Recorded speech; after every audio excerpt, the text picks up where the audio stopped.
finally we have some time to do shopping. Gosh, it's really been a long time since we've been able to relax. Huh. Well met, partner. Even this weather... It's a pleasure to see you both again. Oh, hey! Oh. It's just been... Everyone from Spina di Rosula organized a memorial for my father. We never held a memorial when he first died, since everyone knew that even if we held one back then, no one was going to come.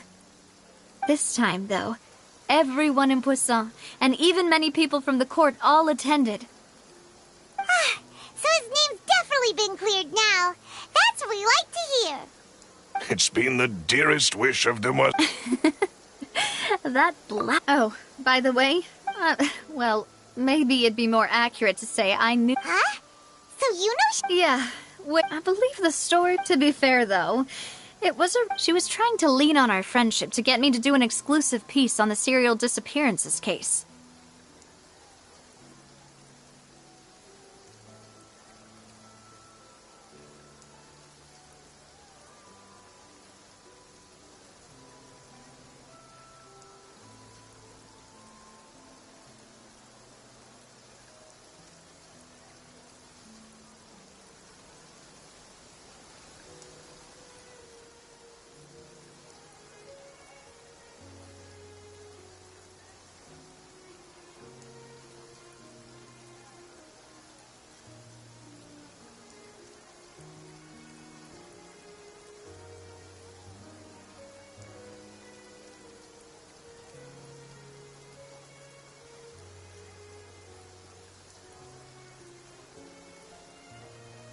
Oh yeah, she told us about that. She's always been super interested in that case, so now her wish has finally come true too. Anyway, I told her to make sure that when she writes about you guys entering the opera house with the critical evidence, that you both sound really cool. Now that's another thing to look forward to. We trust Charlotte's skills with a pen for sure. Oh, and in other news, I also took Clarand out for a meal. Oh, are you two on better terms now? While you were investigating Vaché's headquarters, Clarand gave testimony on my father's behalf. It was thanks to her that we were able to turn the tide. I wanted to thank her. I mean, there's also no point in being awkward all the time, so we took the chance to reconcile with each other. Oh, that's great. Paimon also thought Clarand wasn't actually a bad person. It's always good to have more friends. Anyway, now that the case has finally been solved, perhaps it will slowly begin to fade from the public consciousness.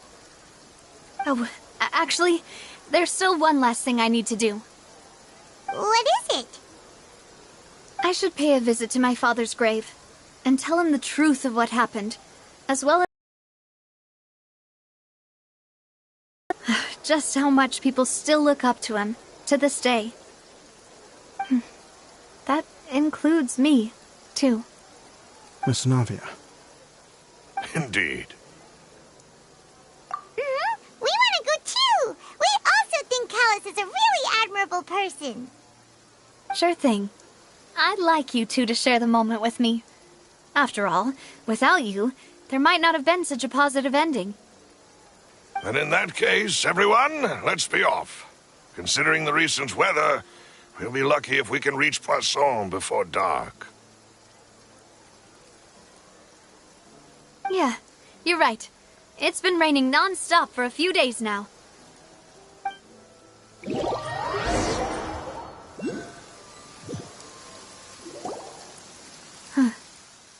This is where my father's grave is. To be perfectly honest, even I haven't been back here for a long time. Huh? There's someone there already. Wait. That figure. It can't be... Isn't that Nervalette? Why would the Chief Justice be here? Huh? Navia?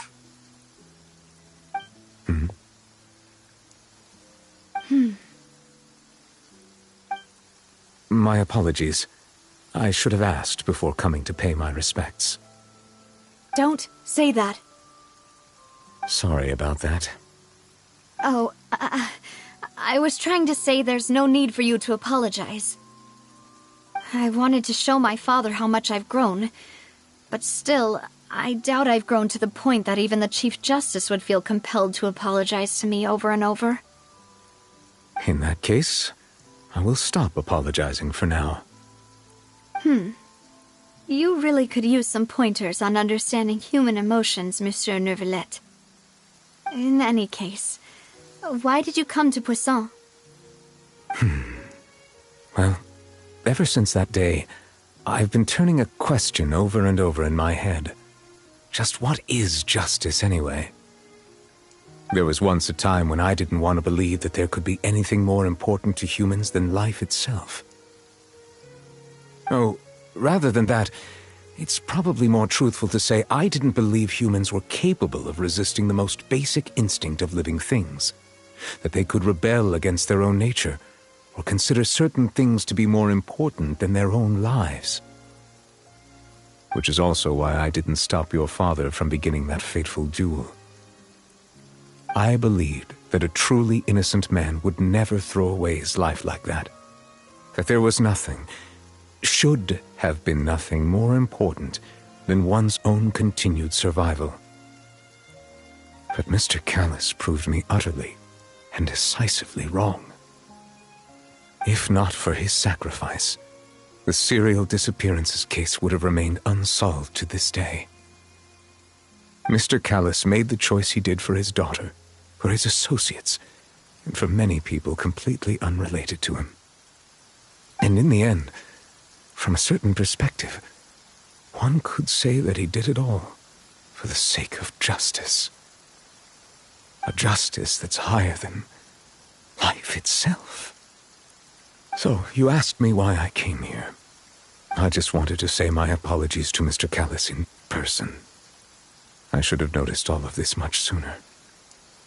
This regret has filled me with a sadness that has haunted me for days. That high and mighty chair in the Opera Epiclese indeed insulates one from many important things. Spina di Rosula, thank you so much for your hard work and perseverance. I'm sorry for being mad at you before. So, you're actually one of those types that's cold on the outside, but pretty thoughtful on the inside, huh? That reminds me of Silver, one of my guys. Sorry about that. Self-expression is not one of my strong suits. Didn't I just say you don't need to apologize? Ah, so Navia and Neuvillette seem to have made their peace as well. Let's not disturb them for now. We can wait till after they're done.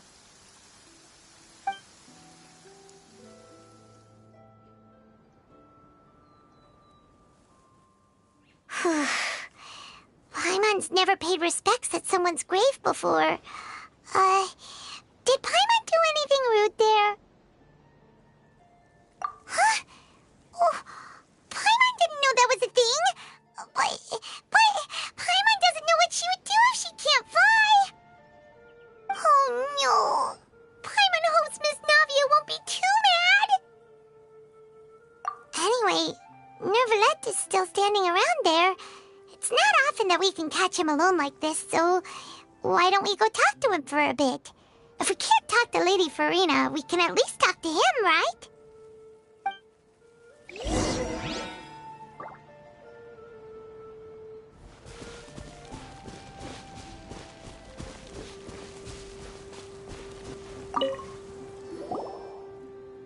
Oh, it's you two. Did Miss Navia invite you to come pay your respects to her father? Mm-hmm. We ran into Navia on the streets today, so we just followed her here. I see. Then is there something that I can help you with? Well, it's pretty hard to run into you like this, since you're usually super busy. So we figured we could try to ask you a few questions, if that's okay. Please feel free. Though outsiders, you helped us solve one of the greatest mysteries in Fontaine, and it would be my pleasure to return the favor.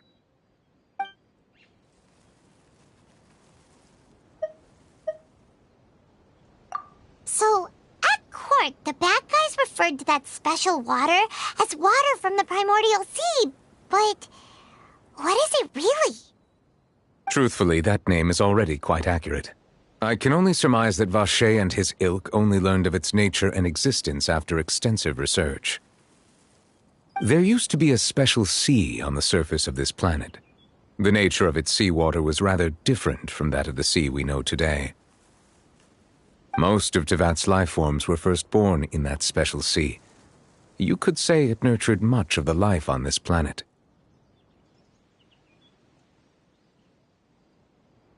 Huh. So it really was where everything began. It makes sense to call it primordial then. But today, the primordial sea no longer exists on the planet's surface. What Vache discovered must have been some kind of special case, or a remnant from a truly ancient age.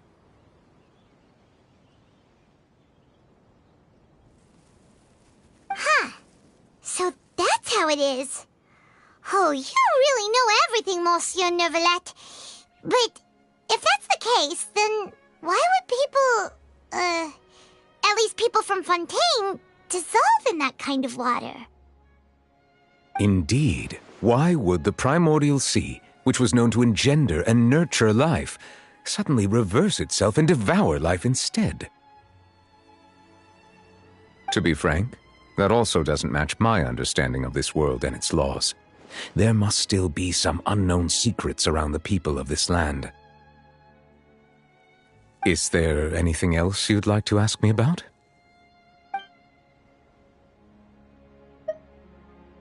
That the sea levels will rise and everyone will be dissolved in water, leaving Farina crying alone on her throne, but the sins of the people will be finally washed away for good?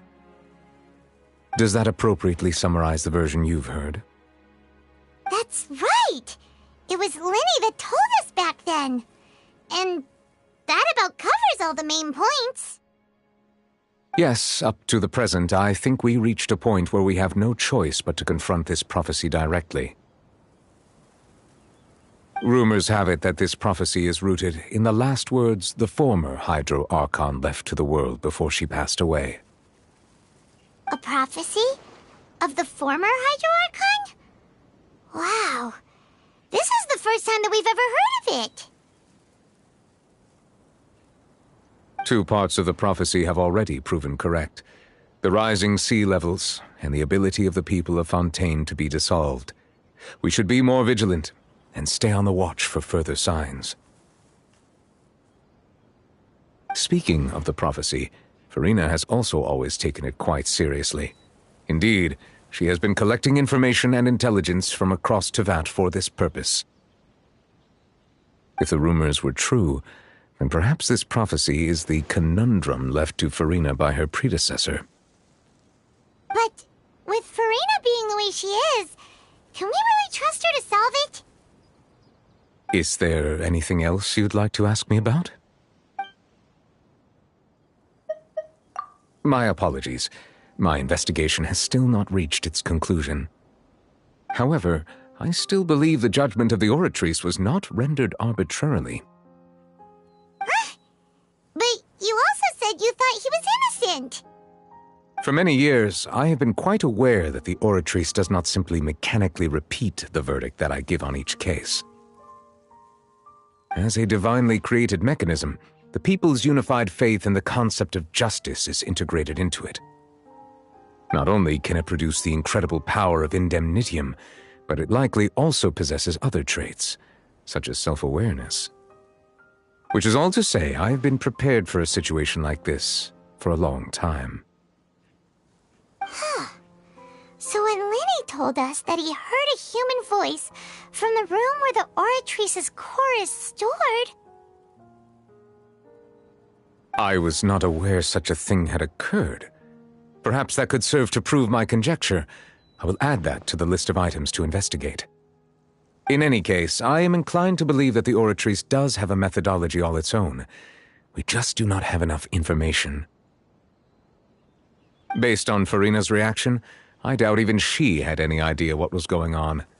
She managed to bluff her way through it, though, Their time-tested twin tricks of bravado and drama. While we do intend to get to the bottom of this, for now, we regret to say that the Fatui Harbinger will just have to bide his time in the fortress of Meripede. If we did incorrectly convict him of crimes he did not commit, we will most certainly compensate him to the fullest extent allowed by the law. If you ask Paimon, the only compensation he'll want is a no-holds-barred fight with you. Is there anything else you'd like to ask me about? Your sibling, another blonde-haired traveler. I'm sorry, but I've never seen anyone who matches that description. If she ever stepped foot in Fontaine, I'm sure she followed our laws to the letter, and had no reason to appear on the stage of the opera Epiclese. Is there anything else you'd like to ask me about? Very well. It was my honor to provide you with what answers I could. I very much enjoyed conversing with you. It will soon be time for me to leave this blissful tranquility behind and return to Palais Memoria. You really are super busy, Monsieur Neuvillette. Paimon thought you only came here to pay your respects today because you had the day off. Crime and villainy do not have the day off, and so justice must work around the clock as well. This is merely the nature of a justice's work. All right, you've got a point. Huh? Paimon just noticed that the rain has stopped.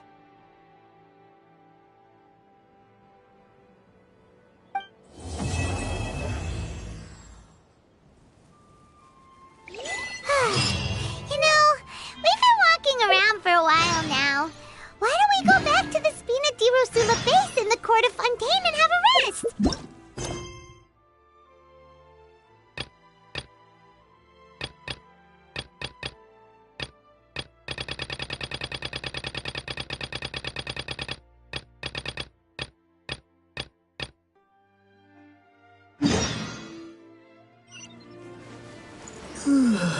Navia said something about having a place ready for us there, didn't she?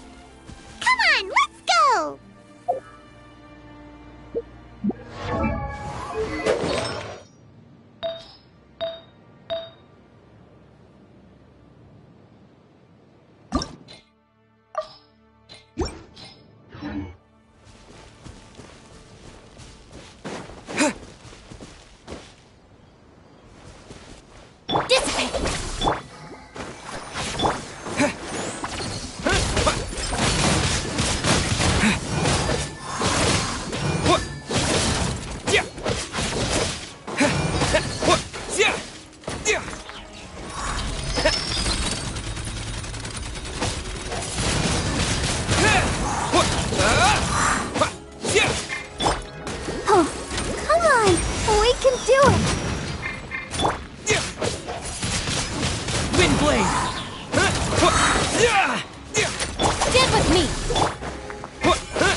Is this an answer from this world?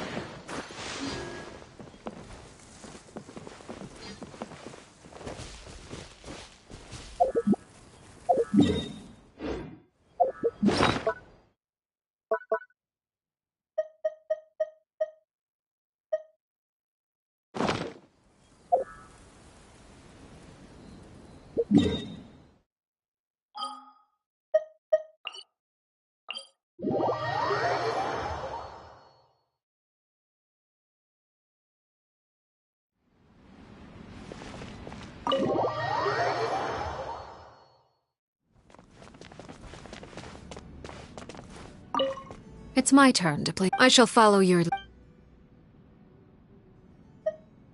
And to you. You should see to that.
If you ever have any...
Yep, here's the room, and it's empty and waiting for us as promised.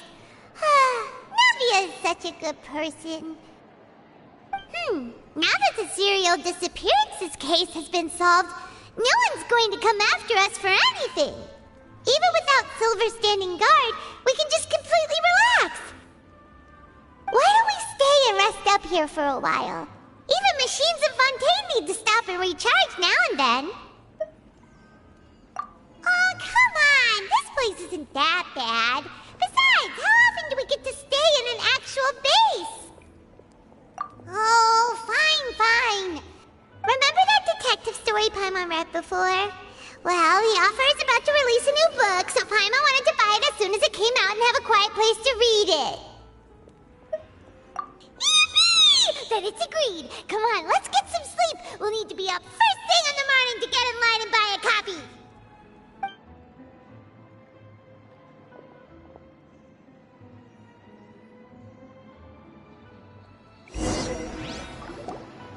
Paimon didn't expect that style at all. Even though it's a detective novel, it's also like a social documentary. It's actually pretty good.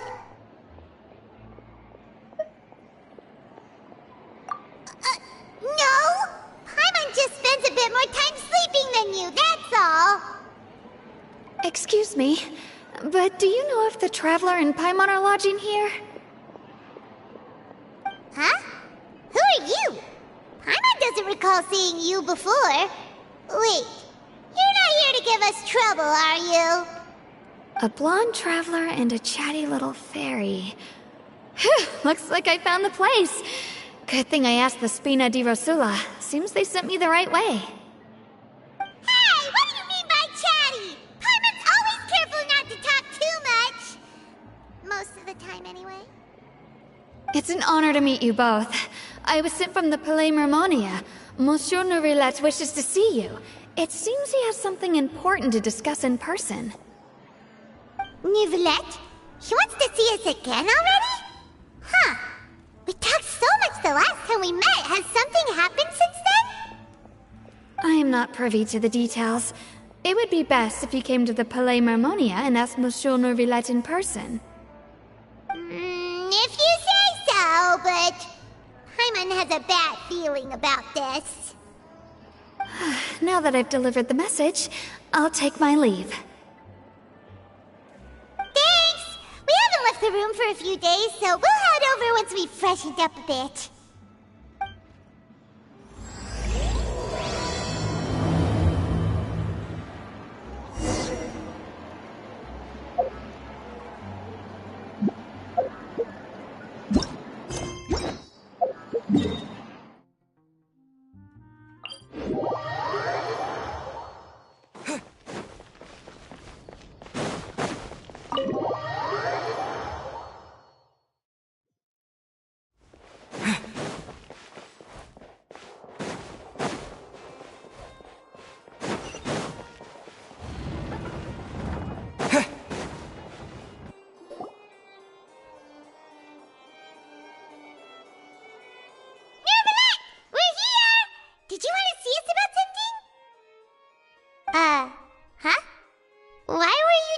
standing there?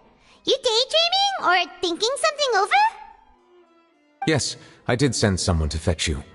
But as for what I'd like to discuss next, well, I still have some reservations. Given that we've already made the trip here, you should just tell us. Bet you need us to help you with something, right? I do indeed have something I'd like to ask you to do. However, you should wait until after I tell you the details, then decide for yourselves whether you'd like to help or not. The situation is this. If I'm understanding you correctly, the Snezhnayan Harbinger known as the Knave has essentially requested a diplomatic meeting with you, correct?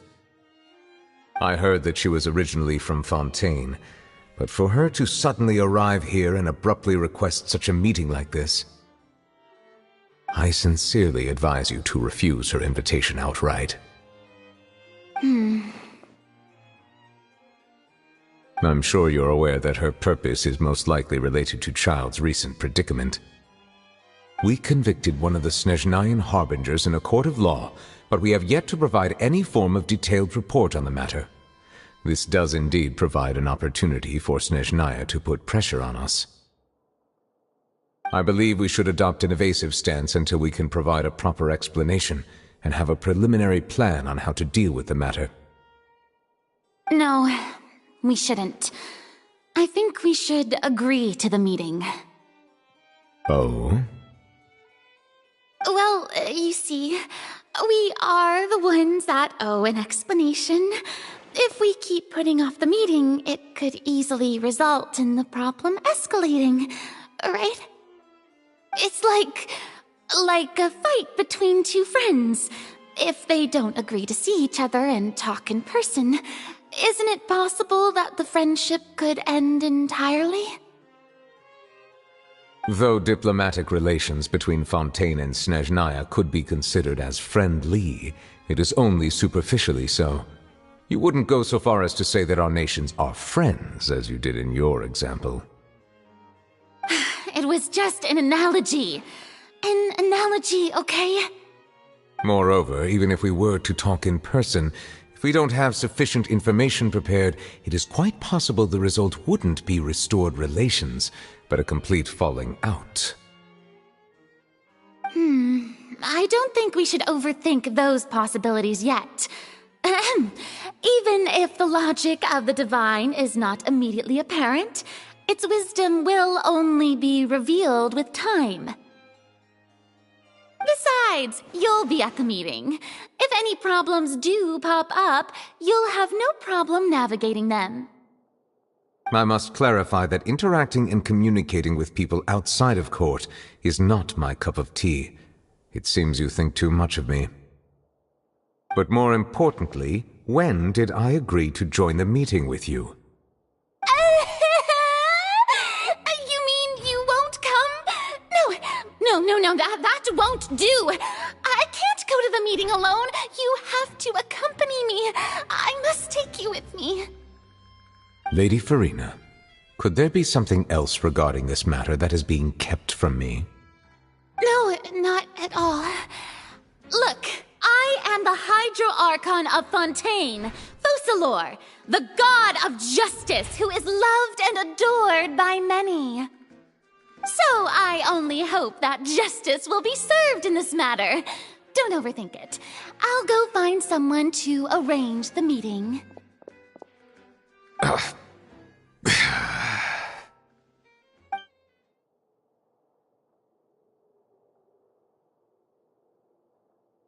Though it could officially be considered a diplomatic conference, I prefer to see our meeting today as an ordinary tea party. I assume you see it the same way, Miss Farina?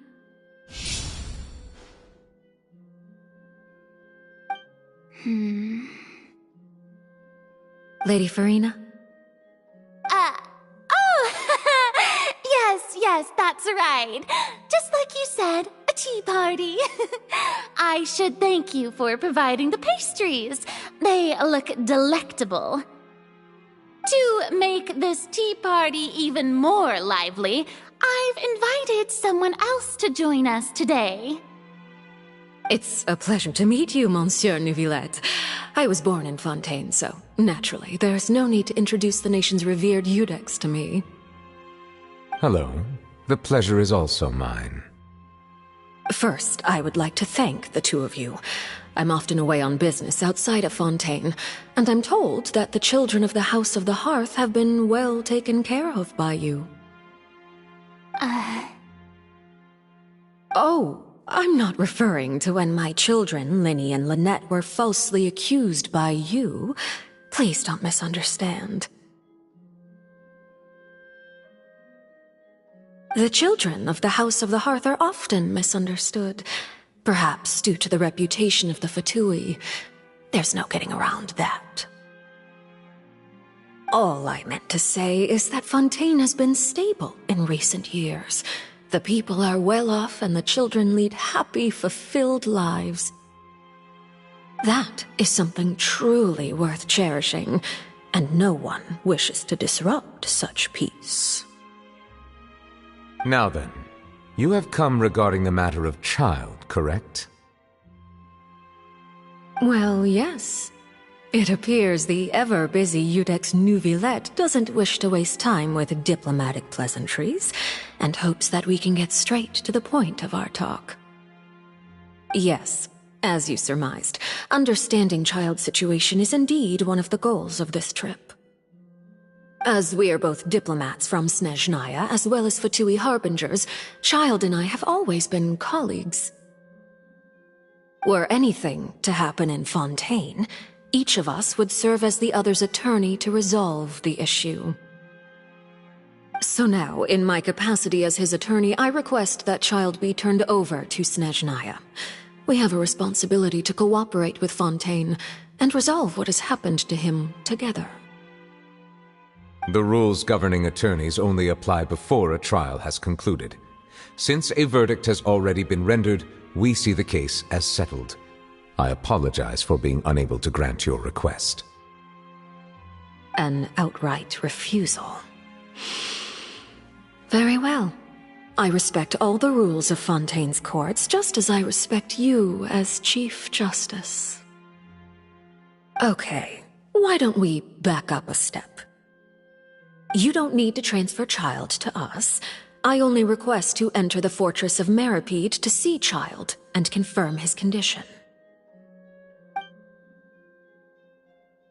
It's not like you couldn't even manage to fulfill a simple request like that. Right, Miss Farina? About that. The fortress of Meripede has always been completely autonomous. Even we have no authority to interfere there, and diplomatic issues do not suffice as an excuse. However, if you absolutely must confirm the situation of the Harbinger, I have a proposal. The knave showed up already? Well, Linny did say that Father will be returning soon. We didn't even know that Lenny was from the House of the Hearth at the time, so we kinda overlooked that information. Yes, thank you for your kind advice. I'm well aware of the situation.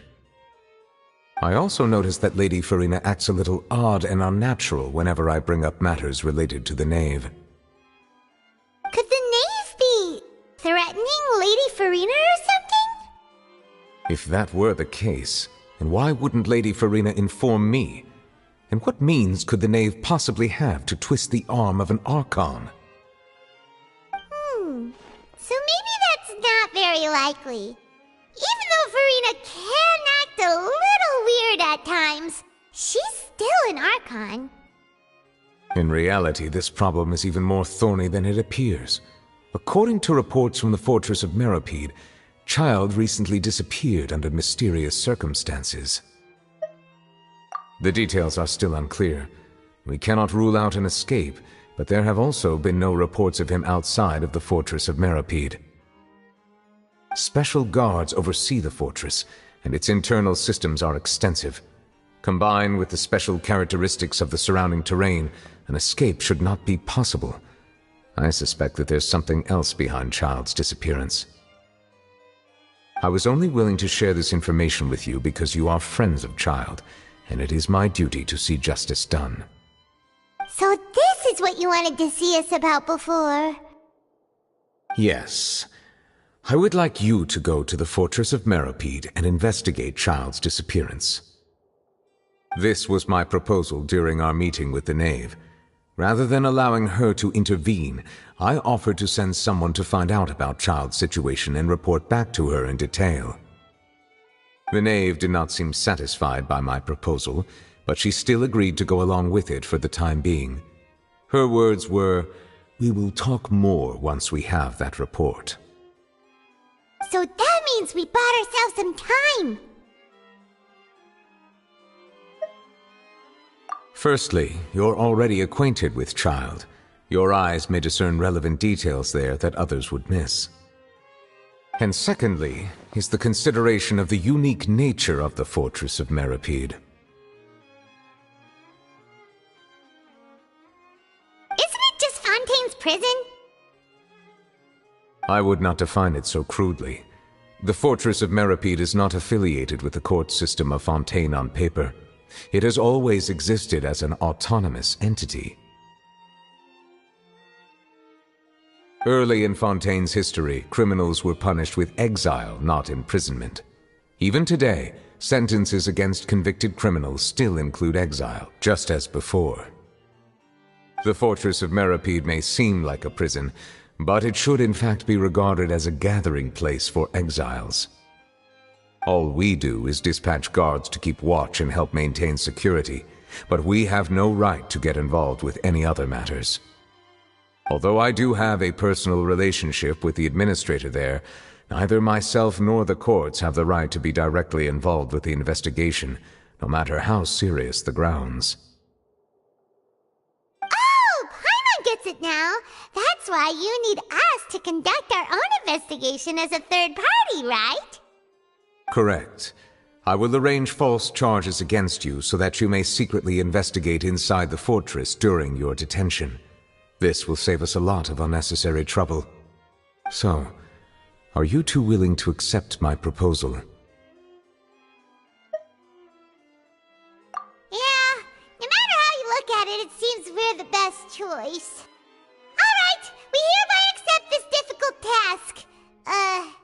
Reluctantly. You two have my sincere thanks. This matter is of critical importance to Fontaine's current situation. Also, I hope that both of you can keep this operation a secret. We will rendezvous at the Fortress of Meropide's entrance on Irenaeus once you've prepared yourselves. I will arrange for someone to take you inside. Prepared ourselves? Is there something we need to prepare? Perhaps you could enjoy a good meal and have a nice bath. I'm afraid that living conditions inside the fortress are nothing like those on the outside world. Oh, right! Even though we'll be there on trumped-up charges, we'll be in prison for real. On second thought, is it too late to back out? Please do not worry. Since you are sacrificing both your time and quality of life for the sake of delivering this report, you will be compensated according to the highest standards permitted to legal staff, regardless of the outcome. Now that's more like it! Come on, traveler, let's go eat the best meal we can find! We'll eat so much that we won't need to eat another meal for a whole month! You're a treat! Are you leaving now? In that case, please take this cake as a token of my personal gratitude.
was pretty good. But as soon as Paimon remembered that we were about to go to prison, Paimon's stomach suddenly became completely empty. Now that Paimon thinks about it, we've always been super careful ever since we arrived in Fontaine, just to avoid breaking any strange laws here. But here we are, about to willingly send ourselves off to the Fortress of Meropide. Maybe this is what they call fate. Let's just try our best to investigate everything quickly once we get there. Paimon doesn't want to stay in prison too long.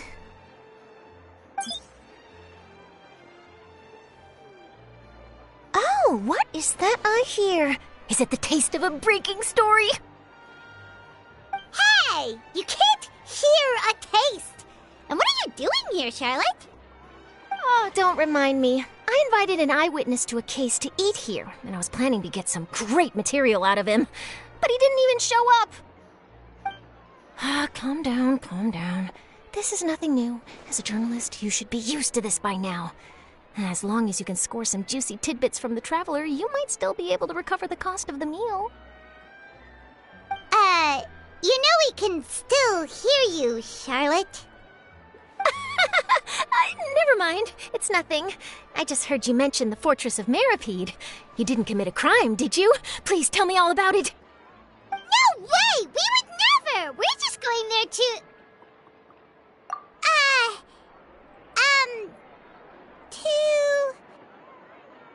Oh no, Paimon almost forgot that Neuvillette told us to keep it a secret! Huh? You're being arrested for that? Oh, but now that I think about it, I suppose that's not completely unreasonable. That's pretty despicable, almost as offensive as committing theft. You mean Paimon really did something that serious? Sorry, Paimon really messed up. Well, in that case, it's nothing particularly newsworthy after all. Oh, how disappointing. All right, there's still a chance. Since you're going to be at the Fortress of Meropide, would you be willing to help me gather some material for a story? About that, Paimon doesn't think we'll have any time. Oh, it's nothing difficult. All you have to do is think of a way to get some time face-to-face with the warden of the fortress. He was awarded the honorary title of Duke in Fontaine. Sounds really cool, huh? Only those who have made significant contributions to the nation have been conferred this title. It's incredibly rare. On top of that, the Fortress of Meropide has never been under the jurisdiction of the courts. Practically nobody, including journalists like me, knows anything about the person in charge there. Oh, if I could write an exclusive article about him, I bet it would sell a boatload of papers. You make it sound easy, but it really depends. Of course, I wouldn't ask you to do it for free, so this meal is on me. All right, you got a deal. We'll do anything you want. Then it's settled. The food should be here any second, right? Huh? Wait, just how much did you order?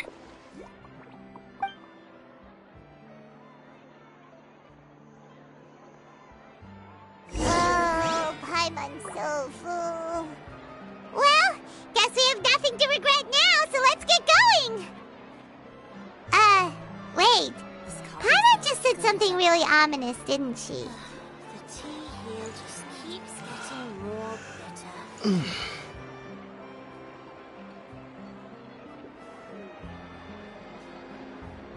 Coffee is life.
You have come just as promised. Yes, this is the one and only entrance to the fortress of Meripede from Irenaeus. Careful. You may want to step back a bit. Whoa! So you have to go down from here? Is the prison underwater? Utilizing both the barrier of the water as well as the fear humans have of the depths, the fortress of Meripede is naturally the perfect place to confine and guard criminals. But do not worry. It is not nearly as frightening inside as you may think. You will see for yourselves once you are down there. Paimon hopes you're right. Don't know about you, but just thinking about being at the bottom of the sea like that gives Paimon the heebie-jeebies. Oh, and there's one more thing. I mentioned that I have had personal dealings with the administrator of the fortress, Wriothesley. He's a very shrewd fellow. Yeah, we heard about him too. He's that Duke, right? Correct. He is the highest-ranking manager of the underwater prison. Even though you are going there to investigate at my behest, it would behoove you to avoid any confrontation with him or any of his subordinates. The Duke rarely ever leaves the fortress of Meripede, but that does not mean he is not privy to all that is happening inside and outside the fortress. He is quiet, but not unaware, so please bear that in mind. All right, it's about all the time that we have to talk privately. I'm counting on you two. Don't worry, we won't let you down. Good. Madeline! I'm here, Monsieur Nervalet. These two are the newest convicts, I presume? Don't worry, they won't escape on my watch. Like we would try. Please follow me, you two. I'll process your paperwork for entering the Fortress of Meripede.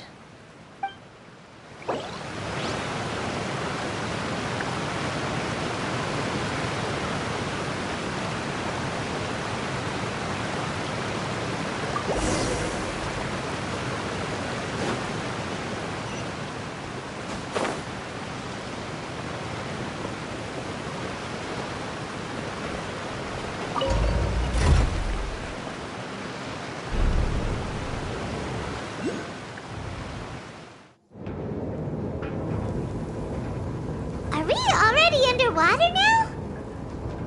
Huh. So this is what it feels like to be a criminal in Fontaine. You two seem to be taking this pretty well. It's rare to see convicts in such a good mood.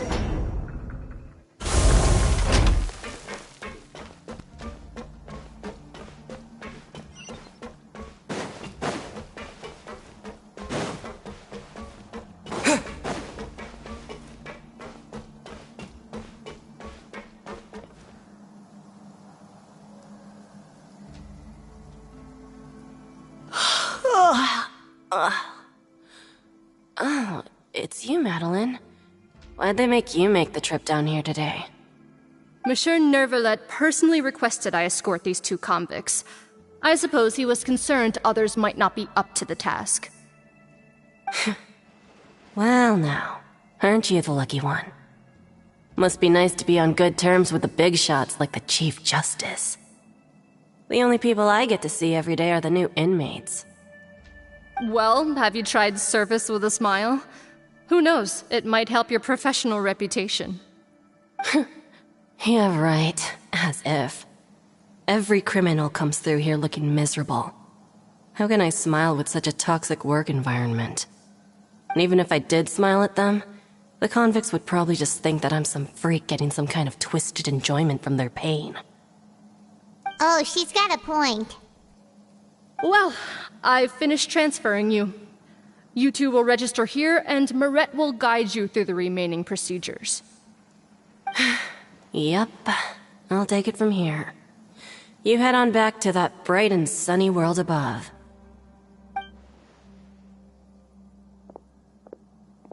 Okay, let me see. You are the Traveler and Paimon, correct? That would be us! Let me confirm your charges and sentence.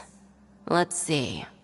You two are charged with eating a cake specially prepared for the Archon by a Snezhnayan envoy without the Archon's permission, thereby incapacitating the political center of Fontaine for a brief period.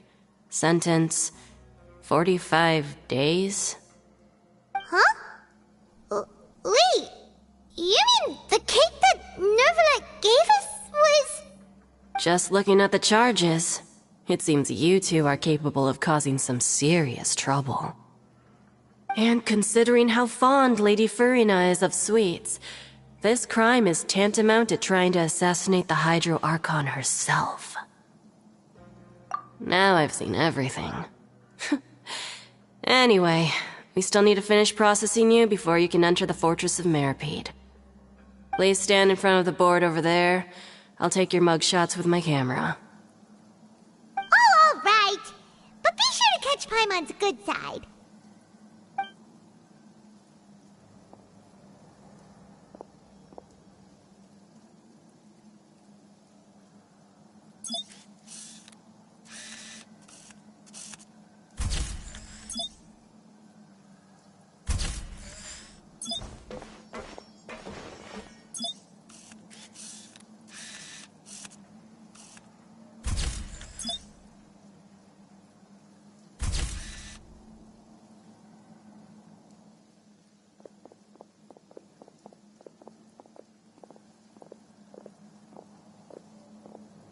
And we're done. Thank you for your cooperation. Next, someone will be along to guide you inside the fortress. Please be sure to cherish this opportunity for rebirth.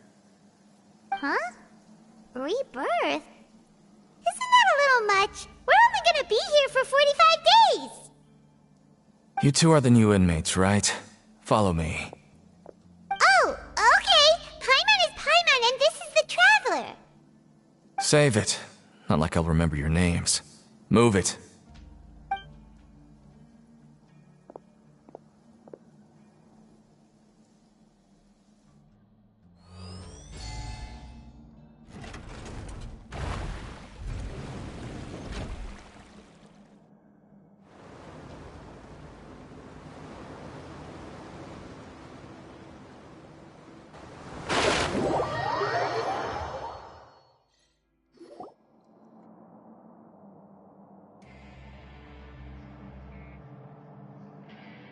So, are you one of the guards here? Is there anything we should be careful of while we're here?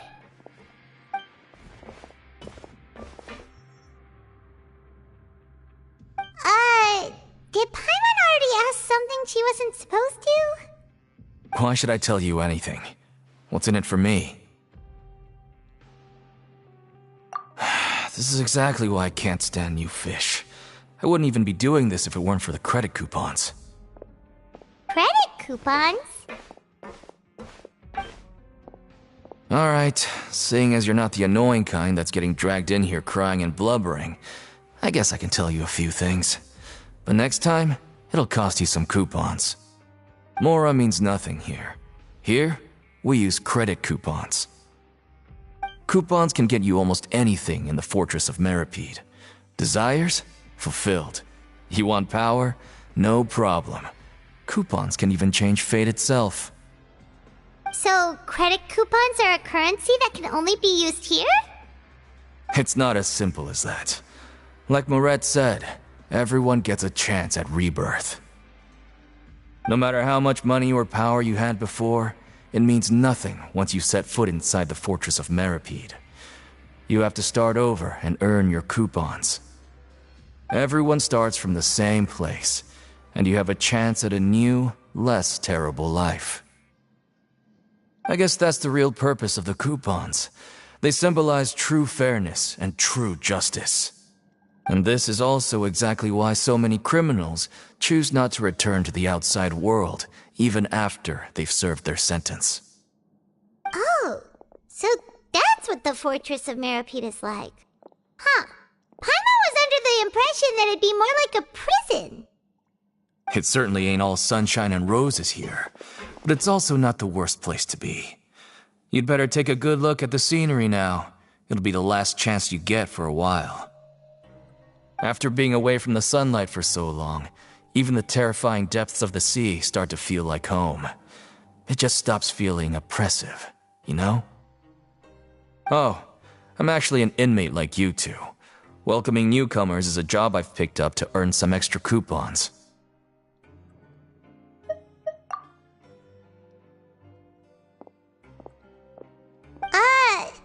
Why aren't you answering us again? I've told you enough for free. Any more info is gonna cost you. So all you care about is Mora! Wait, no. Coupons? Almost there. It's down through here. Your turn to give it a try.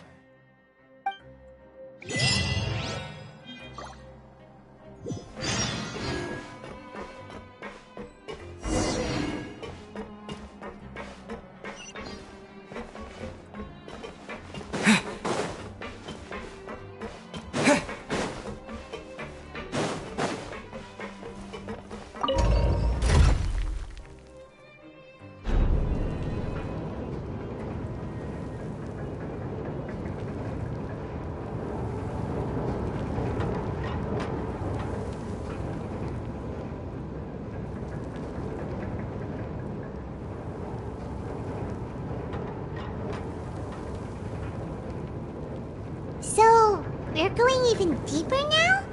Just how deep down are we? It's like a metaphor for your previous life, isn't it? Our lives weren't that bad.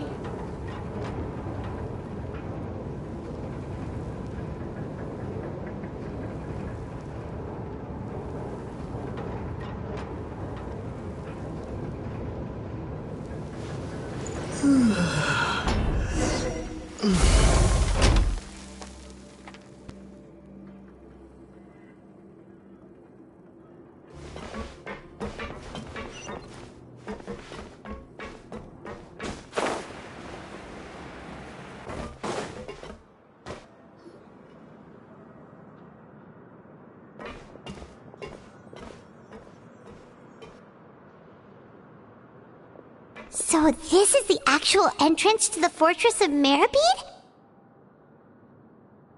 Huh. It looks like there are other new arrivals, too. Oh, they sure don't look happy. Maybe we look too relaxed for fresh convicts.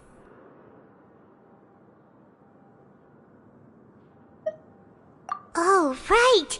We're on someone else's territory now. We need to think of a good way to act like criminals to get by. If we're discovered, even Neuvillette might not be able to rescue us. Hey! Don't scare Paimon! Oh, Paimon's not ready for all this!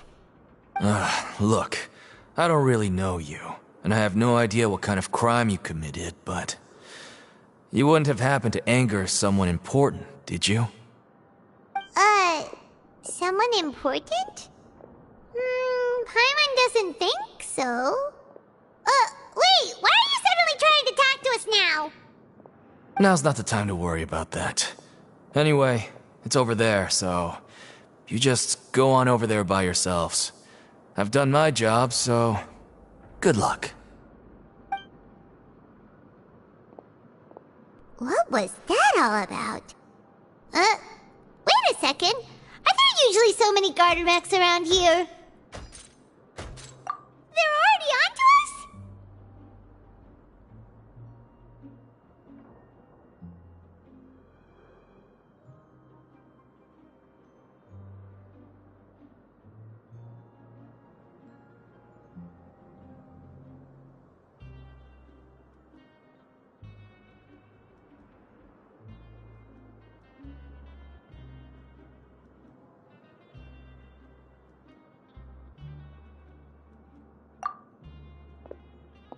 Prisoners numbers 7459 and 7560. Welcome. Oh, no need to be anxious. These Gardamex aren't here to attack you. In fact, they're here as your honor guard. When I heard that you were friends of Monsieur Neuvillette, I had the Gardamex come and wait in formation. Wait! You know about our connection with Neuvillette? The seafloor isn't as cut off from the world as you might imagine. However, I'm afraid that I know nothing more than that you are friends of the Udex. And as you can see, committing a crime means being sentenced here, even if you're friends with the Chief Justice. Quite fair. The Duke! Greetings, Your Grace. Lovely weather today, isn't it? Oh, greetings, my good fellow. Well, I'm willing to imagine that the weather is as good outside the sea as you say it is. How great it would have been if only the Fortress of Meripede had been built on the coast, huh? It would have been so convenient to enjoy a nice chat in the sunshine.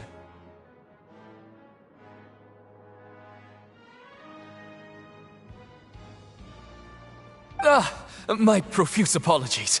I just got so nervous when I saw you, So this is the Duke. He sure looks a lot younger than Paimon imagined. The Traveler and Paimon, correct? Mr. Deacon here was responsible for your welcome. I trust you were satisfied with his guidance?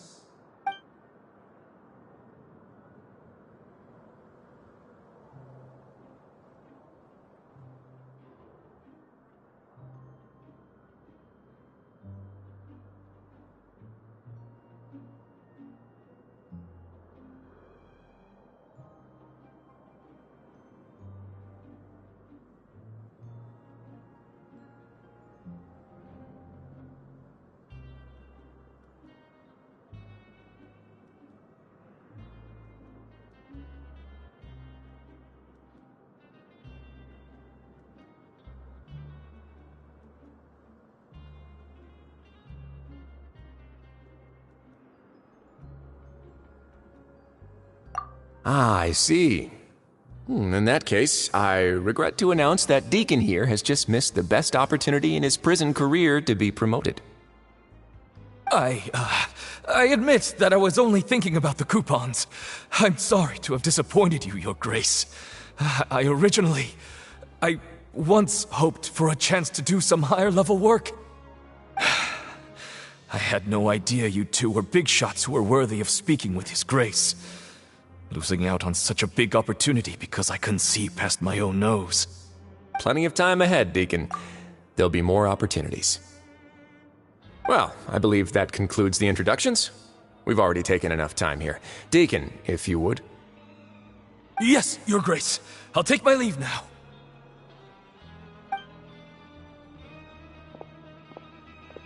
Please, follow me. To make you feel more welcome, I'll show you around the various facilities of the Fortress of Meripede.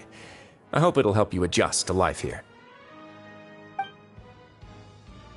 He's going to personally give us a cure? Huh. Paimon can't figure out what this guy's thinking at all. No wonder Charlotte's so interested in him. He's one of those mysterious types. Alright, let's keep up with him.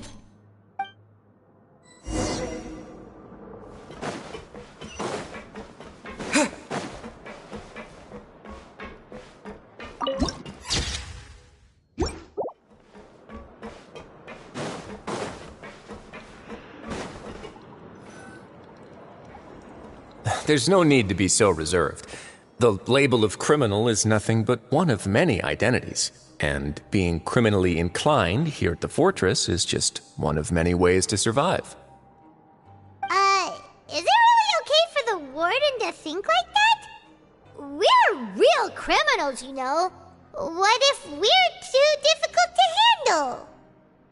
Well, then maybe you'll be able to carve out a name and a place for yourselves in this underwater world, But before you go in swinging, please remember that in the Fortress of Meripede, it's better to not cause trouble for yourself or for the guards. Now, we've arrived at a very important place, the Coupon Cafeteria. You can come here and claim one welfare meal each day. Welfare meal? You mean it doesn't cost anything? That's right. Criminals are essential to Fortress operations, so we must guarantee that they at least have the basic means to survive. But that's not how it was. Back in the day, it cost you credit coupons just to get a cup of water here.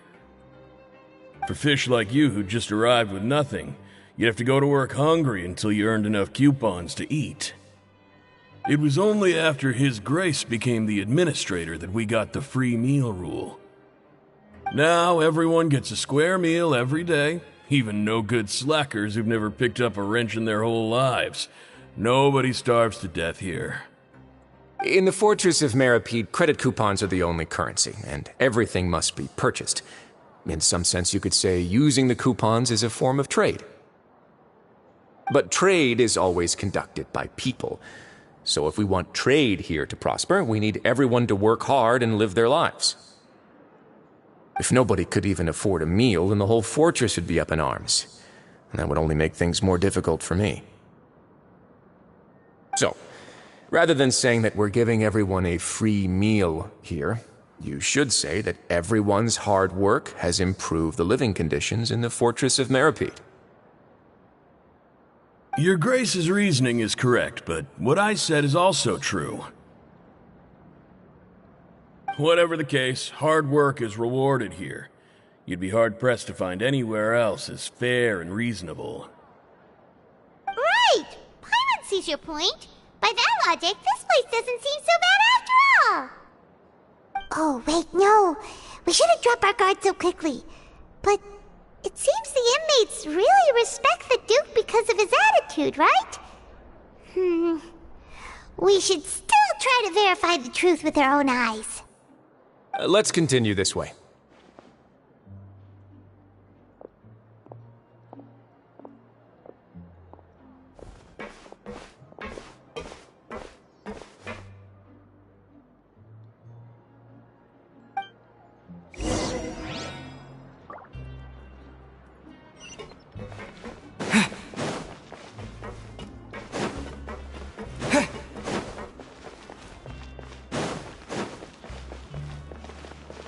Let the show begin.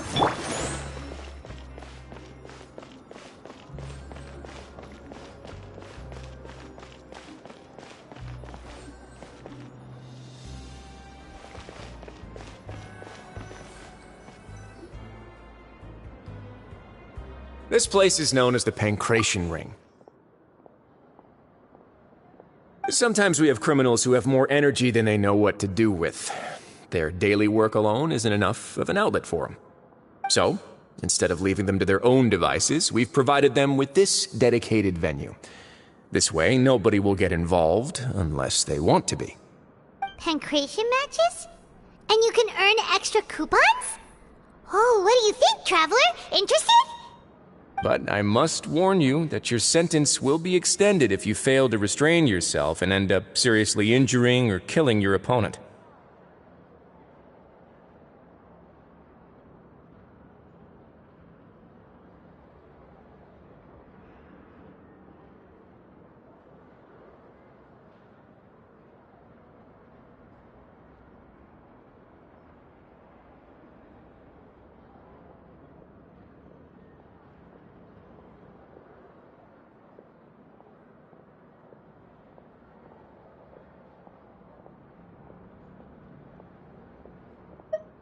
So, did you set this place up too?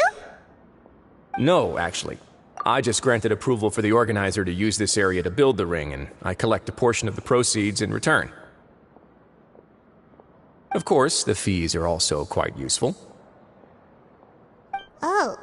Do you mind if we ask what they're used for? Sure. Ensuring personal safety, maintaining the arena, and resolving any conflicts that arise. Why? Are you interested in how to manage a pancration ring? Oh, no. Paimon was just wondering if that's how you paid for everyone's welfare meals. A reasonable guess. I see you have a talent for entrepreneurship. Oh, you hear that? Paimon has a talent! So we can start a business here? That is something you can discuss between yourselves later. Let's move on for now.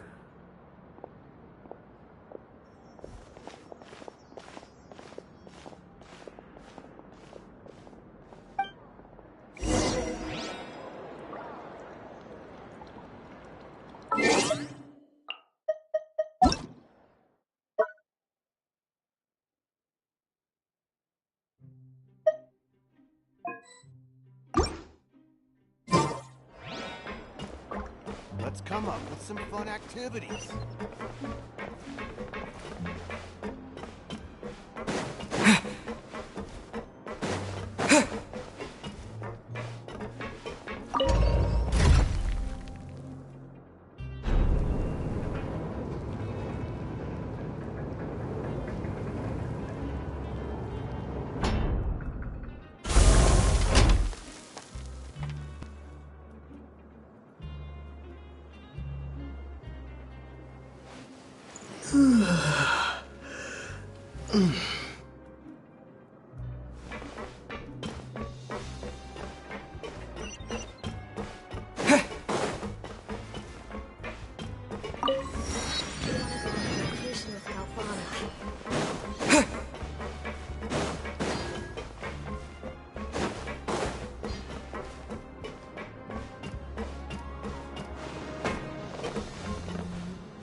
Your Grace. Good morning. I mean, good afternoon. No, wait, what time is it again? What time indeed? Time waits for no one, so it's best to keep an eye on it.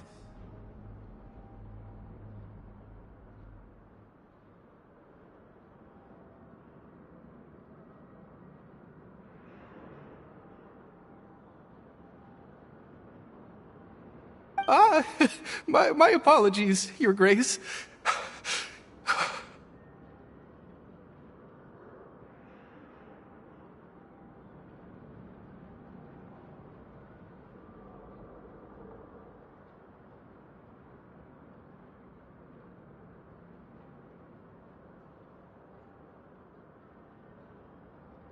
Jeez, that guy's so nervous he almost forgot to breathe.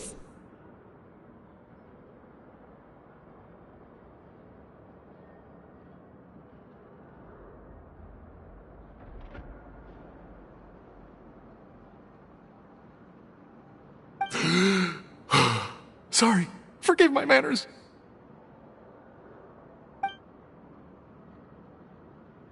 These are the dormitories, which is where inmates sleep. The guards will inform you where your bunk is later. In the Fortress of Meripede, criminals usually spend most of their time in either the production zone or the sleeping areas.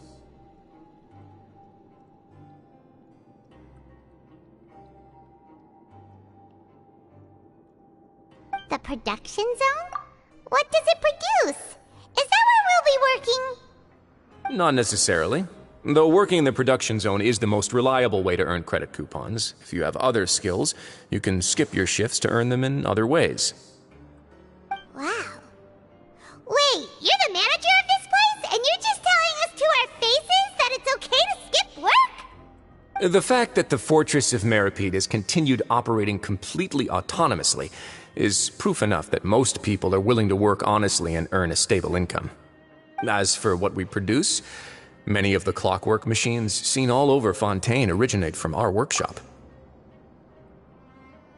Therefore, the Fortress of Meripede is not only a place where criminals serve their sentences, but also a giant machine factory.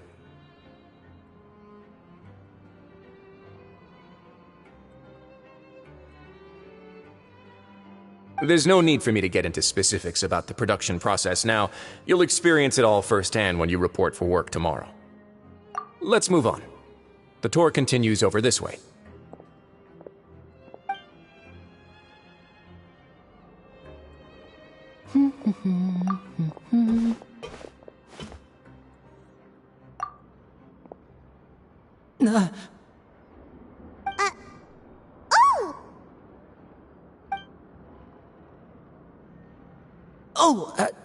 You really scared me there.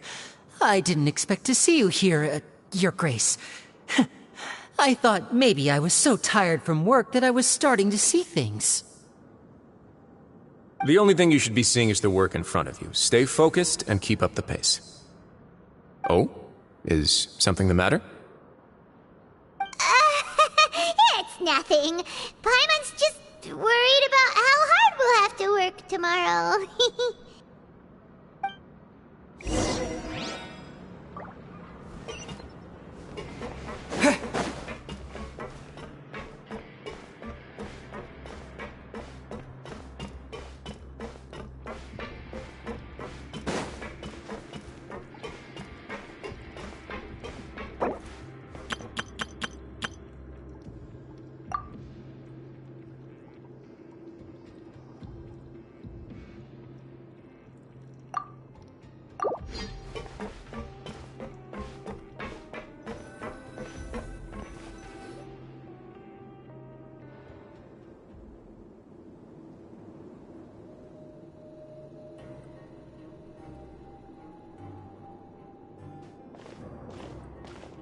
Grace?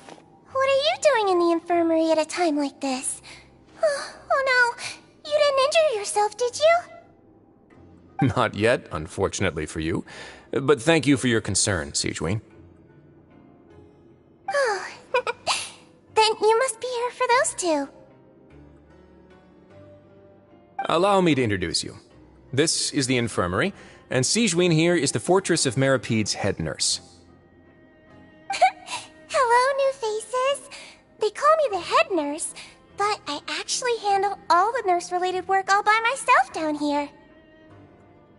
Since you seem to have some rare downtime with no patients, perhaps you could find the time to join us for dinner? Oh, then these two must be some important convicts. Sure, I'll join the welcome party. Thank you. Your presence will be the pièce de résistance for today's tour. Oh, so the tour part is over now? I believe I've already covered the primary aspects of life here in the fortress. As for your work, there'll be someone else to guide you through the details. Is there anything else? I seldom conduct tours, so why don't you just ask if you have any questions? Well, this is our first time here. Paimon's not sure what to ask. Then let's head back to the coupon cafeteria. Maybe a meal will help you think up some questions. You should at least try to be excited. Our free meals are actually pretty good here.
What do you think of the food? Does it meet your expectations? Wow, it looks delicious! Neverlet made it sound like living conditions in the Fortress of Meripede wasn't very good. Who would have guessed that criminals get to eat tasty food like this every day? Oh, isn't that the meal box that only super lucky people manage to draw? Seems like you two are quite fortunate. It actually has nothing to do with luck in this case. I had a word with Walsey, so you didn't have to draw lots like everyone else. Oh, you mean the meals are random? Yes, what you get to eat depends completely on your luck. You could say that it's a distasteful little game that Chef Walsey likes to play here in the cafeteria. Paimon knew it! If criminals got to eat tasty food like this every meal, the crime rate in Fontaine would skyrocket for sure! Excuse me, did I hear you mention Nervulette just now? I've been wondering how he's doing. Is he busy with work? Has he been taking care of his health? He seems healthy no matter how you look at him, but he works so hard all the time, so it must be really tiring. Sounds like he hasn't changed a bit. Looks like you can stop worrying so much, Sigewinne. Oh, that's good. But I still feel like it's been too long since I've heard any news about him. No news is good news. Maybe next time I've got something to discuss with him, I can invite you to accompany us. But isn't the Fortress of Meropede independent from Fontaine's court system? What do you two have to discuss? Well, we provide all kinds of mechanical products for official use, and some essential goods have to be obtained from the overworld, so we naturally have to stay in touch about this and that. Monsieur Neuvillette's character is unimpeachable. No matter the question, you can discuss it openly and freely with him. Talking with him feels quite effortless. In light of that, I am quite willing to go out of my way to show respect and accommodate him. In fact, right now, I'm treating you two as guests invited by Monsieur Neuvillette. But unfortunately, I can only do so until the end of this meal. After this, you two will just be inmates here. You're very welcome. Well, your new life awaits.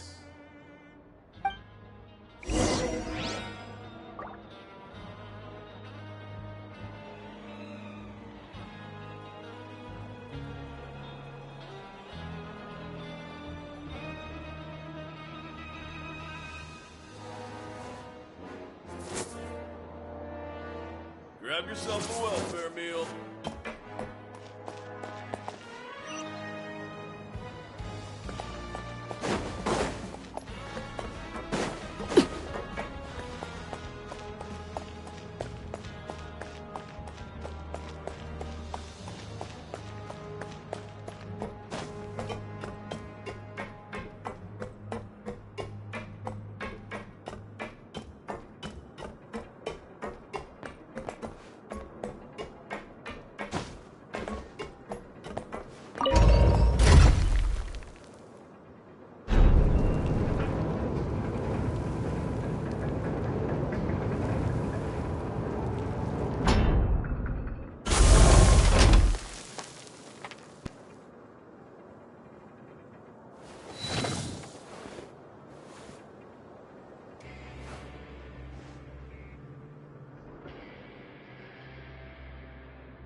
The Traveler and Paimon, right?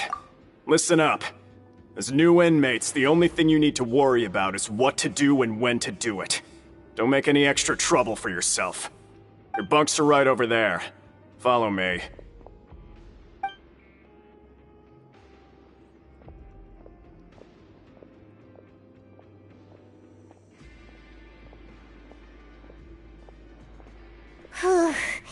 So this is where we'll be sleeping from now on.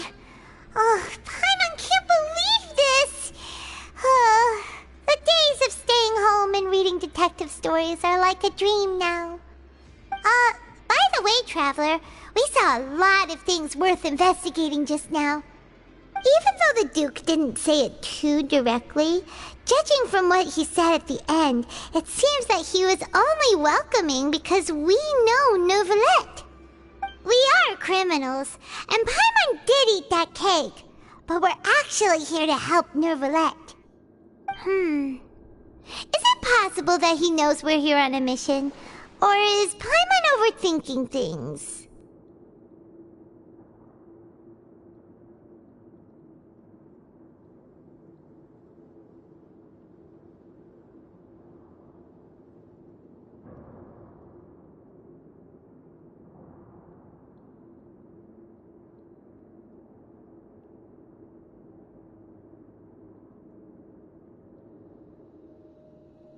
Yeah, Paimon thinks so too. He probably knew why we came here from the very beginning and intentionally wanted to send us a message.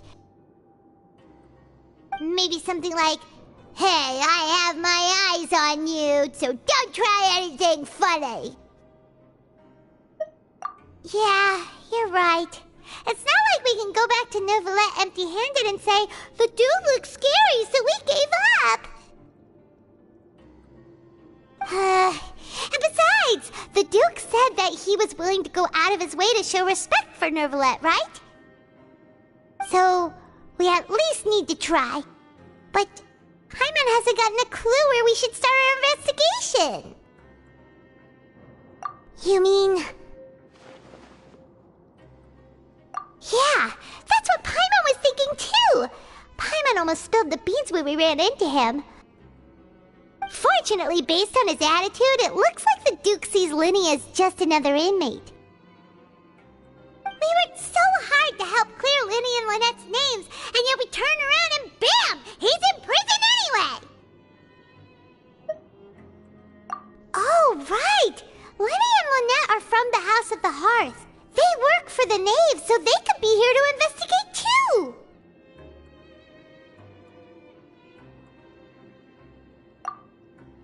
Huh? Oh, it's a card! Paimon didn't notice it earlier. It looks like a magician's prop. Lenny must have left it here. He's in prison and still doing his little tricks, huh? Let Paimon have a look. It was nice to bump into you again. Let's catch up in the production zone tomorrow.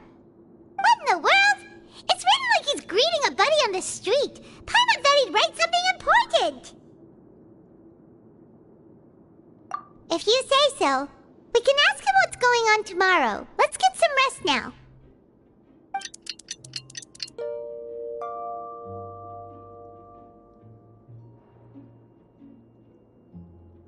Hey, you're finally awake! Well, it's Paimon's first day as a prisoner. Last night, Paimon dreamed about getting interrogated by the guards until Paimon told them everything, and then Paimon woke up. Hey, come on! It's just a dream, okay? Paimon wouldn't really squeal. Maybe? Hey, lazy bones! What are you still doing here?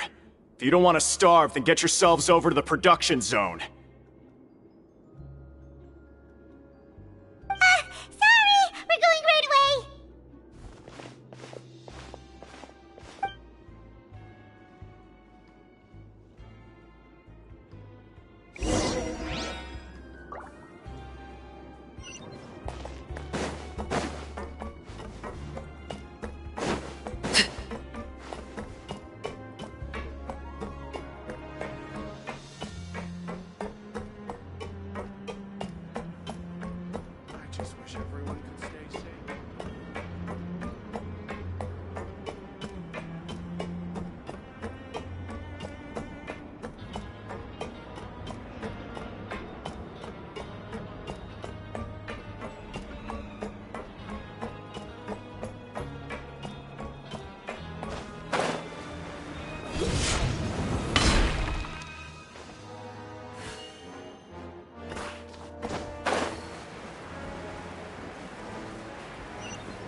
Ah, you must be the catch of the day. Looks like you've got some luck getting assigned this space. Yep, we just arrived yesterday and... Don't interrupt me when I'm speaking! Yes, sir. Listen carefully to my instructions. I don't want any mishaps. Every machine here is worth more than the both of you. Working around these machines can be very dangerous. Do your job well, and you can eat in the cafeteria after your shift. Get sloppy, and you dine in the infirmary. Anyway, the Fortress of Meropide doesn't want to lose a single one of its machines. And it also doesn't want to waste the production potential of any inmate. You got that? Got it! Your job is to use the machine over there to process widgets. Watch carefully, and make sure you step on the pedal at the right time. If the machine gets jammed, then give it a little maintenance with your fist.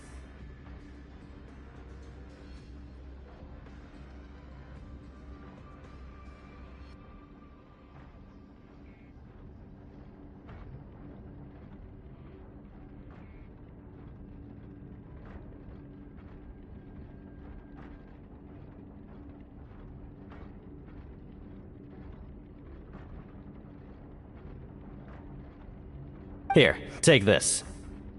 Bring me the process widgets, and I'll give you some credit coupons in exchange.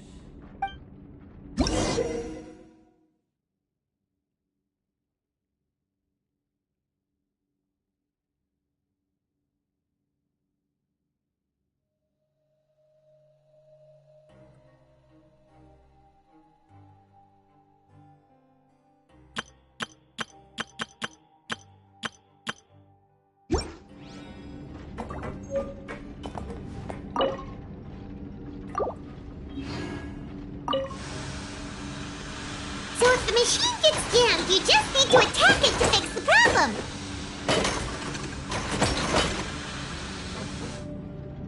Once the widget is hot enough to glow, jump to step on the pedal and hit the widget with the hammer.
Machine gets jammed, you just need to attack it to fix the problem. Once the widget is hot enough to glow, jump to step on the pedal and hit the widget with the hammer.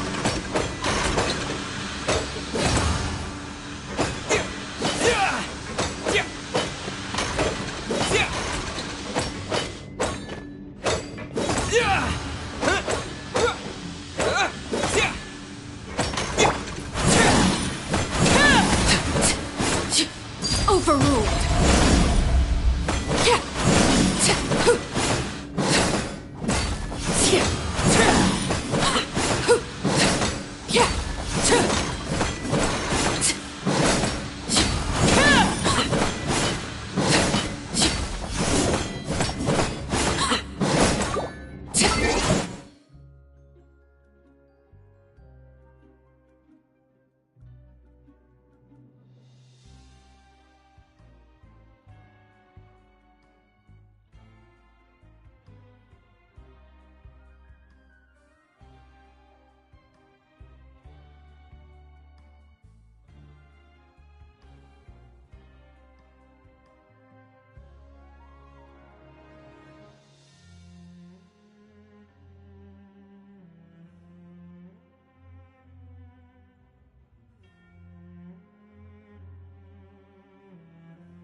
Wind blade!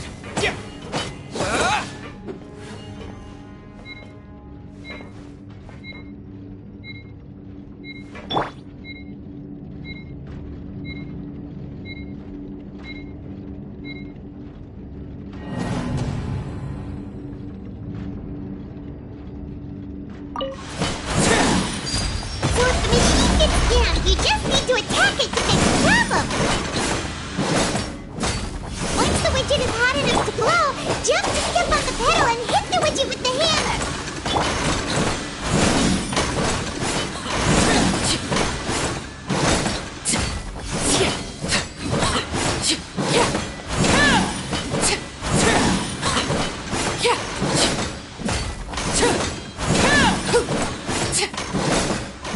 Laid bare.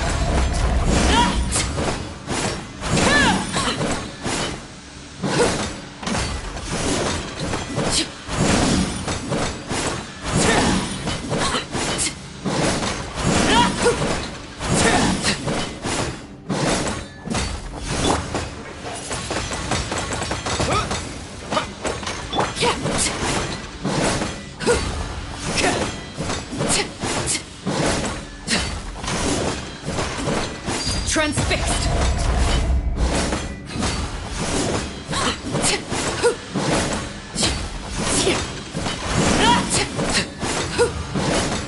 Stand with me.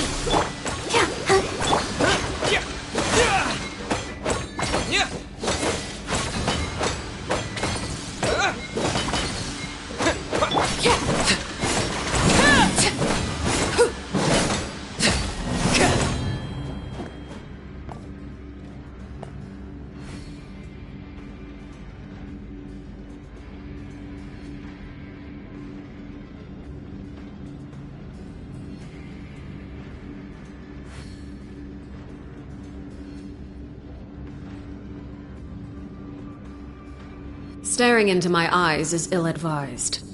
I can't promise you'll like what you see.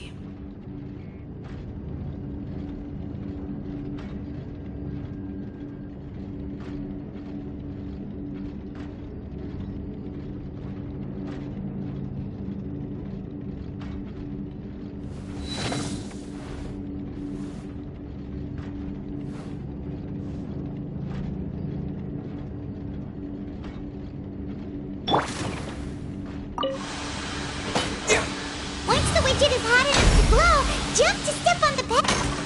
So if the machine gets jammed, you just need to attack it to fix the problem.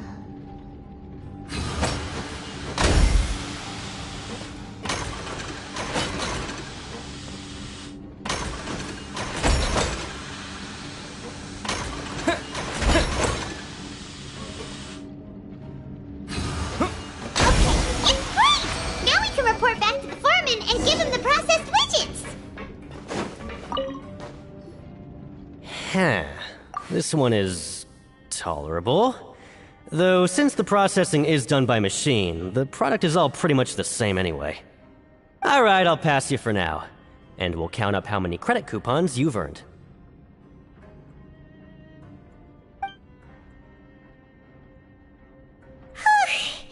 Paimon's exhausted. We're done now, right?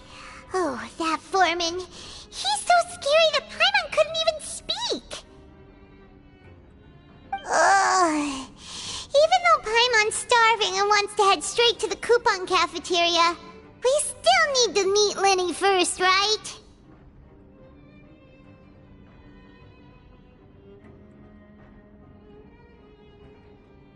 He probably just finished up his work, too. He should be around here somewhere.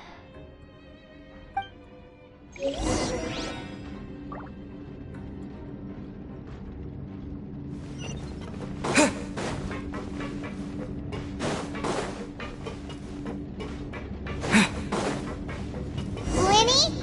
Mr. Magician? Where are you?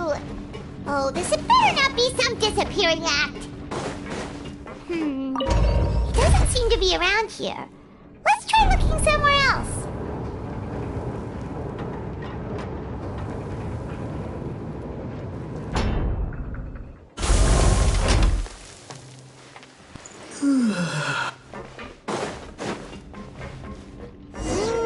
Where could he be? Did he decide to slack off and sleep the day away?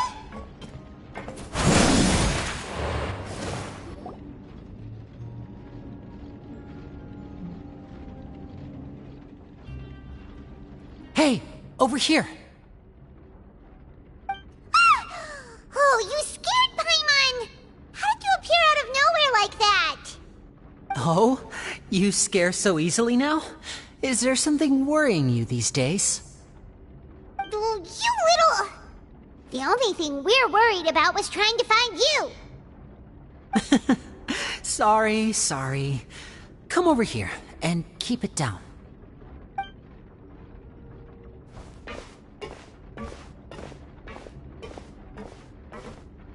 Oh, Lynette! You're here too! You two really are inseparable. That's right. My brother simply can't stand to be away from me. It's not just Lynette. Fremine is also here. Do you still remember him? Oh, you mean that diver from the House of the Hearth, right? Paimon remembers seeing him in the Court of Fontaine before. Now hurry up and tell us, how did you end up as criminals this time? We fought so hard at court to prove you were innocent, but now it looks like our incredible court battle was for nothing! Sadly, even the teeniest of things can land you in prison these days. I put together a street performance and used the popularity we gained from the Opera House incident to attract a big crowd. And then? Next, I invited several audience members to participate in the show. And then, with the entire audience watching, their wallet suddenly disappeared. My brother was charged with theft, and I was charged as his accomplice, having assisted him in his crime. It really isn't that bad. The missing wallets are all in the leftmost drawer of the Maison Gardiennage's big filing cabinet. We just need to see how long it takes to discover them.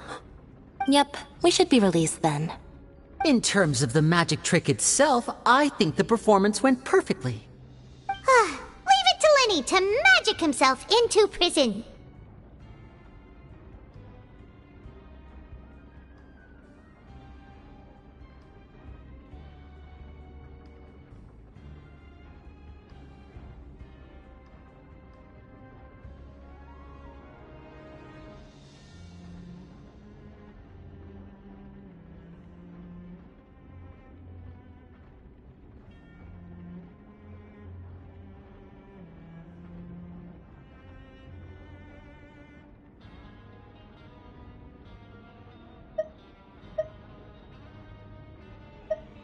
Indeed. Last time I hid my identity from you, I promised that I'd tell you absolutely everything if you were angry about it. No more secrets. So I don't plan on keeping anything from you this time either. At the moment, the House of the Hearth's interests don't conflict with yours at all. We were instructed by the father of our house, the Knave, to come here and conduct an investigation. Told you so! See? Paimon guessed right. As for what we're investigating, perhaps you haven't heard, but the fortress of Meropide hides a secret. Some even say that the entire fortress exists just to protect it. The House of the Hearth has been investigating this for a very long time, trying to uncover its mysteries. But recently, all of our informants, including the ones that had infiltrated the guards, suddenly vanished and have not been heard from since. We believe that this is a direct provocation, and it's the reason why we came here. Father has somehow managed to confirm that Focalors does not have Fontaine's Gnosis. Huh? How did she manage to learn information that important? Father has her ways. Many of them are beyond our imagination, and we've never had the chance to see her at work. But we trust her conclusions.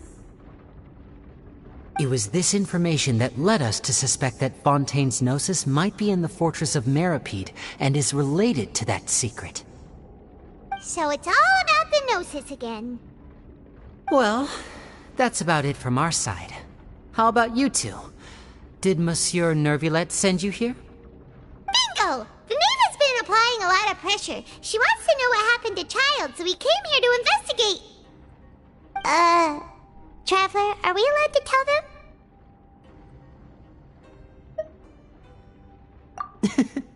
You don't need to worry too much about that.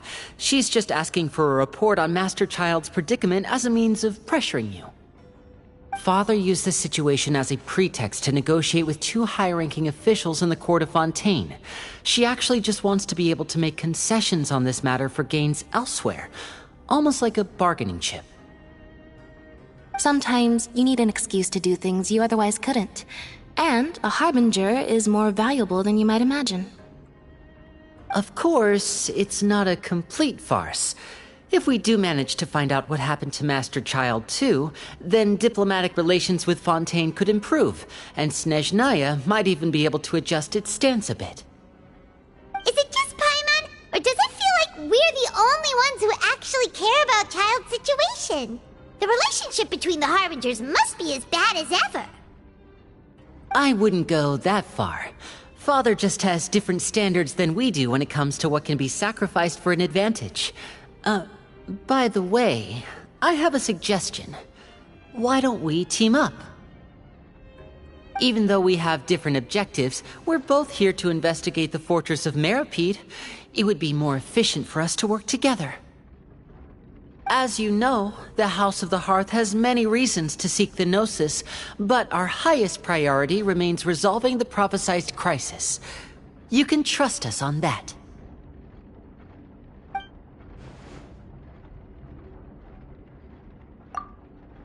See, I told you. Is that so? Sure enough, it won't be easy to convince them to cooperate with us. Lenny seems to be thinking pretty hard about something. Of course he is. Lenny has been looking forward to a chance to reach an understanding with you ever since last we met. Or, I should say, we were really looking forward to teaming up with you this time. Lynette, just tell them everything, why don't you? It's okay to open up a little.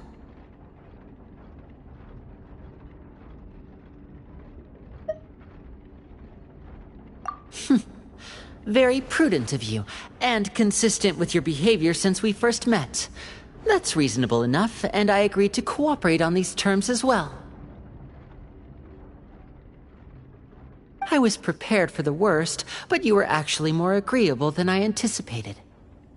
All right then, there's no time to lose. I have some information to share, so listen carefully.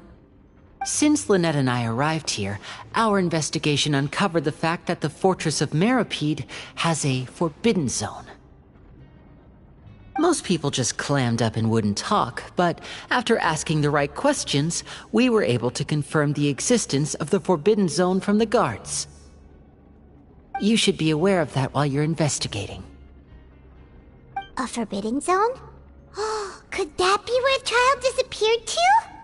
You're right, we'll definitely keep that in mind. Good. That's the most suspicious thing about the fortress that we know of so far. We have a few other unanswered questions, and we'll be investigating those as quickly as we can. Anyway, I hope you find our information useful at least. Oh, look at the time. You two must be hungry. You should go to the coupon cafeteria and get something to eat. I'll use my cards to get in touch with you again in the future. Oh, that's just what Paimon wanted to hear! Paimon's starving after all that work today. We can talk more about the investigation later. Let's go get some grub!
good as last time.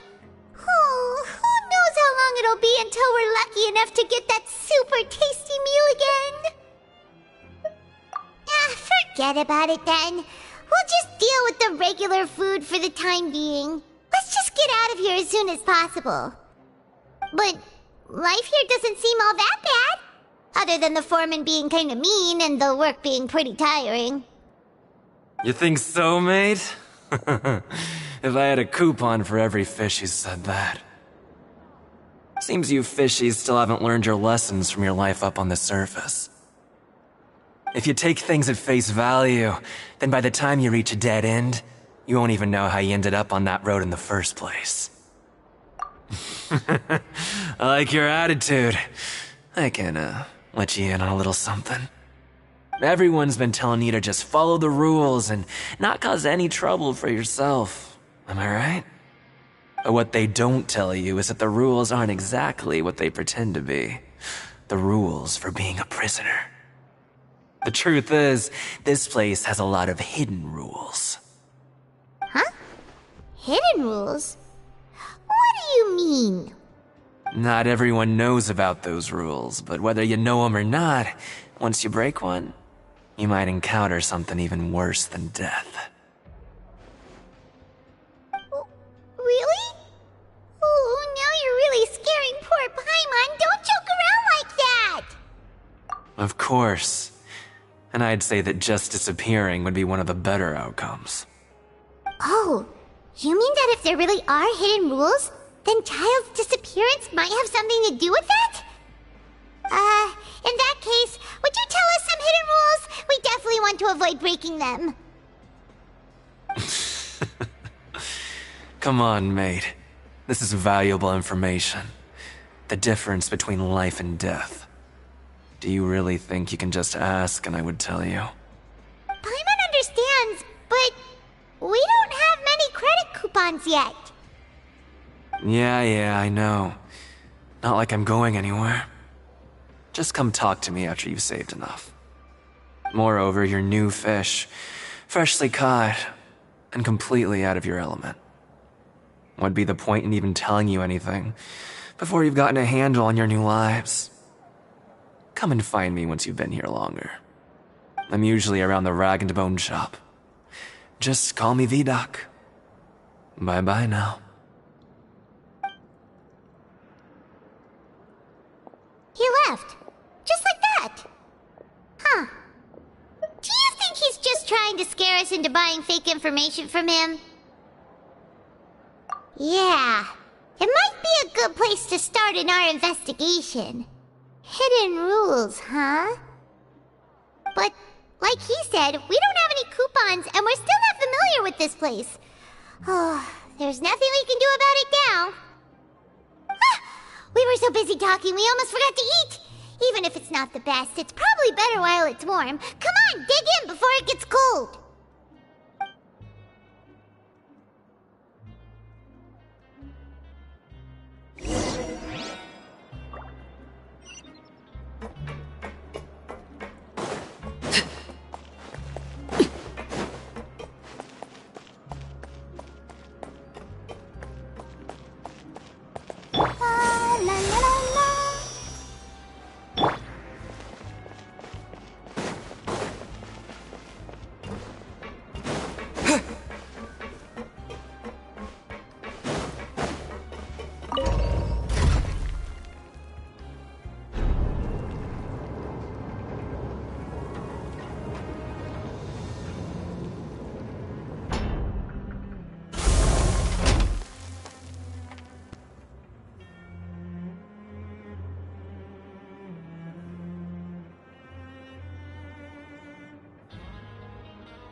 So Paimon just confirmed with the guards that our shift is set for every morning, and we're free to do whatever we want all afternoon.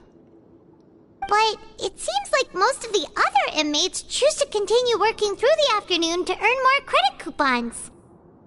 Oh, and they also said that you can use coupons to skip work in the morning and free up your time. They weren't kidding. Credit coupons really can be used to do anything here. Paimon's so tired. And we'll need to wake up and go to work in the morning. Without any credit coupons, it's not like we can really do anything else. Nighty-night, Traveler. Paimon hopes we can keep making progress on our investigation tomorrow.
You seem to have something on your mind. Did you dream about something last night? Is that even possible? Unless it wasn't an ordinary dream?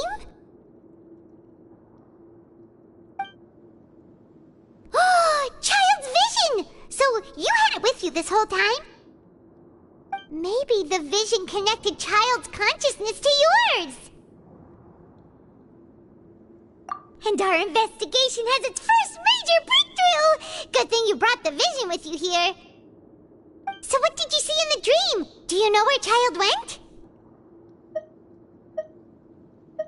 Huh. Okay. Well, hopefully it'll be a bit more helpful in the future. What's more important now is that it's the start of another new day as prisoners. Let's do our best to earn more credit coupons. What's the plan for today?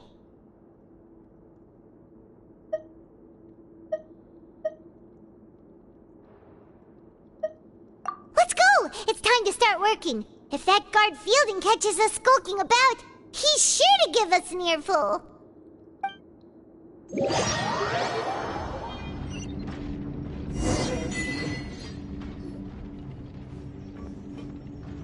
Look who decided to show up. Get your butts in gear and get to work. Time's a-wasting.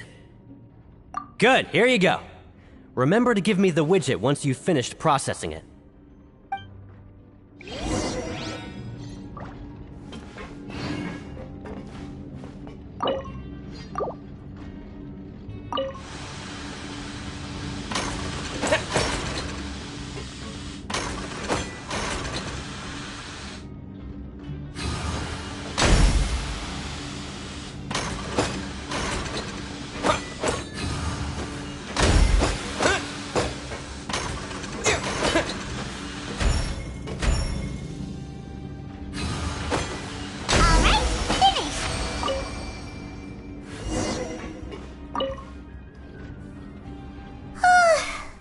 On speed. But after so many shifts, it seems we're really getting the hang of it now. Hey there, fellow shiftmates. I saw you finished your work, so I thought I'd come over and say hi. Oh, hey there! We've seen you before. Your assigned workspace is really close, isn't it? That's right. The name's Rowan. This past few days, I couldn't help but notice the new faces working nearby. I guess we were destined to meet. I've been working here for almost 15 years. Even the foreman, Grainville, always calls me Chief. Whoa, you've been working here a long time, Chief. Hey, not so loud. If there's anything you'd like to know, just ask me. I know the work here in the production zone better than the back of my hand. Alright, Chief, we'll be sure to come to you first.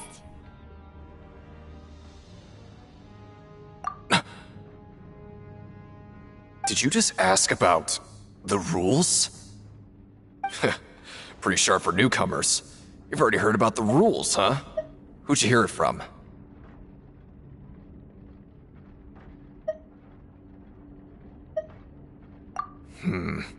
Alright. Seeing as I'm the one who came over here, you're already calling me Chief. I guess I can tell you a little.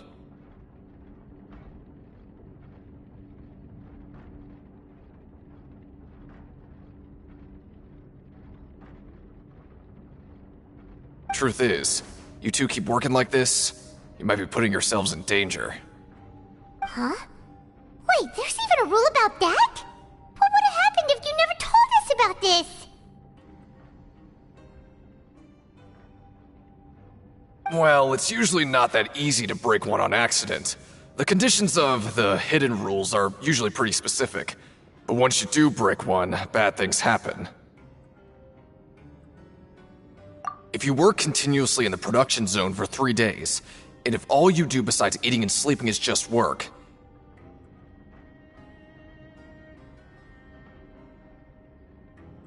then something bad will happen during lunch on the 3rd day.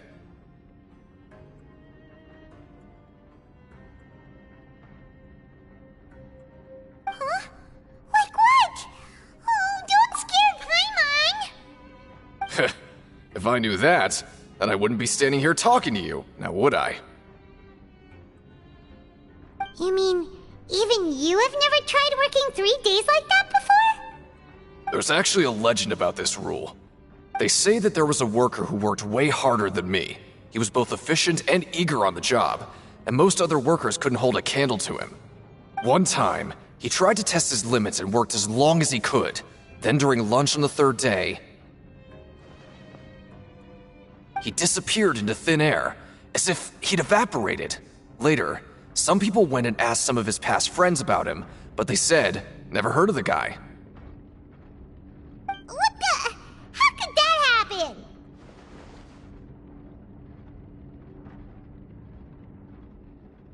Unfortunately, we were assigned different production zones. I never saw for myself what he looked like.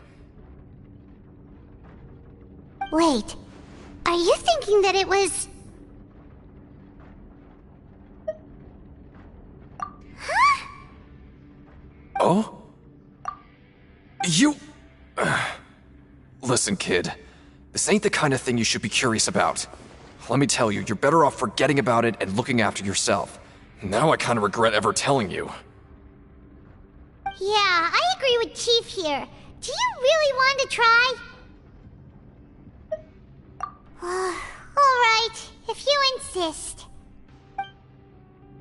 What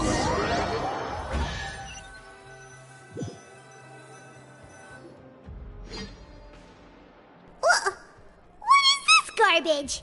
Ooh, it looks disgusting! Oh, Paimon misses your cooking now. What would you like to do this afternoon?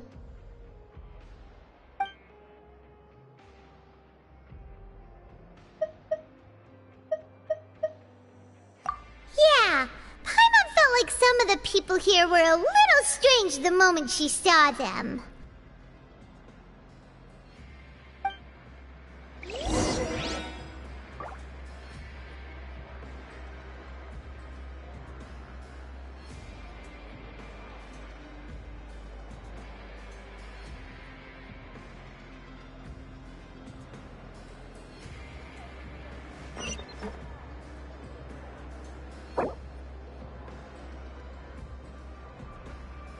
Grab yourself a welfare meal.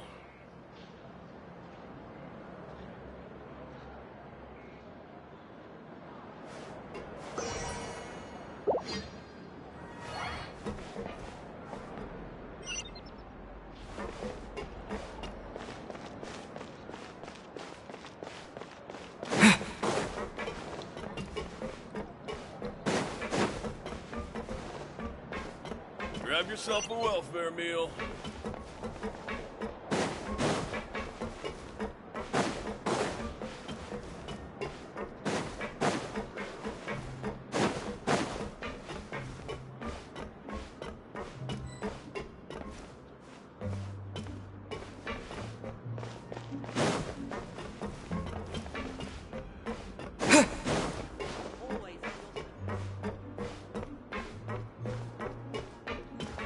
Well, have you gotten used to prison life yet?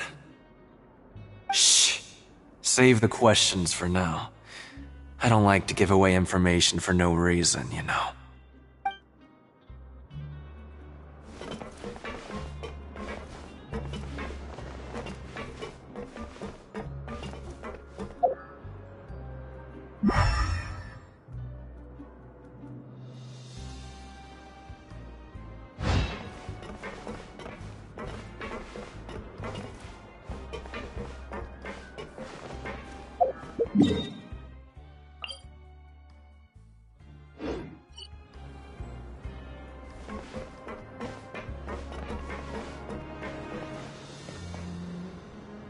I want to go on a vacation with Galvana.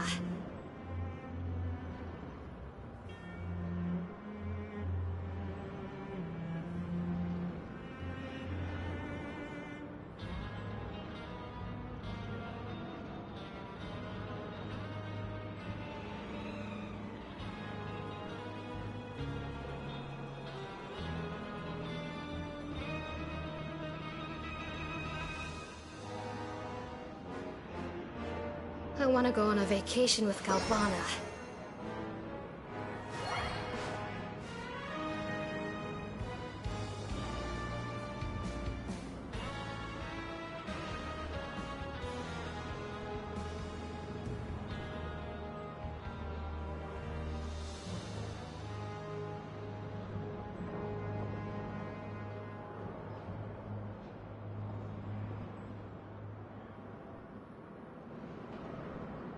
I want to go on a vacation with Galvana.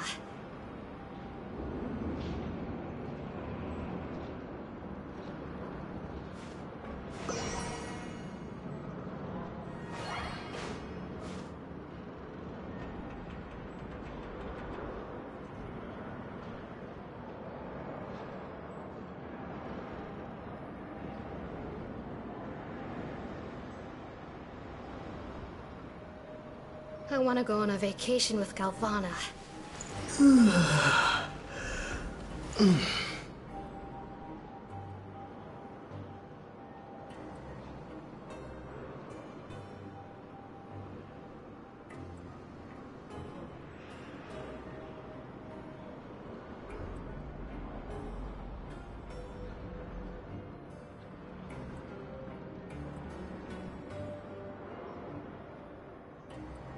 I want to go on a vacation with Galvana.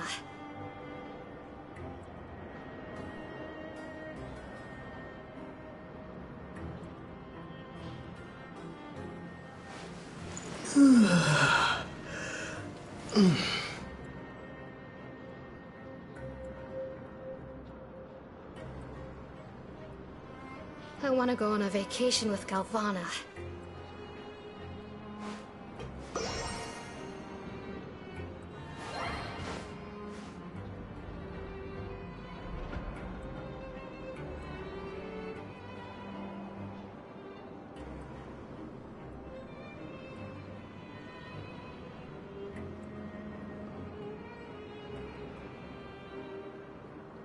I want to go on a vacation with Galvana.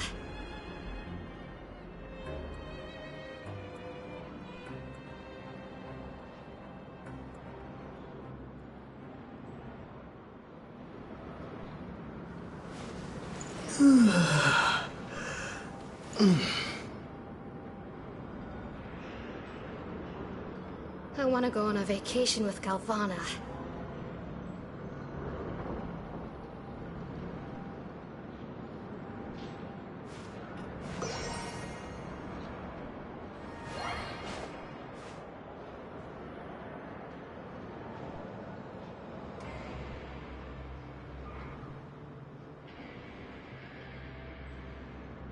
I want to go on a vacation with Galvana.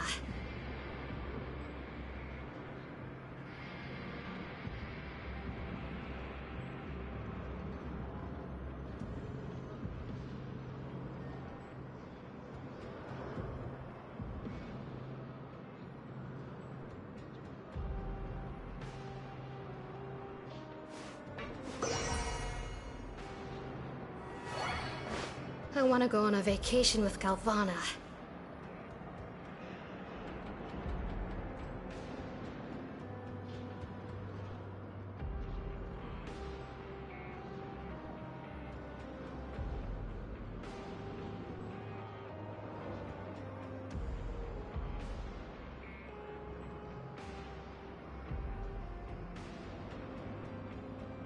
I want to go on a vacation with Galvana.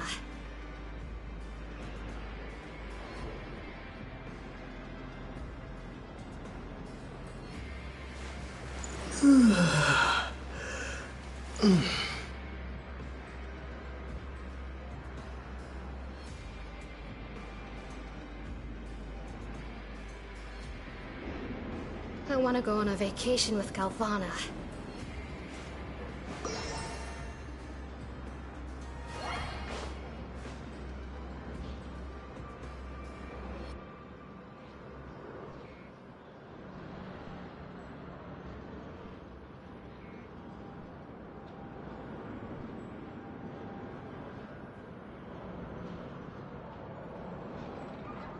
I want to go on a vacation with Galvana.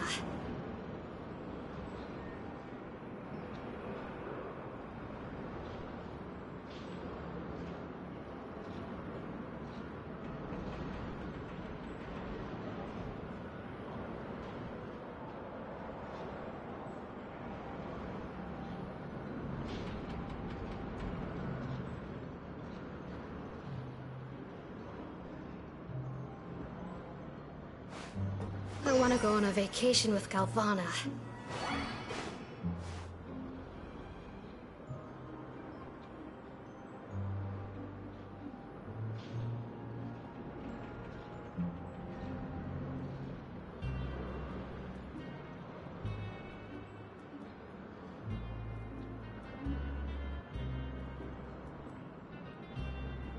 I want to go on a vacation with Galvana.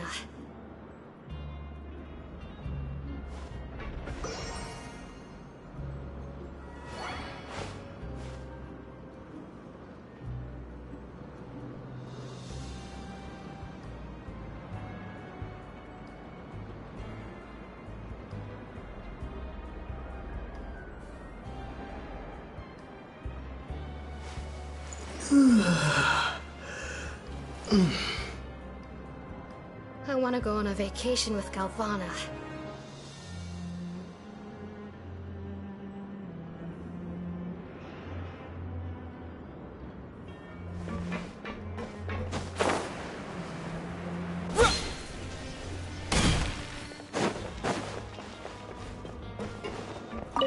Sorry, I don't know who you're talking about. Are you sure they're an inmate here?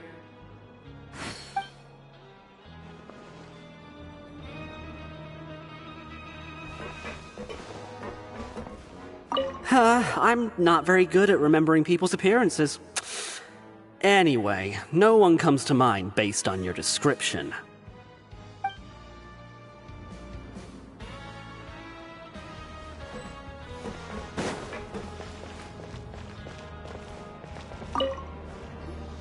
Oh, hello.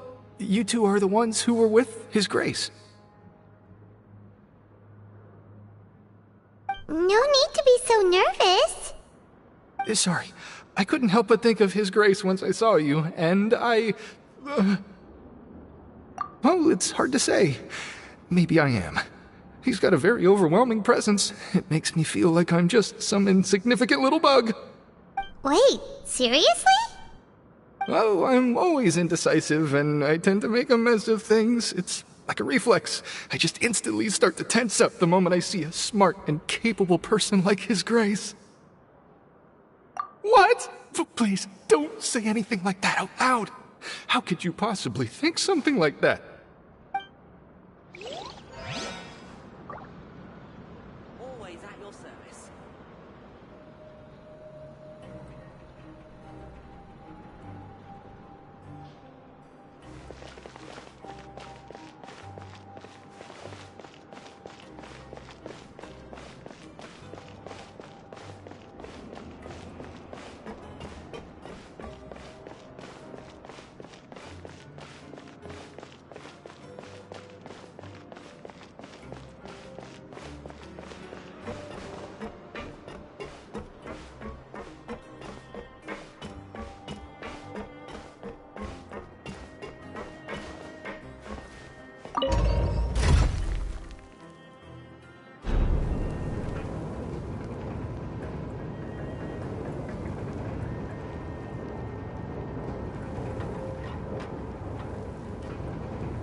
Hey!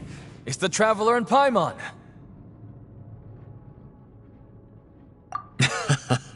No need to tease me, okay? I won't trip on the same step twice. Just like His Grace said, paying attention to every little detail is the key to prosperity. Maybe this is the true meaning of rebirth, not just earning credit coupons.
Oh, wonderful. I was worried that you'd be busy trying to earn credit coupons all the time, but it seems like you haven't neglected your investigation work after all. Paimon likes having more coupons, but no one wants to work all the time. Have you also been investigating the area, Lynette? No, I was just slacking off, and you happened to catch me.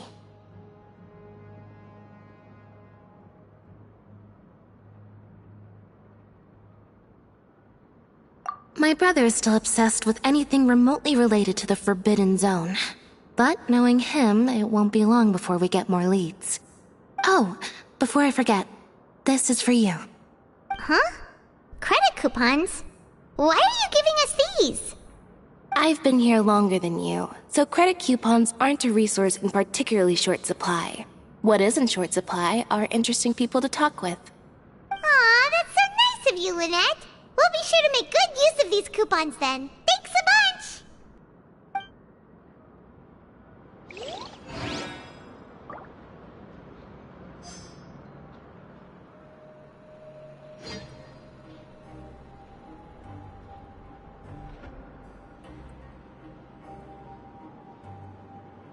Help each other get through it together.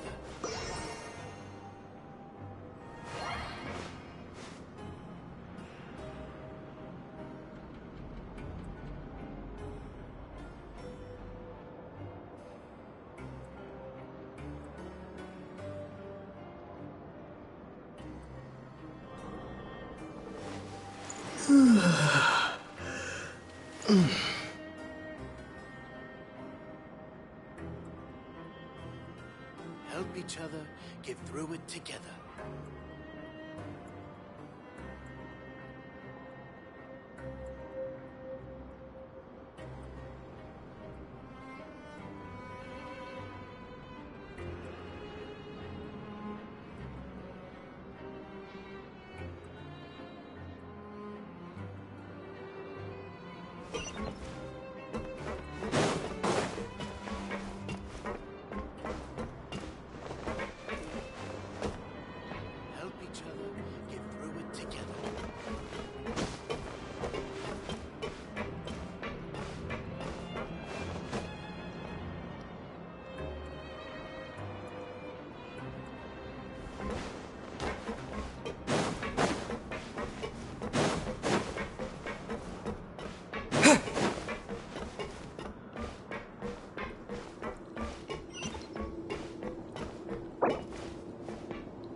Then what the blazes are you doing here? Your time would be better spent earning coupons. You afraid of suffering from success?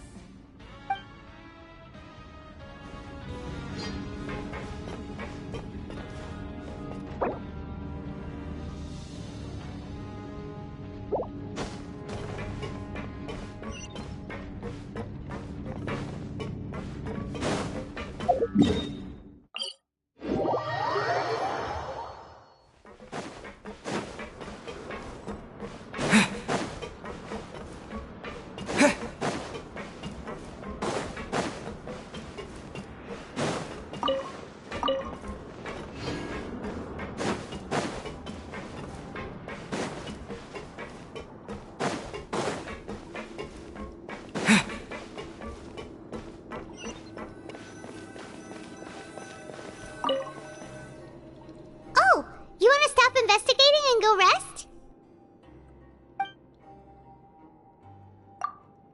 Okay, you should rest up. We'll be back at it tomorrow. Aw, looks like we won't get a chance to sleep in as long as we're here. Let's get to bed early.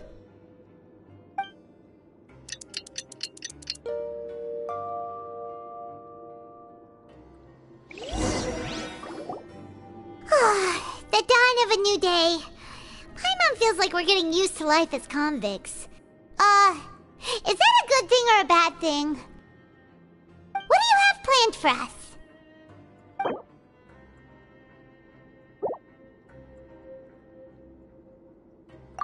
Let's go! Credit coupons, here we come!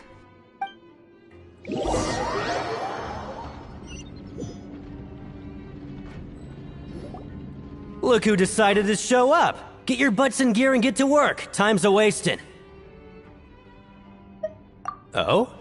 What's with suddenly wanting to work so hard? You need coupons that badly? Sure. Let's just say we really want to test our limits.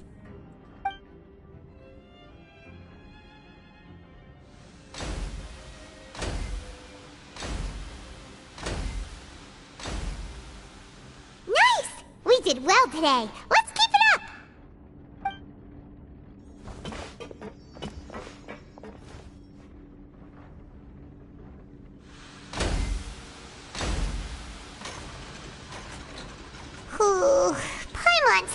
it. Who knew that processing these widgets would be so tiring?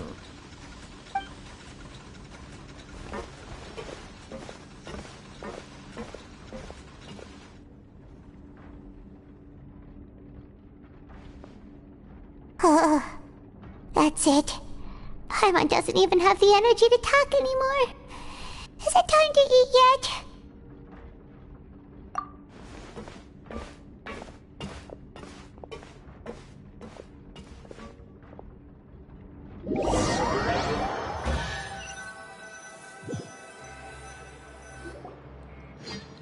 Oh, Paimon's exhausted. It's just work, work, and more work. Paimon's little body can't handle this much longer. Wait a sec. Now that Paimon thinks about it, haven't we been working non-stop for 3 days now? And now it's lunchtime!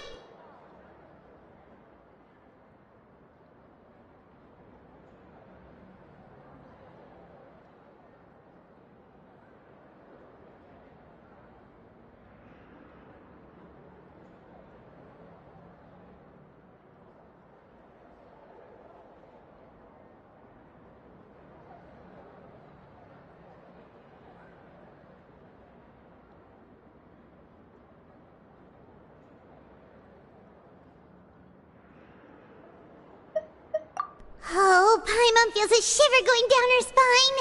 What's going to happen? But it doesn't seem like anything's changed at all. And we made it to the coupon cafeteria safely.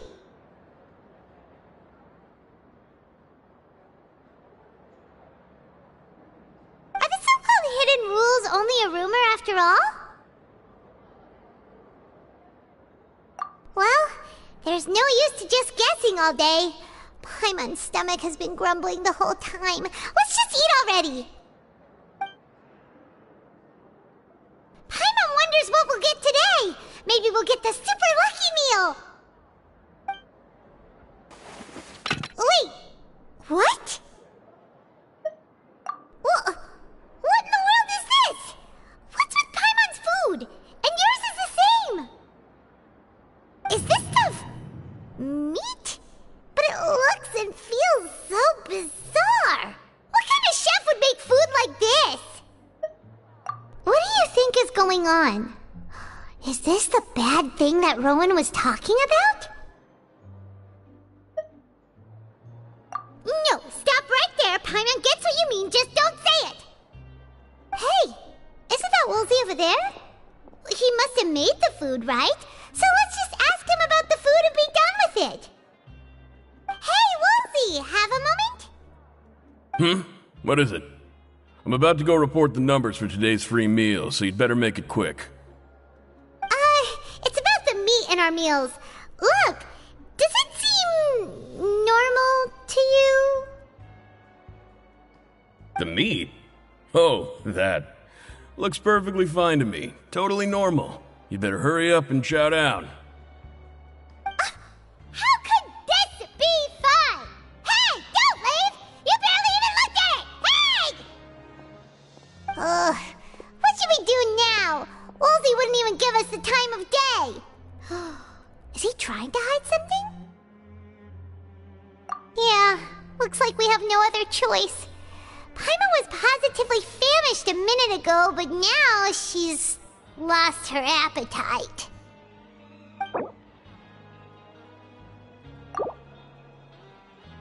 What would you like to do this afternoon?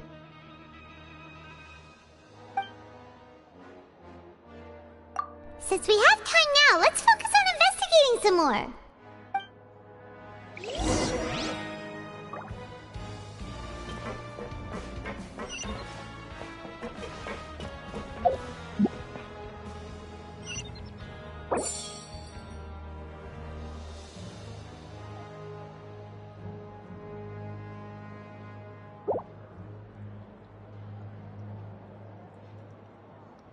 Grab yourself a welfare meal.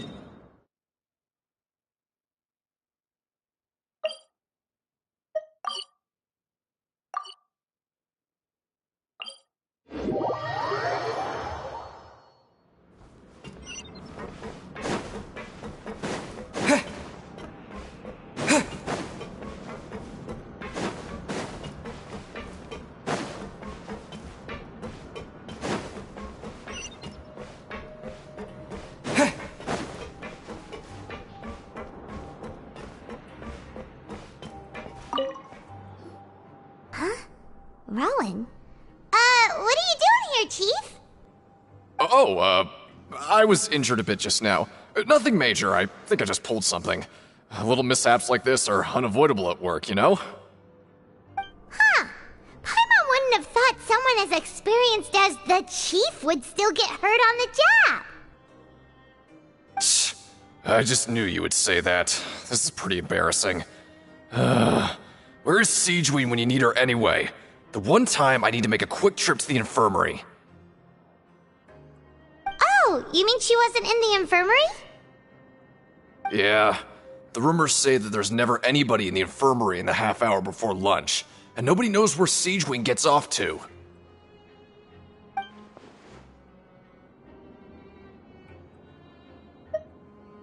Huh. That's actually really strange. Siegeween's always super dedicated to her work. Where else would she possibly go? Forget it. I can take care of a small sprain like this on my own anyway. No need to trouble her.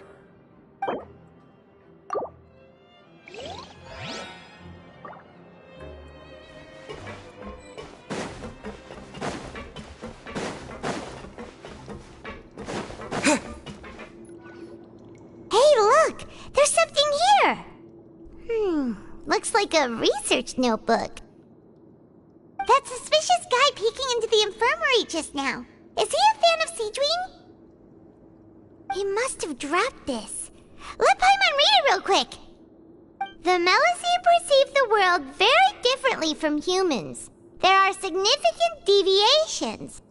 As a result, their sense of aesthetics and beauty is also very different from that of humans. This must be taken into consideration when giving gifts. Ooh, this all sounds pretty serious. He sure did his homework. And as for the notebook, let's take it.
Siegeween? Aren't you supposed to be in the infirmary? What are you doing in the production zone? Hello, Traveler. Paimon? Everyone's usually busy around now, and we don't have any patients to look after in the infirmary. I thought I'd come here and enjoy the sight of everyone hard at work. Enjoy? What's there to enjoy here? It's really worth watching. I often stand here and observe everyone. Humans are just so interesting and adorable. I like to watch your expressions while you work. Are you talking about pets or people? Oh, I can see why you think that, but you shouldn't jump to conclusions. See, we Melazines are a different species, and we see the world very differently from humans. It's very easy for me to observe everyone's condition. All it takes is one look, and I can tell which workers are exhausted. Wait, Melazines can see that? Huh. That does sound useful for being a nurse. Yes, running around tending to everyone's health is very fulfilling. But I'd much prefer it if you're all happy and free from exhaustion and pain in the first place. Take care of your body and make sure you eat well. Always rest when you're tired from work and don't push yourself too hard. We'll definitely take care of ourselves. Thanks for the reminder.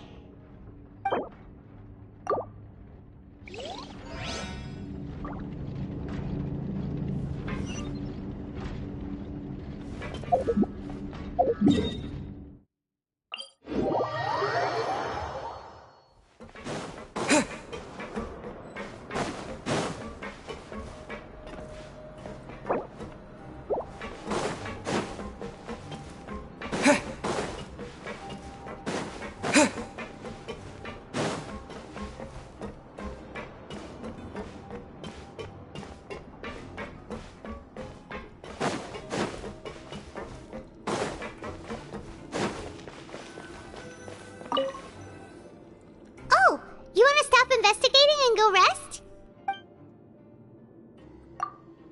Okay, you should rest up. We'll be back at it tomorrow. So after working a few days straight, we got some strange meat in our lunch. What was that all about?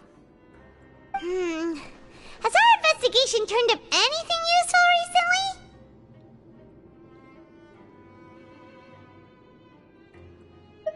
Really? Then it looks like that part of the investigation has hit a dead end. Well, we'll keep searching for more clues tomorrow. Good night, Traveler.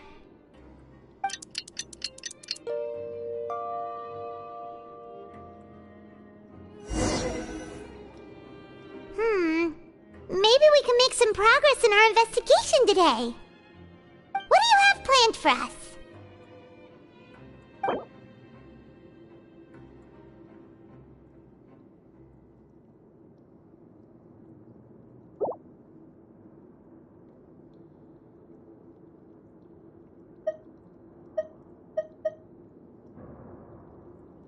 After working here so long, we're really starting to get the hang of it.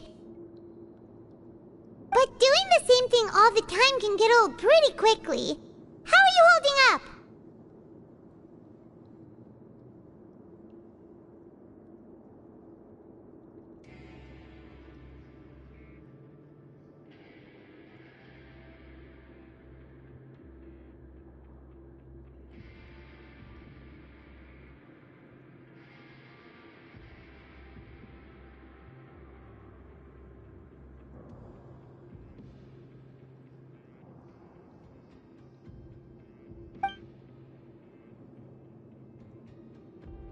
Yeah, it's good to kick back and relax once in a while.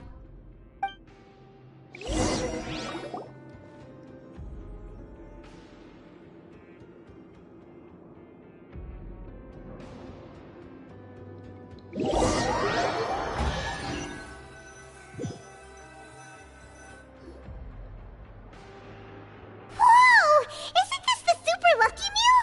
Looks like hard work really does get rewarded. Paimon's gonna take her time and savor every bite. What would you like to do this afternoon? Knowing Child, he must have been there all the time.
Oh, you must be the Traveler, huh? Sorry, mate, but competitors as strong as you are prohibited from participating. I don't make the rules, mind you, but I was given very specific instructions. Even convicts value their lives, don't they? I hope you can understand. But we have a game here that'll let you show off your strength, and you'll even earn some credit coupons in the process. What do you think? Interested?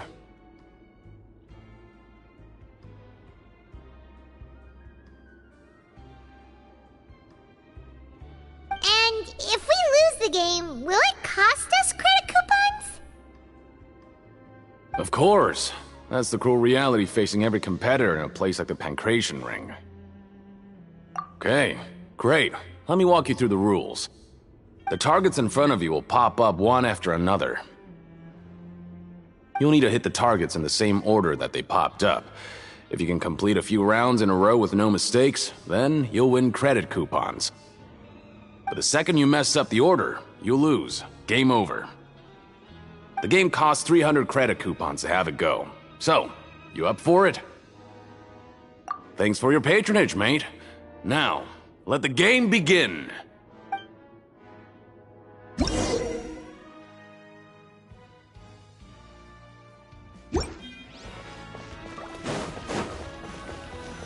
Okay, do your best to hit the targets, just like Colin said!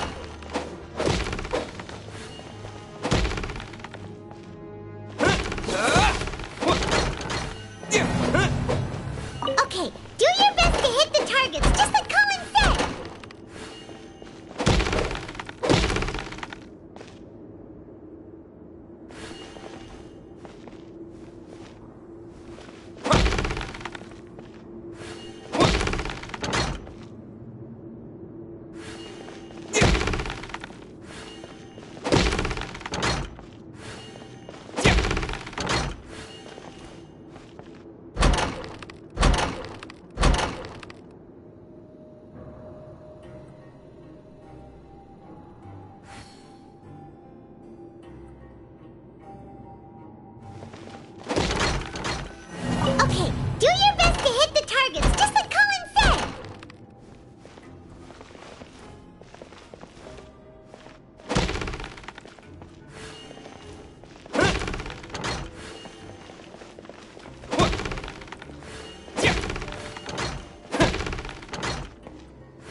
Your strength really shouldn't be underestimated.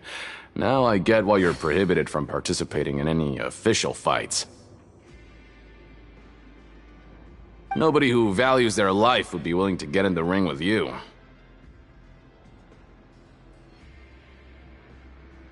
However, you two haven't tried betting on the outcome of a pancration match yet, have you? Just go talk to Rusimov. Buy a ticket for whichever fighter you think will win. There's a big payout if the fighter you support comes out on top. But we don't know anything about the fighters. How can we possibly know who to support? That's normal. Just watch a few matches and get a feel for the fighters. It won't be long before you can pick winners in your sleep. He's got a point. Why don't we give it a try? If we have enough coupons, we could probably bet at random until we figure everything out. Huh. Bet at random, huh? Well, how should I put it? It's not like you can't do that, but I'd advise you to give it some more thought first. Huh? We shouldn't get too carried away. What's the problem? What? Never even picked a boxer before, and you already know about the rules? You're not just strong fighters. Seems you're pretty perceptive, too. Might as well tell you about it, since you already know that much. Plus, I think you've got the potential to be one of my greatest customers. I think I can let you in a bid. Besides, I don't want to risk ever losing a customer like you. Is it that serious? Okay. The hidden rule here is, if you buy both boxers' tickets and support them both, something bad will happen the next morning. So the rule is that we shouldn't pick both boxers in the same fight, but if anyone actually did that, wouldn't they be guaranteed to lose coupons? Who would do that anyway? And what do you mean by something bad will happen? How would I know? Not like I'm stupid enough to do that. But I've heard a story about the rule. According to the rumor, there was a masked boxer who possessed incredible skill and power. None of his opponents even stood a chance against him. However, in the final match, the organizers told him to take off his mask. He refused and never showed up to the fight. And after that, he was never seen again. Some say he died, or that he was taken care of by the event's organizers. But everyone remembers that he was someone who cherished honor above all else. In his eyes, supporting both boxers in a match would dishonor the competition itself. So you mean it's like a curse? He'll take vengeance on anyone who does that? No, he was always wearing a mask, like he was intentionally trying to hide his identity. I don't even know anything about his past. Traveler, do you think that boxer was... Huh? We will? You're not serious, are you? Look, here I was just trying to be nice and warn you, yet here you are trying to break it on purpose? Yeah, it sounds pretty scary to Paimon.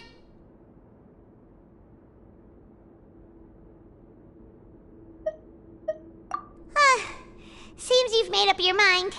Just be sure to protect Paimon, okay? Betting on both fighters will set you back about 3,000 credit coupons. If you have enough, then go ahead and give it a try. Just don't come running back to me if something happens. We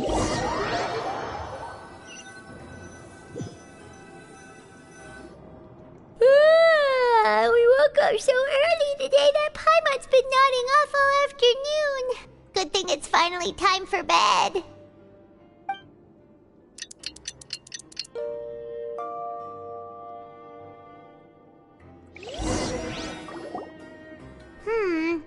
Maybe we can make some progress in our investigation today. What do you have planned for us?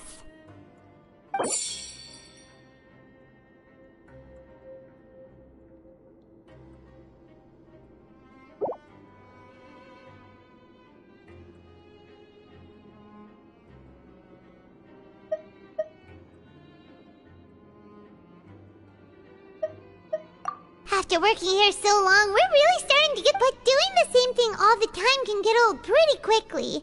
How are you holding up? Yeah.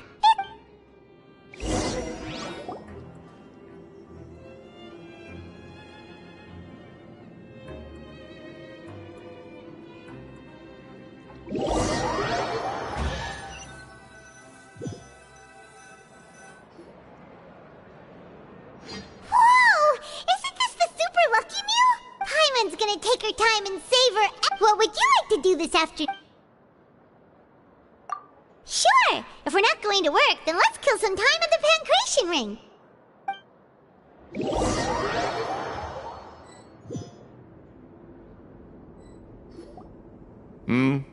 Are you two here to buy tickets? Better be quick about it. Another match is about to start. Who are the boxers in the next round? We have the reigning champ, Le Grappler, versus a contender from the Eastern Prison Block, Demon Horde. Are those their nicknames, or did they choose those names themselves? Either way, super weird. Since you're new around here, I'll help you out and give you a little suggestion. Even though Le Grappler is the crowd favorite, Demon Horde is a first-class dark horse with incredible potential.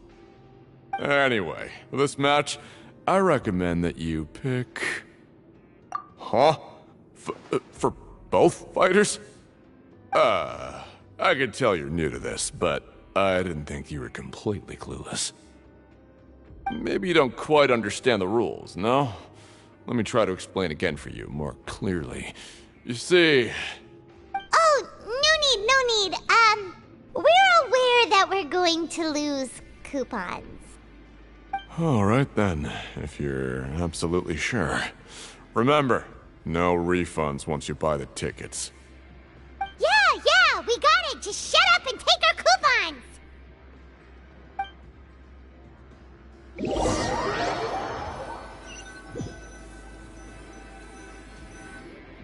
Seems we had a productive day. Hope we can make even more progress tomorrow.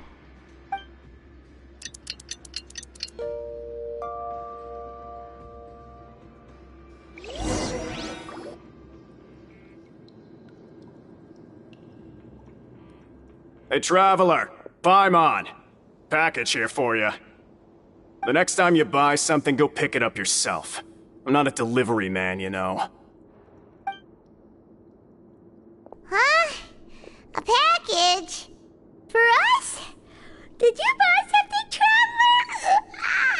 Paimon's not quite awake yet, so why don't you go take a look? Right! Yesterday we broke the hidden rule and bought tickets for both boxers. Oh, maybe this package is the bad thing that Colin said would happen. Paimon suddenly feels wide awake. Wait, maybe let Paimon go hide somewhere first. Just call Paimon after you opened it. Hey, wait! Paimon's still here! Don't open it!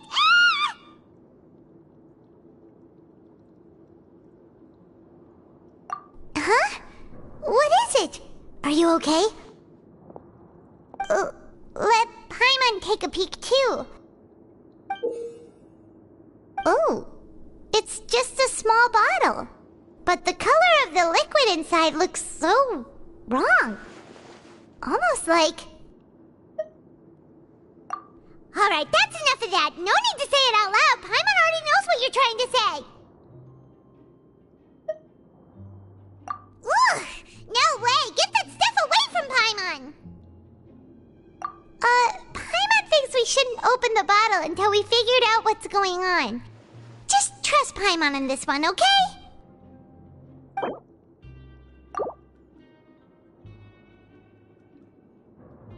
What do you have planned for us?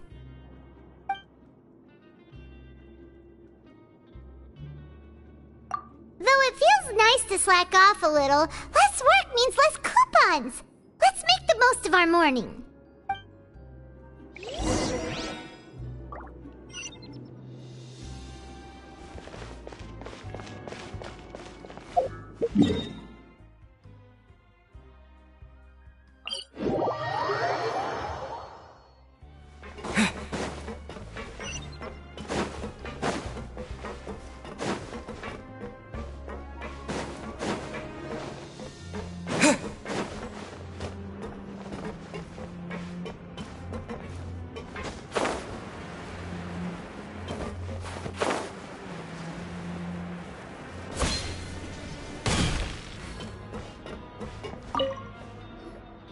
If there's no way to send it all out, then maybe I'll never get a chance to leave.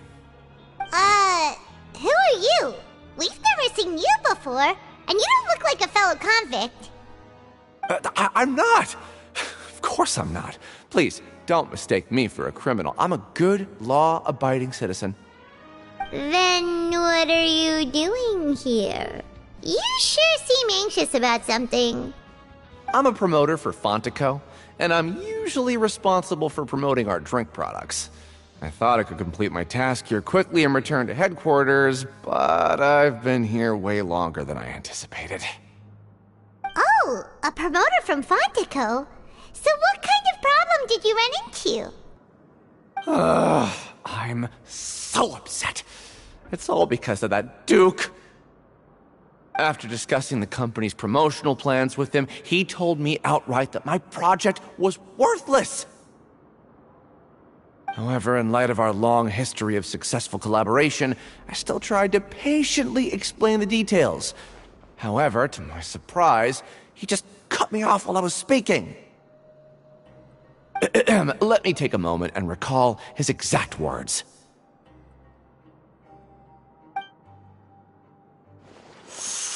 I'm just gonna stop you there and say no. If anything, I'm saving you time. It seems you don't fully understand the value of credit coupons here, nor do you understand the value of your own products. The former is because you are from the overworld. That's understandable, and I don't blame you for that.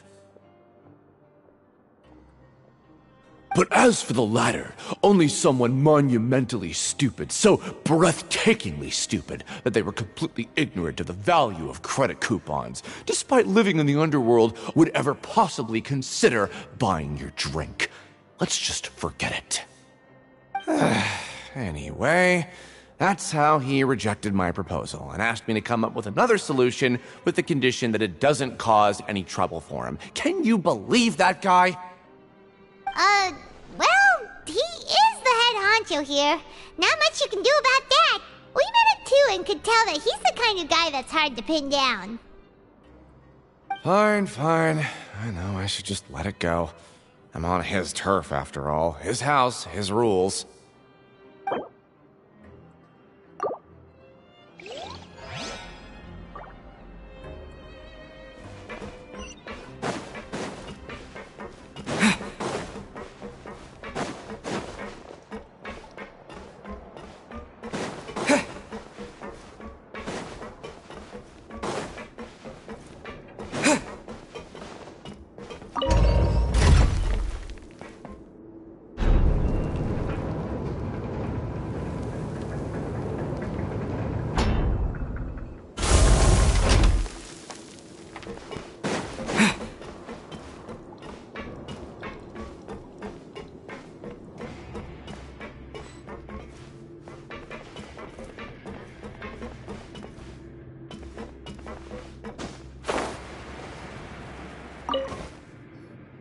Hey, I heard you crazy fools really did it.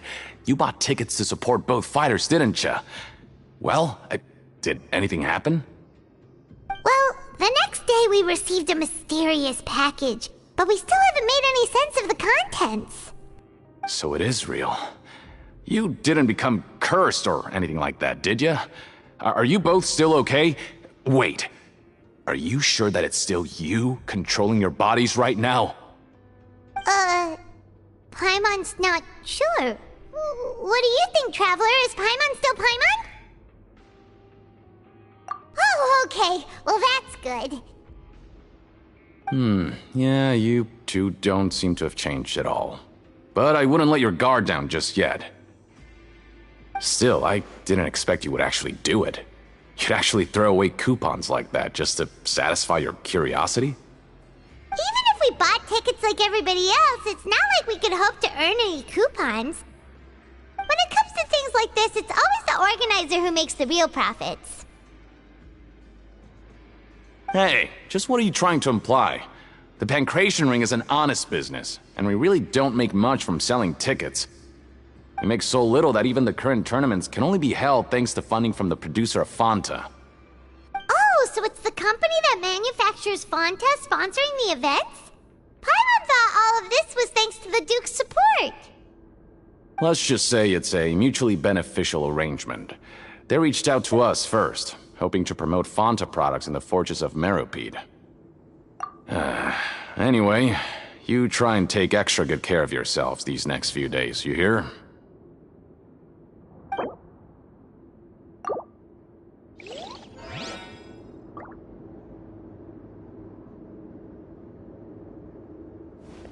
Time to show me what you got.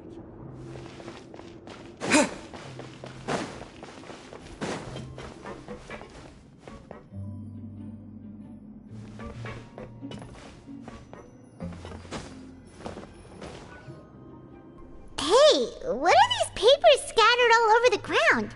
Are they registration forms or something? Maybe not. Every page has the Fontico symbol on it. Maybe it's some flyers from the company. Okay. But if someone catches us, they could accuse us of trying to steal the company's secrets, couldn't they? Oh, you're right. Guess there's nothing to worry about then. Let Paimon have a look here. Without assistance from the Fontaine Research Institute, development of the new product has been slow, and some researchers on the project have voiced concerns. We have no choice but to let the new product undergo the first phase of promotional trials without a designated name or packaging. We will adjust the direction of future development according to feedback. We have decided to only conduct closed, small-scale trials for the time being. Sure doesn't seem like anything unusual. The company is just trying to develop some new products besides Fanta. But it sounds like things aren't going well at all. Let's put these papers back where we found them and make it look like nobody went through them. Okay, good.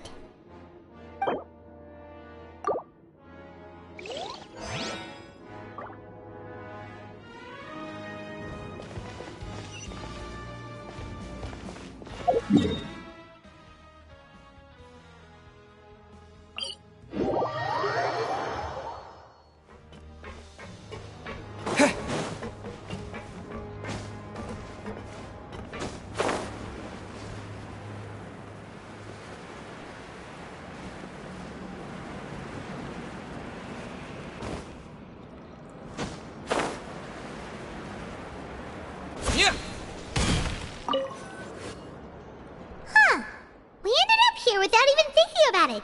Wanna grab something to eat? Alright, but remember that we bought this time with coupons, so let's make better use of it next time.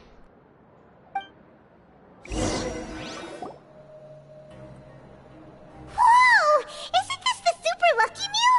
Paimon's gonna take her time and savor. What would you like to do?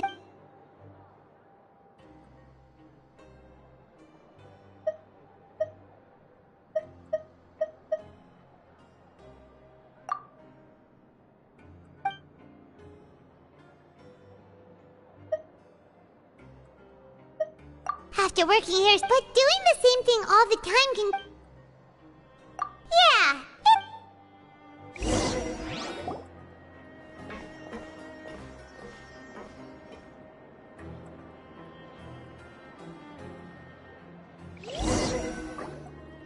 A mysterious box? A bottle of crimson liquid? Paimon still doesn't know what to make of it. Do you have any ideas, Traveler? Really?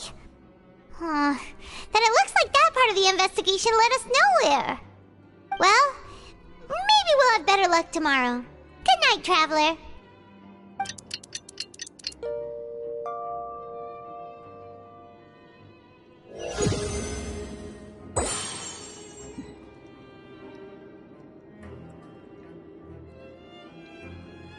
Okay, so we've investigated 2 of the hidden rules.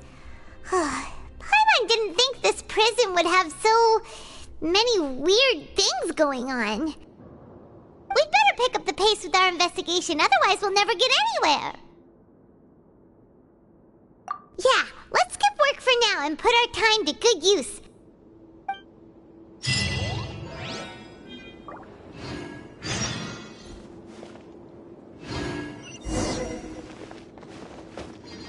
Hey,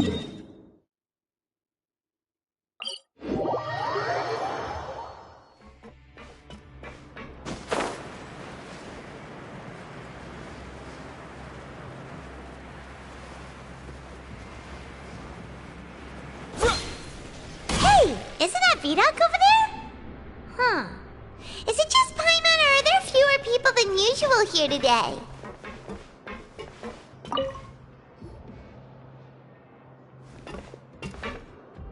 Ah. Seeing you at this time must mean you've already saved up a lot of credit coupons. Or at least enough to skip work. Seems you're getting into the swing of things around here.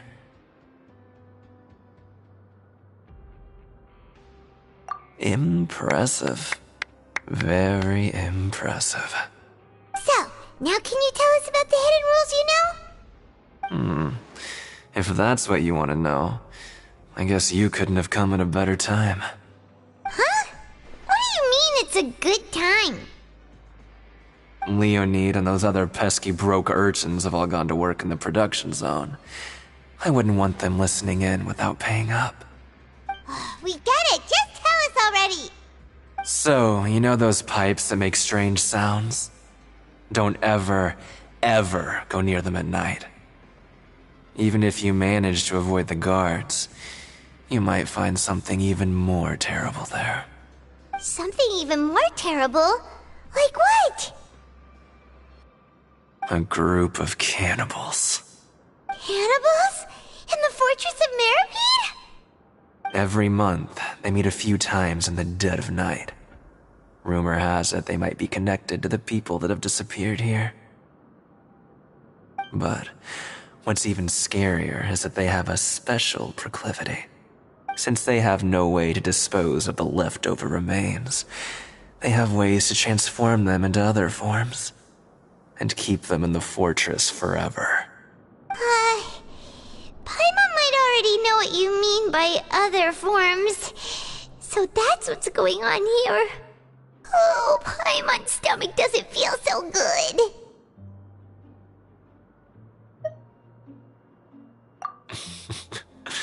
You two look pretty skeptical. No matter, learning the truth behind dark secrets isn't necessarily a good thing. I've got things to do too. I suggest you just act like I never told you anything. Traveler, can we just trust him on this one? Oh, Paimon doesn't want her blood and flesh entombed here for all eternity? Oh, so that's how you see the situation. Huh. You know, Paimon does feel a little better about it now.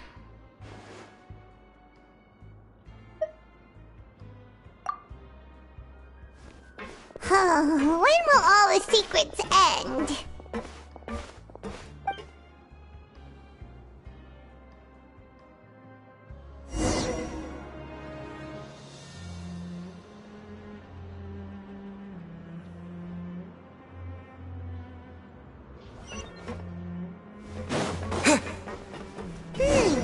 Vidok isn't here. But the guys who went to work in the morning are back. Let's go ask them! Just stay away from me.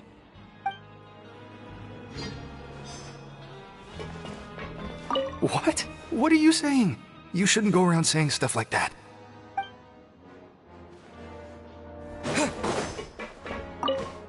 What are you talking about? Listen, you should keep your nose out of other people's business.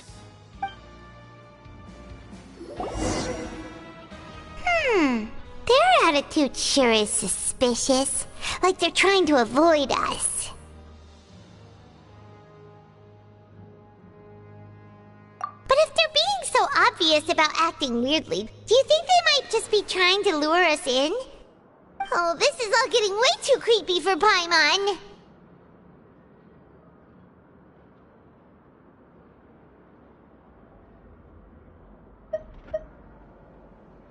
So you mean we still need to investigate some more? Okay, if you say so.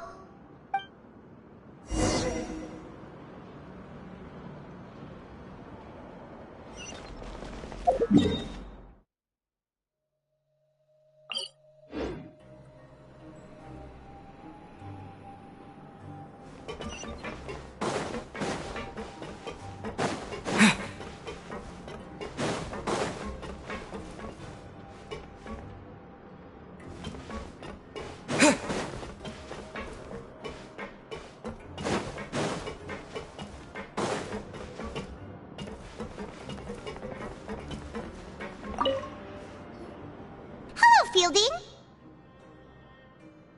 What do you want? Criminals like you ought to be working right now. Catch my drift. We just want to ask you a simple question. Have you ever discovered anything odd during your nighttime patrols? Why are you asking about something like that? Whatever happens at night isn't your concern. All you need to worry about is getting enough sleep. Well...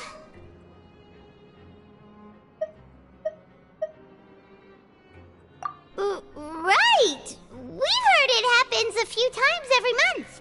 Paimon has sensitive ears, so it makes it hard to sleep. Really? I see. But it's not like I'm on duty every night. And now that you mention it, I recall my colleagues talking about something like that before.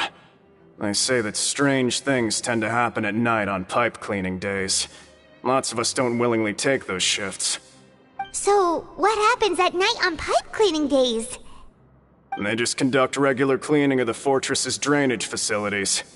There are 3 pipe cleaning days per month, and it just so happens that today is one of the scheduled days.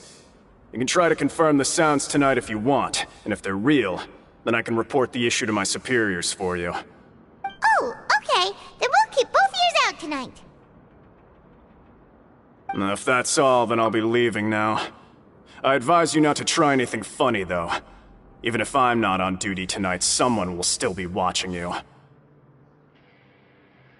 Don't worry, we don't want any time added to our sentences. Oh, he left. So what do you think about the pipe cleaning days he mentioned?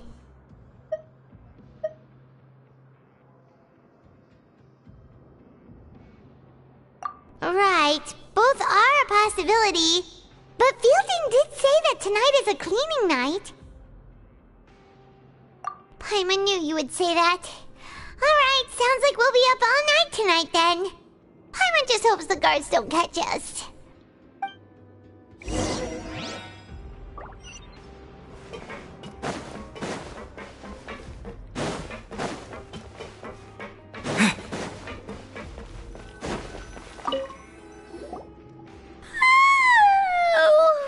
I'm so tired. But we can't sleep yet. They'll be cleaning the pipes tonight, so it's the perfect chance for us to investigate. Whatever. Just be sure to wake Paimon if she dozes off. Paimon's worried something might happen if you go alone. Huh? Traveler?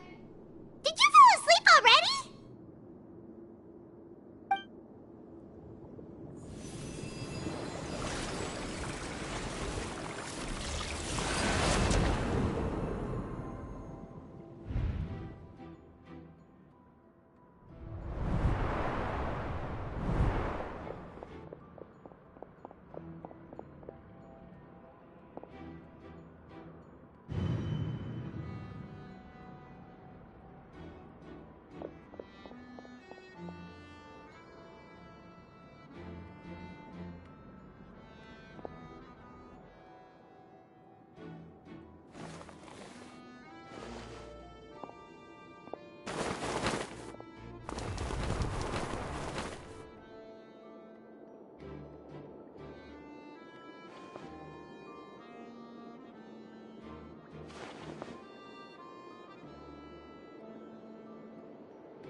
Traveler, come on, wake up!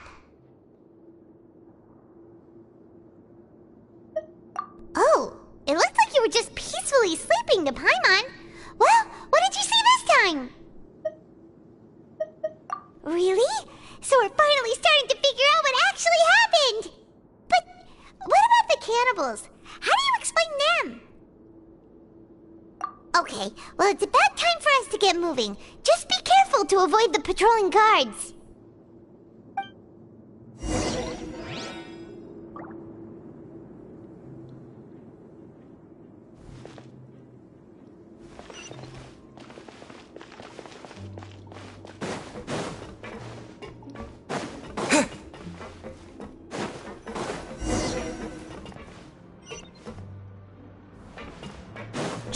Careful! We'll get in trouble if the guards catch us!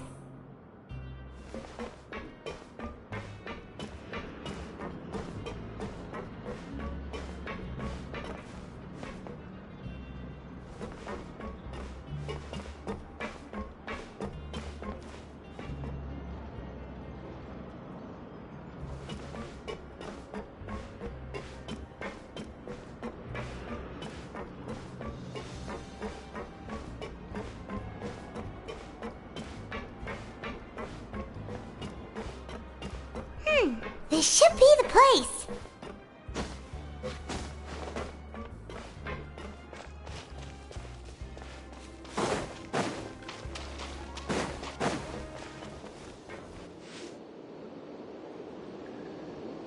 What? I know you. You were the ones we saw. Huh. You've got guts showing up here. You know who we are, right? You'd better leave now. Ain't nobody coming here to save you. What'd you say?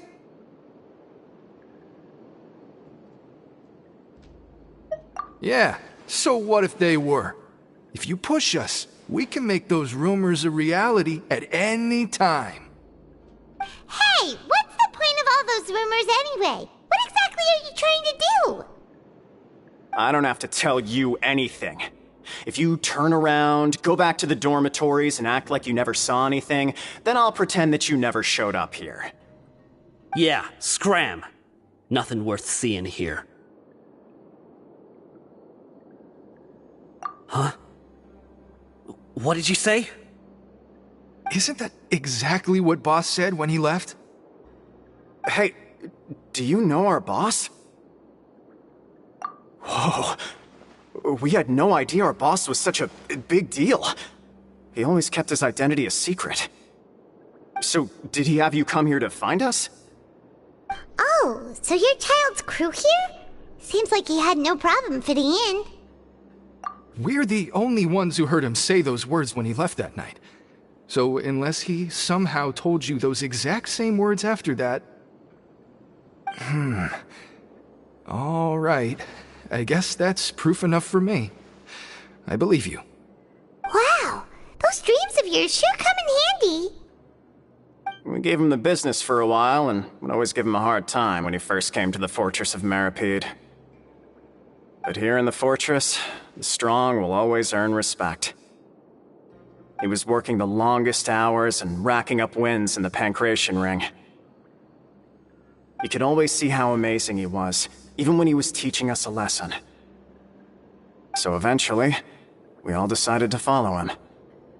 But one day, he suddenly told us that he had to find a way to escape this place, no matter the cost. He said it was because he heard that call again. And as his crew, if the boss wants something, then it's our job to get it done. So, we got to work, and used the hidden rules that were here to make up and spread the rumor about the cannibal rule. We just wanted to give him a better chance of escaping on a night after the pipes had been cleaned. Oh, thanks to your rumor, nobody would want to come anywhere near here, prisoner or guard. Wow, it sure is easy to exploit people's fear of the unknown. But has a child already escaped? Why are you all still coming here after pipe cleaning day? Because as far as we know, the pipe he went into isn't actually an exit. It should be a dead end. It leads to an abandoned factory area, and even if there were a way to escape from there into the sea, we're still way too deep. No one could ever reach the surface alive. But Boss still insisted on going in. It's like he was obsessed about it. So we told him that we'd pretend as if he never existed while he was gone. And that if he wanted to come back, he should wait for nighttime on a pipe cleaning day. That way, we could meet him here and help cover the whole thing up. So you come and wait here through the night a few times a month just because of that promise? Yeah, but it's been so long now. We already know in our hearts that he must have managed to escape somehow. Is it also possible that something unfortunate happened to him? Nothing could ever defeat Boss or slow him down. It's one thing we know for sure. Okay. Paimon was just brainstorming possibilities. Alright. Keep quiet and follow us.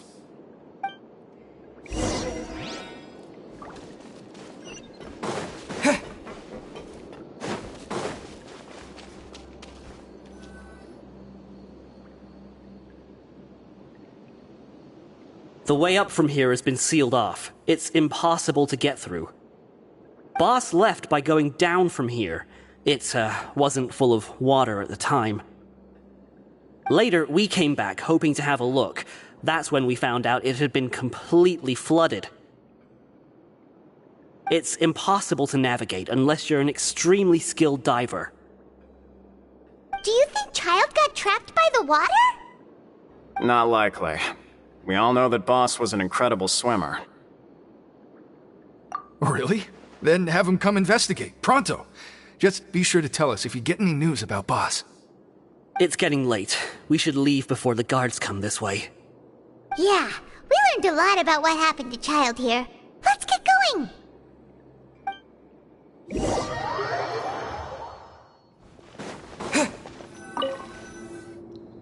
Whew. We finally learned some key information. Seems all of our investigative work has finally started to pay off. When you said you knew a diver, you were talking about Fremine, right? If we ask Linny, he'll definitely have Fremine help us. Ugh. Why is Child like this? What was he doing going into the pipes? Not making our jobs easier, that's for sure. Fortunately, though, it seems like it's only a matter of time now before we find out what really happened. Now that we can finally relax, I'm starting to feel super sleepy. Let's try to get some rest while we still can. Nighty-night, traveler!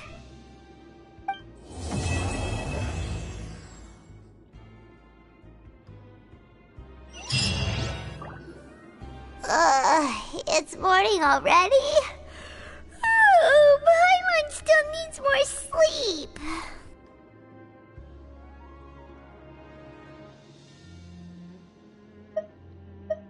Huh? Wait, look over there! Isn't that... It's one of Linny's cards! Let Paimon see what's written on it!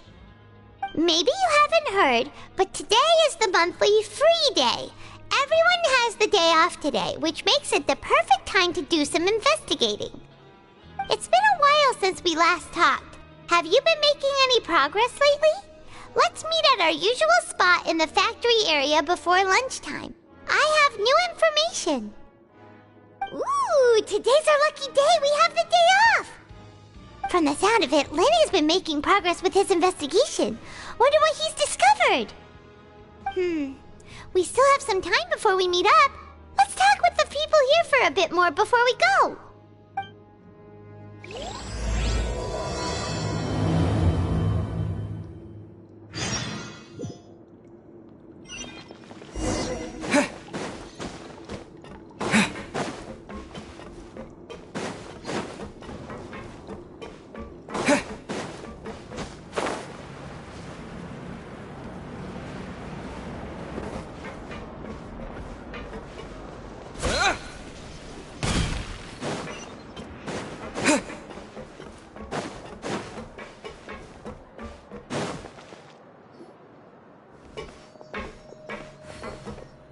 There's a group of people over there. Let's go listen in. So I said, that's not a faucet. Hey, who are you two? Why'd you come over all of a sudden? Sorry for eavesdropping. Sounds like you were talking about something private. What's the matter? They're just looking to join in on our fun, that's all. Hey, don't pretend like it's okay for them to just interrupt us like that. Yeah, fine. You're lucky we don't mind extroverts that much. You hear that, Quisto? What nice! Your expressions tell me you're looking to hear some juicy info, am I right? But before that, it just so happens that I know you two. Really? Are we that famous? You're kidding. How often does anyone get a personal tour led by His Grace himself? Practically everyone was talking about it. Word has it that you also caused quite the kerfuffle. A little mistake, huh? I like the way you put it. You see, people with a good attitude can join our group anytime, unlike some of the others here. Your group? I'm Quisto, and this is Lavaroon. People usually call us the Bombshell Bros, but don't worry. We're not playing with bombs or anything. It's just that our information is always so explosive, and we blow minds on the regular. So, you two really like to gossip? Whew, you sure know how to embellish. No. You don't get it. Knowing intelligence will make things better for you here. For example, knowing who's working with whom, who has the latest rumors, who's not getting along. Wouldn't you like to know all that? Whoa, all this info's worth something, you know? You should prove you're worthy of it. I don't mind him. Quisto's always this way. Just play nice and say something to massage his ego. The welfare meals. Talk about the welfare meals. Right. That meal we had yesterday was super delicious. Paimon can still taste it whenever she closes her eyes. Is that so? To tell you the truth, I've been helping out with making those welfare meals. I've been working as a kitchen assistant for about a month and a half now. Oh, so you're the one who made those delicious steaks. Amazing. You could be a professional chef. You are correct. I am a true professional. In fact, I even went to culinary school. But enough about that. Since you like my cooking, I guess that means we share similar tastes. Listen carefully.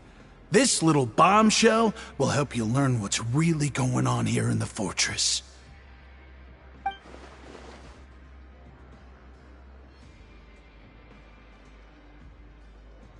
Listen, kids. The power structure within the fortress is quite complicated. The overworlders couldn't care less about us down here. We're basically dogs to them.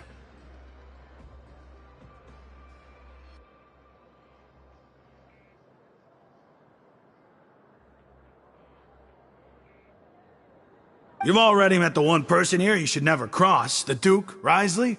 He knows more than you think. And if he doesn't care about something, then he often doesn't bother dealing with it.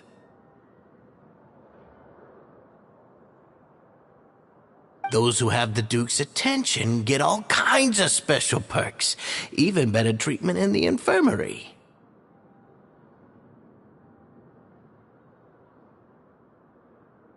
I know who you mean. It's that Jurier character, right? I don't think there's anything useful about him at all. Why does he visit the infirmary practically every day? Is it normal for anyone to be going in and out of there so often? If you ask me, he's just faking it to get out of work. But did you know that Jurier was a talented researcher from the Fontaine Research Institute before he came here? There's no denying that. I don't care if he was a researcher that could turn dirt into Mora. Once you're in the fortress of Meripede, you're just another inmate like everybody else.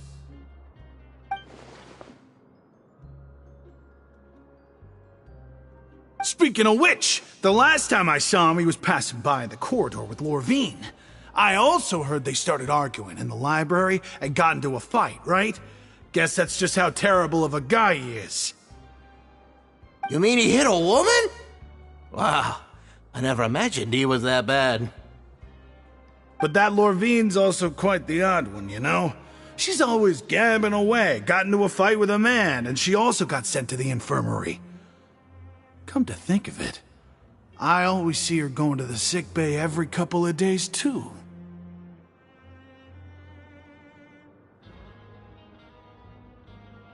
Huh. Wait a second. You don't think?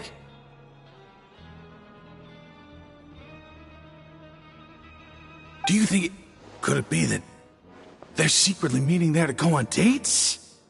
But it's really hard to imagine.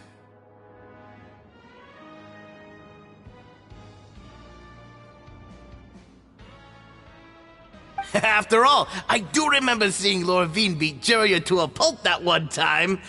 And we might be overthinking things.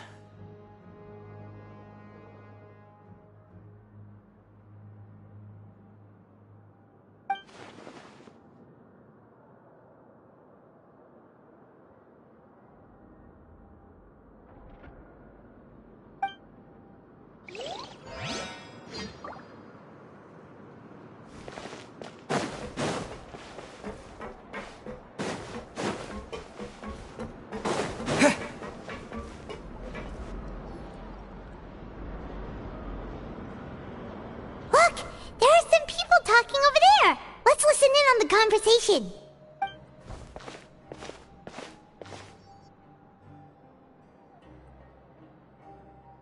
If you ask me, those pompous parasites on the surface act like they're all a bunch of aristocrats. Do any of them give half a hoot about a bunch of dogs like us? Hey, speak for yourself, mate. I'm no dog. Oh, you think you're special or something? If you're here, then you're just a convict like the rest of us. I've heard that even if you're released after serving your sentence, going back to life on the surface ain't any better. Once a criminal, always a criminal. We're marked for life.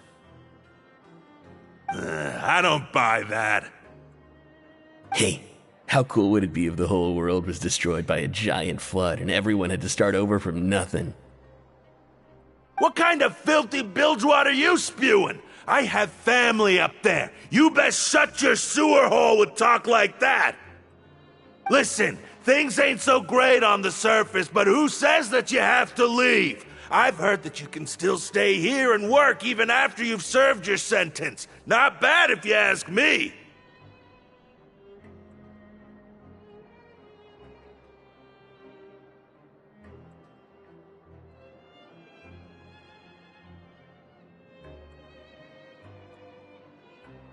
Who wants to live in the ruddy overworld anyway?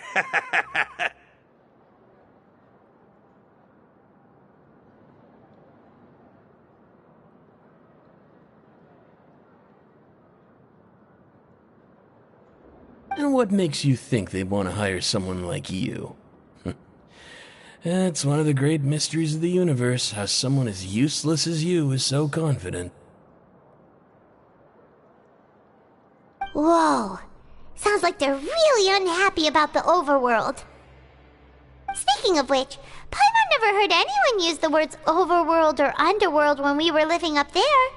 Is it only something the inmates down here say?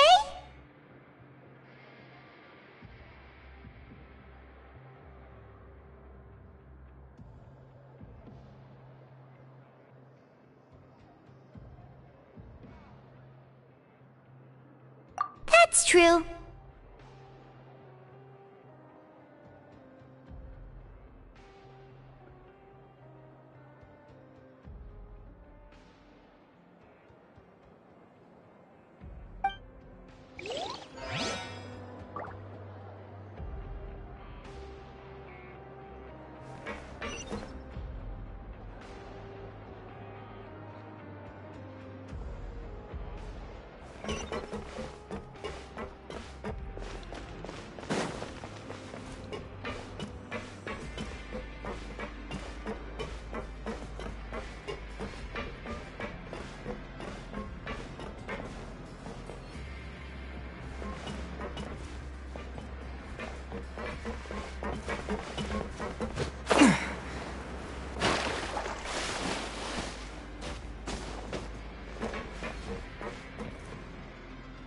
Hey, you over there!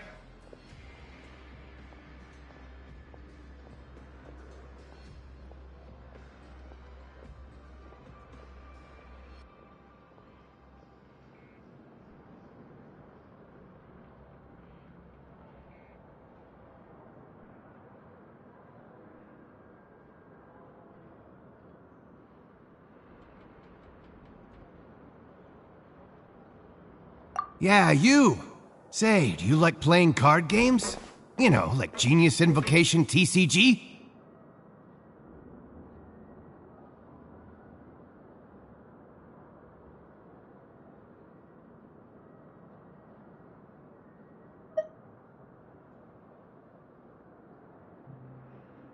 You TCG players are like mint in the wild, literally sprouting up everywhere. Hey, come on now. What's wrong with finding fellow Invocation aficionados? Anyway, care to join me for a game? Alright. No pressure. But why would you be looking for people to play Genius Invocation in a place like this? Don't people usually come here to fight? Whether you're throwing down cards or throwing punches, it's all a competition, isn't it? It's all the same in my eyes.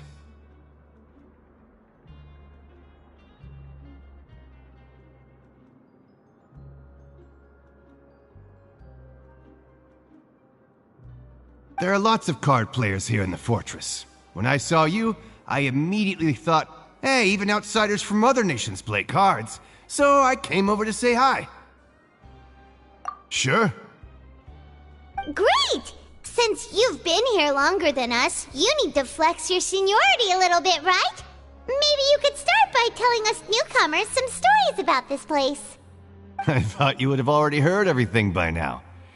Alright then, did you have anything specific in mind?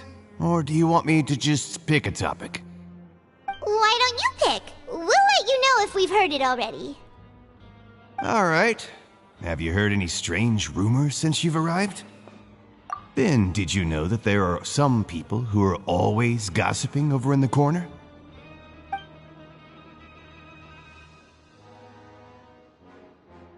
Yeah, so you've already met those two. They're quite a pair. They always keep an eye out for the latest happenings and gossip about everything. I've never seen anyone with more time on their hands. I heard that they used to be a chef and a bartender before they were sent down here. You know how bartenders are, always chatting with customers. And chefs love to pass the time just hanging out when they're not cooking. Good to know. Do you have anything else to tell us? Let me think. Sounds like you want to hear something a little more tantalizing.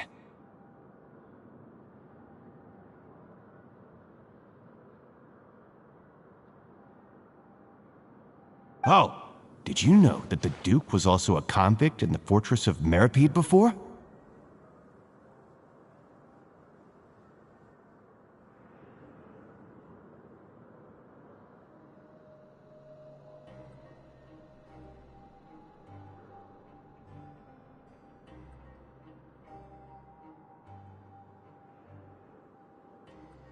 Huh? Wait, are you serious? That's right. The Duke was an inmate just like you and me. Seems he was exiled here for committing some crime. Who knows how he ended up rising up to become the warden, though. To go from an ordinary inmate to becoming the manager of the whole place? I'm not gonna lie, I kinda respect that. A forbidden zone? Sounds like something that someone just made up. I've never heard of that. Where did you hear about it?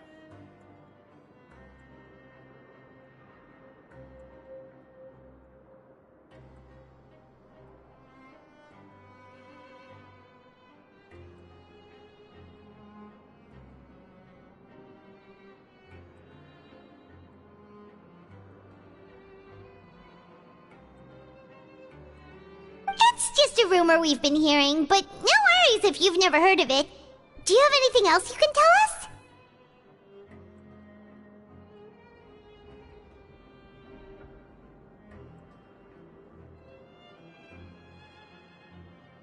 Anything else?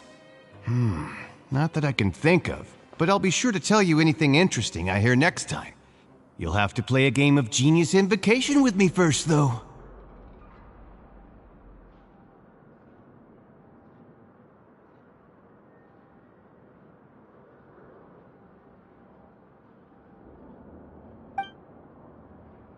Okay, we've talked to just about everyone, and it's about time for us to go meet Linny. According to the card he left us, we should go meet him in the production zone.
Huh?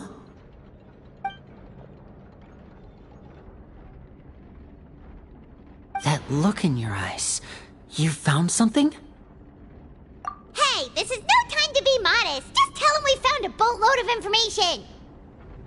Oh, as expected of the legendary duo, you have my full and undivided attention.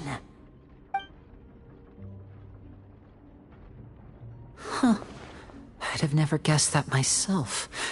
The rumors swirling about this place are unreliable after all, and Master Child probably went missing because he found a way out. He is a harbinger after all. I suppose he's much more resourceful than I initially gave him credit for. Unfortunately, this isn't enough for our final report to Father. We need to find out Master Child's exact whereabouts. Father told me that even though Master Child said he was just coming to Fontaine for a vacation, he actually had some personal reasons. His agenda might be linked to his disappearance. His escape route is already flooded, so we'll have to task someone with professional diving skills to chase after him. Well, when you put it that way, it's obvious that only Fremine would be up to the task. Bingo! Is he around? He's working today. Coming here as a group would have attracted too much attention. I'll talk to him about it later. It's the least I can do. We're all in this together, so it's only fair for us to fulfill our end of the bargain. Honestly, I'm far more impressed by you guys managing to collect all this information right under Risley's watchful eyes. Collecting information has always been our strong point. Now, let me think. To find out more information, Fremine will have to retrace Master Child's original route. And if he's to do that, he'll have to set out on the next pipe cleaning day at the earliest. That's 6 days from now. And after that, he'll probably take another 2 or 3 days to return. You can even estimate how long it'll take for him to get back? We've been working together for a long time. We know each other's capabilities like the backs of our hands.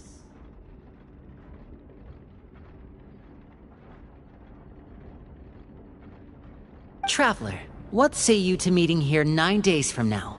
We'll be able to pick up Fremine while we're at it, too. Oh, and there's just one last thing we'd like your help with. Though we can just sit back and wait for Fremine's report on Master Child's whereabouts, we still need to make more progress on the investigation of the Forbidden Zone. Fremine's no master of disguise, Lynette's still working on getting intel from the other areas, and I'll need to spend some time helping Fremine prepare for his diving mission. So, you are the only ones we can count on. What do you want us to do? Will it be hard? Well, I won't call it easy per se, but I think you'll be able to pull it off. Listen carefully. You'll need to find an excuse to get into the infirmary and investigate the room and environs. You've mentioned several sketchy-looking people always meeting at the infirmary earlier, so it probably has something to do with the secret we're hoping to uncover. You've already met the head nurse, so she'll be less suspicious of you. Investigate the internal structure of the infirmary and any active dealings within, and pass those on to me alongside anything else you're able to discover. But also, there's no need to take risks. Don't forget, safety always comes first. My apologies, I just started rambling out of habit. It was almost as if I was talking to my younger brother. But that's not a bad thing, right?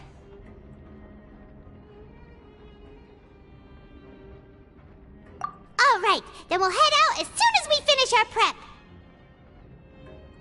Let's go our separate ways for now, then. Don't forget, we meet here again in 9 days. Stay safe.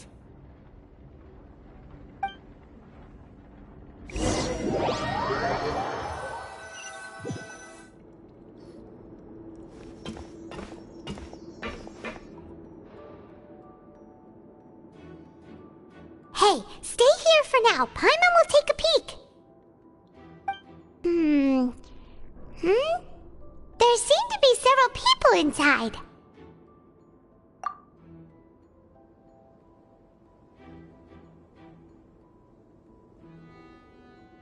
Right. I feel like we... It's not impossible. So... it's a bit hard to understand them from here, so why don't we just try to talk to them in person? Let's go as soon as you're ready.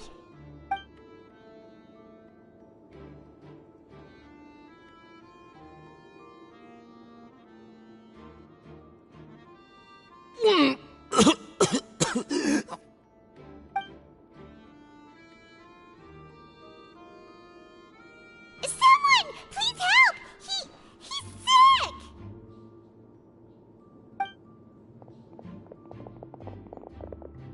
Whoa, are you okay? Oh my! What's wrong, little one? There's no need to panic. Take a deep breath before you begin. The traveler started complaining of a stomachache, and then nausea, and then collapsed onto the ground. Paimon doesn't know what to do. Freezing limbs, twitching fingers, and pale complexion? Could it be poison? Let me take a look. Please, lie down over here.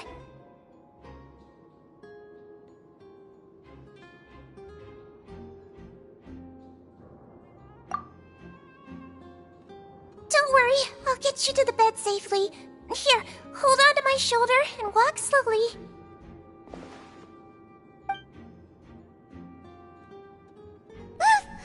You can do it, traveler!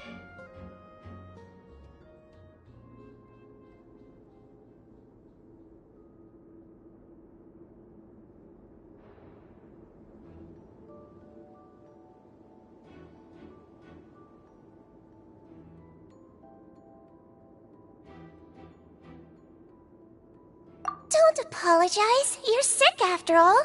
Now, please relax. I'm just going to do a preliminary checkup on you.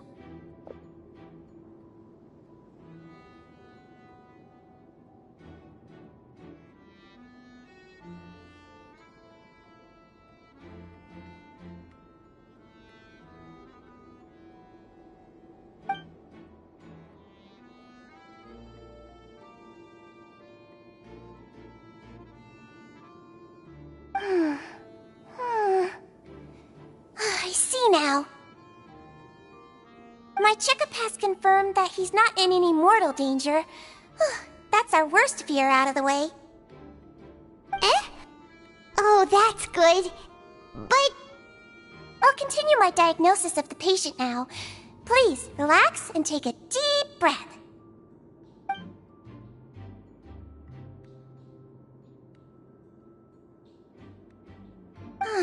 Don't sense serious damage to your organs either. Does it hurt when I press here? And here? Huh? But based on my initial checkup, there shouldn't be a problem here. How strange.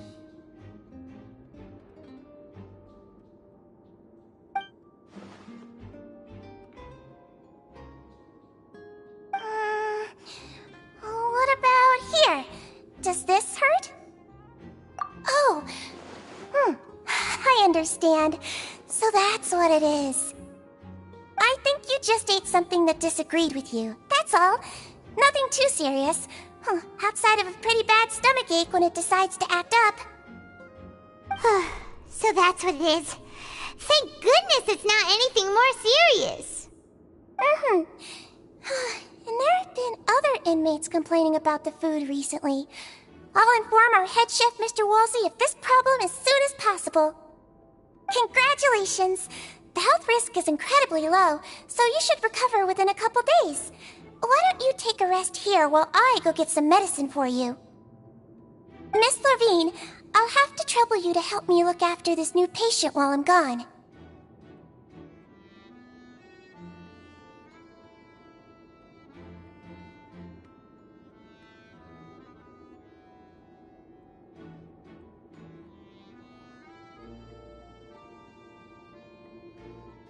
Very well.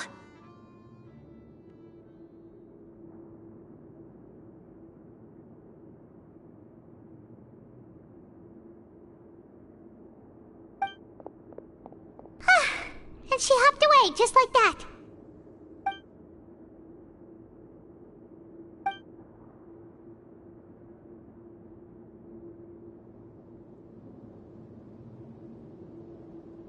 Hello. So how are you feeling now?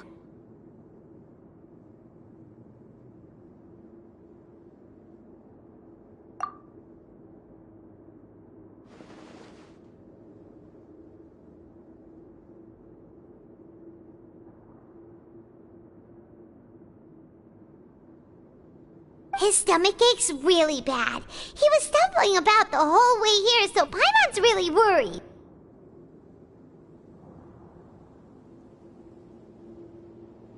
If Miss Sijuin says it's not a serious problem, then there's no need to worry. She's the best medic we've got down here. But it also looks like she's the only medic you've got down here. Well, that's true. What do you mean, that's true? That's really misrepresenting the situation.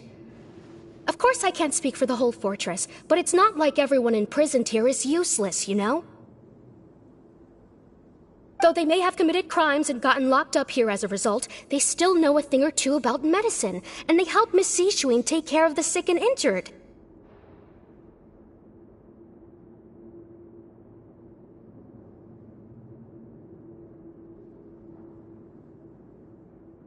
Yeah, you're right. But did you have to lecture me about it in front of another patient? That's correct. Sorry, I got a bit ahead of myself. Are you two also sick?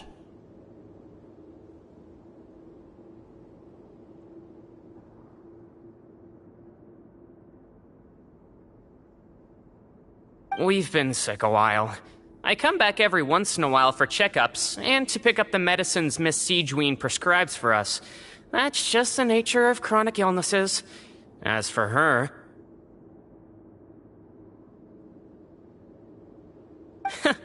You could say she fancies herself as Miss Sijuin's capable helper because she learned a bit of medical knowledge ages ago. Please watch your mouth, Mr. Jurrier. Don't forget that you are the primary reason I have frequent heart palpitations. Hey, don't start arguing now! Please, keep it civil at least!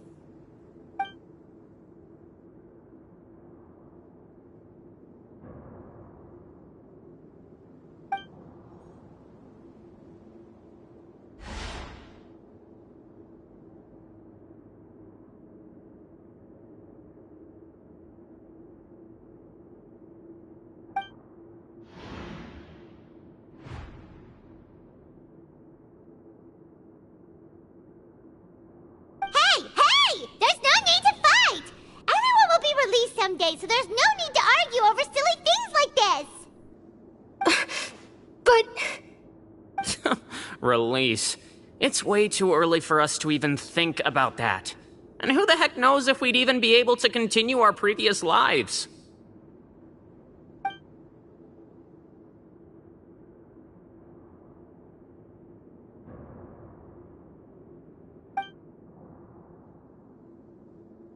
Please allow me to end this boring and useless conversation. Oh, and Mr. Jurier, I don't want to see your face here again anytime soon. And same to you, Miss Lorvine. Anyway, that was more than enough rest for me, so I'm going to get out of this excessively noisy place. See you later, everyone. He just slowly walked off like that? That's just what he's like. I'm sorry you had to see all of that. I'm Lorvine, and that's... Well, his name is Jurier, but I hope you'll never have cause to remember his name. You really can't stand him, huh? I mean, can you blame me? Look, who would like someone who is as arrogant and obsessed with weird research topics as he is? But there's no need to keep dwelling on him. I'll accompany you two for a while. Miss Zishwin should be back soon, and I'm sure you'll feel better as soon as you've had some of her medicine. No, it's nothing.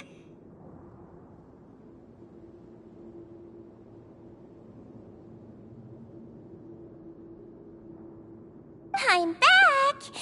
Did you rest like you promised?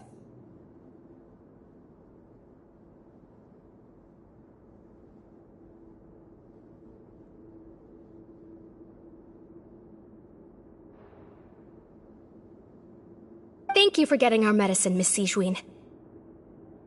Did you all cooperate with your bed rest? I trust that nobody got up to walk around. Good. Here, this should be 2 days' worth of medicine for you. Take 1 pill now, and then continue your bed rest.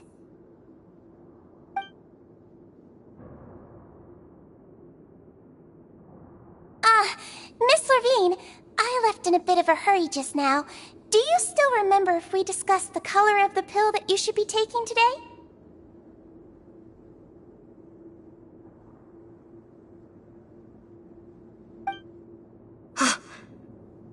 I remember. You said it should be yellow.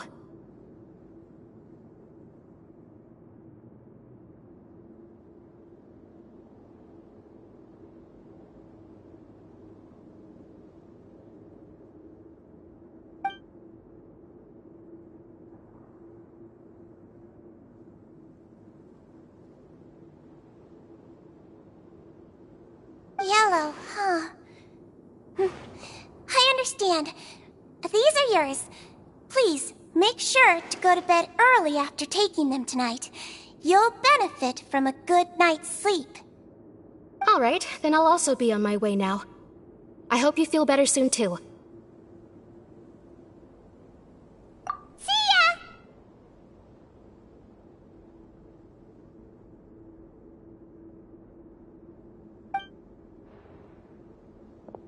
I'm going to fill out your medical record now. You're widely known as the Traveler, right? I just want to double-check a few details, if that's all right with you.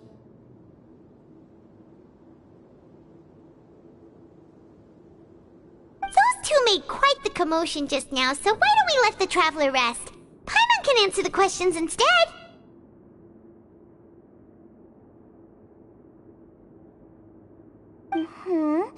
So his primary symptoms are abdominal pain with secondary symptoms of nausea. Is there anything else? That's it! Alright then. Is there anything we should know besides to take the meds? No, his base constitution is quite good, so I'm sure he'll recover quite quickly after taking the medicine. Please make sure to stick to bland or less stimulating foods, and don't stay up too late at night. Got it! Paimon will hold the Traveler to that for sure.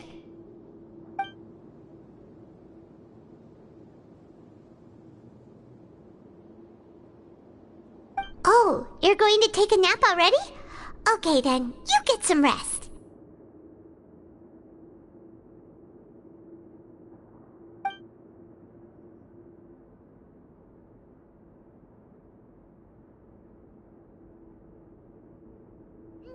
We've been to lots of places together.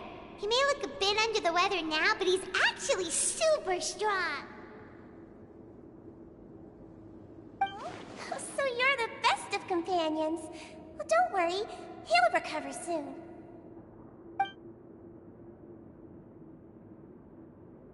Ah, you're awake. How do you feel? You slept for a really long time, but we never left. Well, now you can go back without a worry in the world. Remember to take the meds regularly, and don't forget, bland foods. Thank you, Miss Sijuin!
Are something. To be able to fall asleep like that and even sleep talk the entire time, you scared Paimon half to death!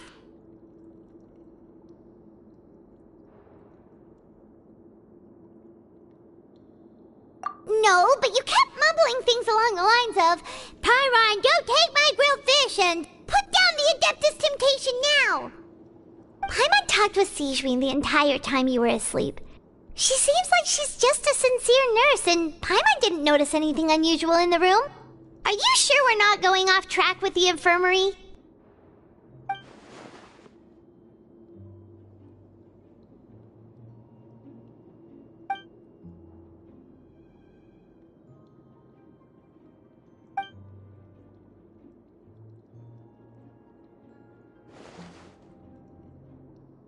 Whoa! You really are super thorough. All those tiny little suspicious things that Paimon didn't even pick up on.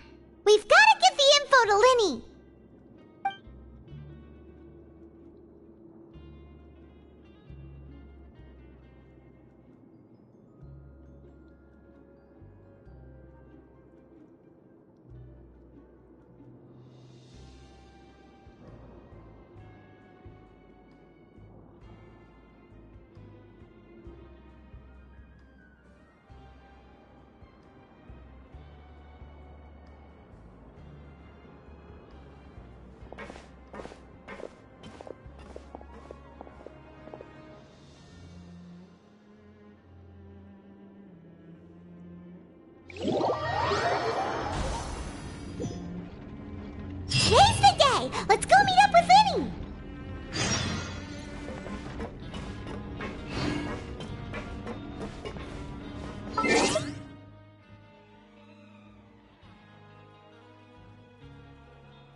Hmm?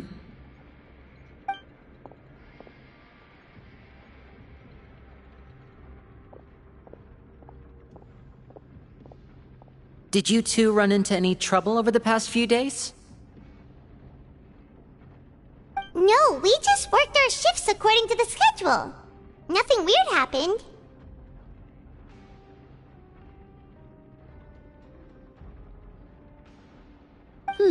That's good. That means you didn't raise any suspicions when you infiltrated the infirmary. We've taken a look at the slip you've sent. Fremine successfully left the grounds via the pipes 2 days ago, and as of last night, Lynette has also infiltrated the infirmary after faking an illness. Wait, why is she getting involved as well? You already went above and beyond when you scoped out the infirmary. To put it more bluntly, even if we were to view that as something you did in exchange for Fremine's help, you've already done more than enough.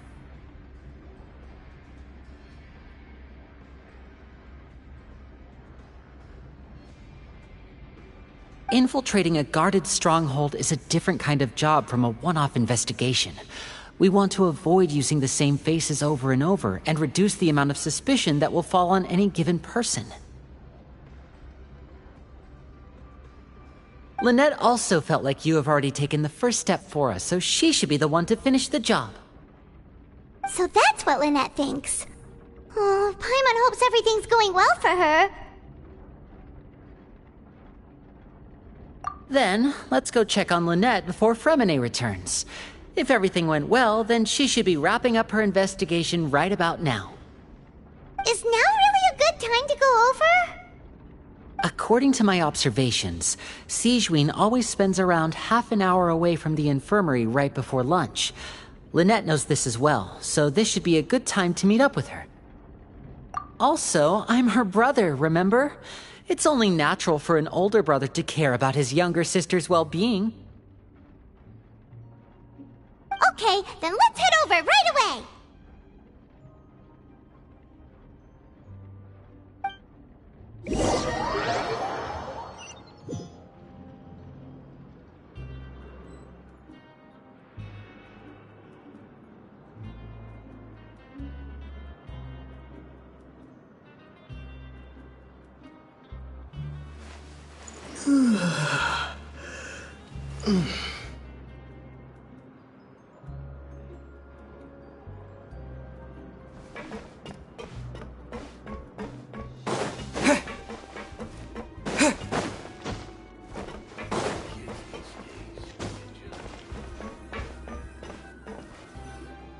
Lynette should be here right now.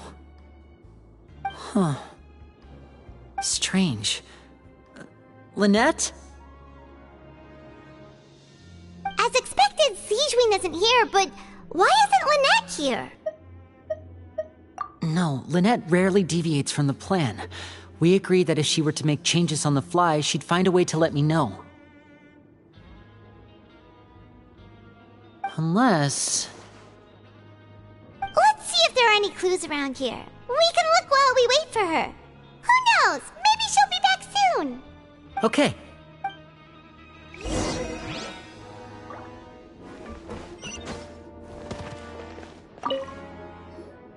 There are some books here and a few files. They all look like medical records. Advanced nursing, how to raise the spirit of your patients, a quick guide to the psychology of emotions, and the meaning of laughter.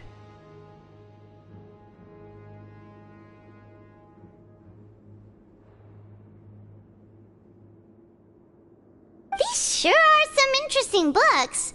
Who knew Sigewinne would be interested in these kinds of things? She even has books on understanding people's motivations and feelings. Is it because she's a Melusine? Or does she have a need to understand her patient's emotional state? Seems quite normal to me. These are skills that would come in handy for a nurse from time to time.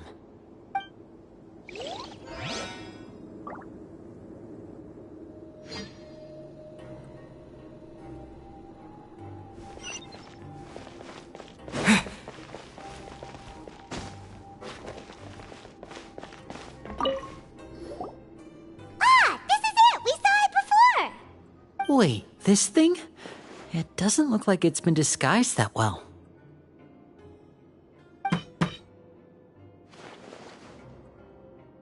The space behind it is empty. From its size, I don't think it's an entrance that is meant to be taken apart.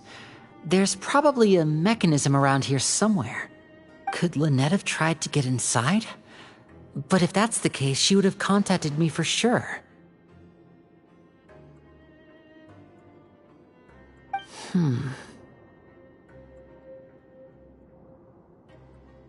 Let's look around here for some more clues. Don't panic, just take another look.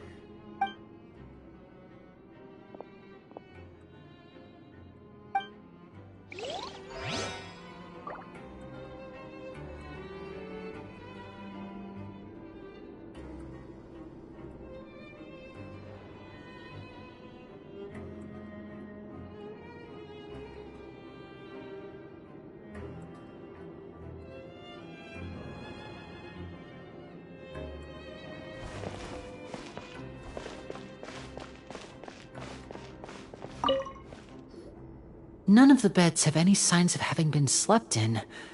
Except that one over there. That's the one Lynette must have used, right? You said she was pretending to be sick. She would have said her migraine was having a particularly bad flare-up. Generally speaking, the head nurse would then ask her to lie down and rest, while she left to retrieve the medication. Which means either the head nurse didn't return the entire time from when Lynette laid down up until she left the bed, or the nurse intentionally left it this way. Hey,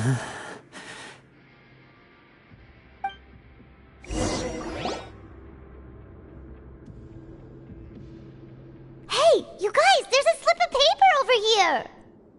A slip of paper? It's right over here, and there's a bunch written on it too. It reads, "Out of respect for your usual practices, I'll use a piece of paper or card as the medium to pass on my message. You may consider this as me giving you my best regards." This is... Is that all? The back. This is... Show me! Now!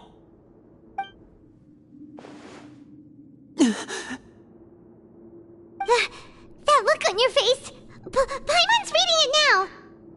Would you care to guess where Miss Lynette of the Fatui could be right now? No. Could she have... Is she already... Wriothesley. Did he deliberately leave the infirmary unguarded to use it as bait? Wait, you mean he was aware of our goals from the very beginning? But why? We didn't run into any trouble last time, and he also never reached out to us since. Yes, that is a crucial question. Wriothesley, he doesn't do anything without a clear goal or reason. So this means he had no concerns about your activities from the very beginning. You're not from the same camp as us. You were sent down here by Nervulet, so you have no conflict of interest with Wriothesley. We're a completely different story, though.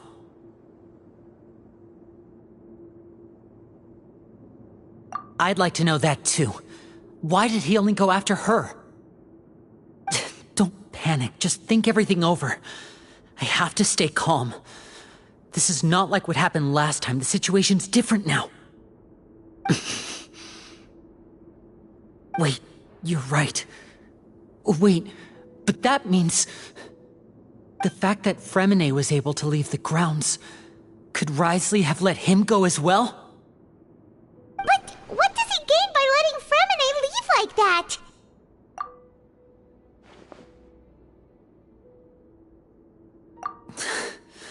So he's challenging me and trying to provoke me, I'm sure of it. We never should have sent out Fremine. We had to go through all that trouble to find an opening to sneak him around the guards and into the pipe, and we even thought luck was on our side. If Risley let him leave on purpose, then he's probably in a terrible spot now as well. Lenny's getting more and more panicked. We have to calm him down. Don't be like this, Lenny. Fremine wouldn't have left if we hadn't told you about Child. That was our fault. No, I'm the leader of this operation, and I'm the one responsible for this team. I was the one who failed to protect them. I'll go talk to Risley. Hey, don't be reckless! Traveler, please, talk some sense into him! I simply cannot allow Lynette to be abducted again. I have to go. I'll find a way to get them back!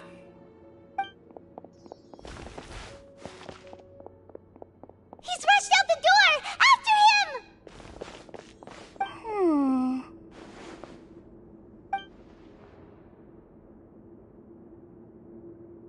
Right. I feel like we still have some room to make changes on these details. It's not impossible, but it'll require extensive testing. Is that so? Very well.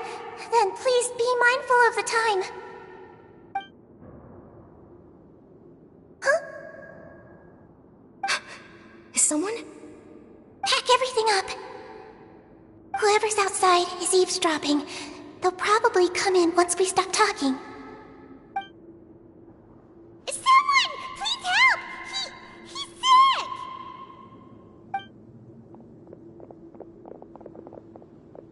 Whoa, are you okay? These two. As expected, they've already found this place. Oh, they are quite sharp. What a delightful turn of events. I like smart people, but I also like playing dumb. I like the feeling of being trusted. Oh my! What's wrong, little one? There's no need to panic. Take a deep breath before you begin. Being able to read human expressions is quite the useful skill. Lenny! Wait! It's no use. We have to catch up to him.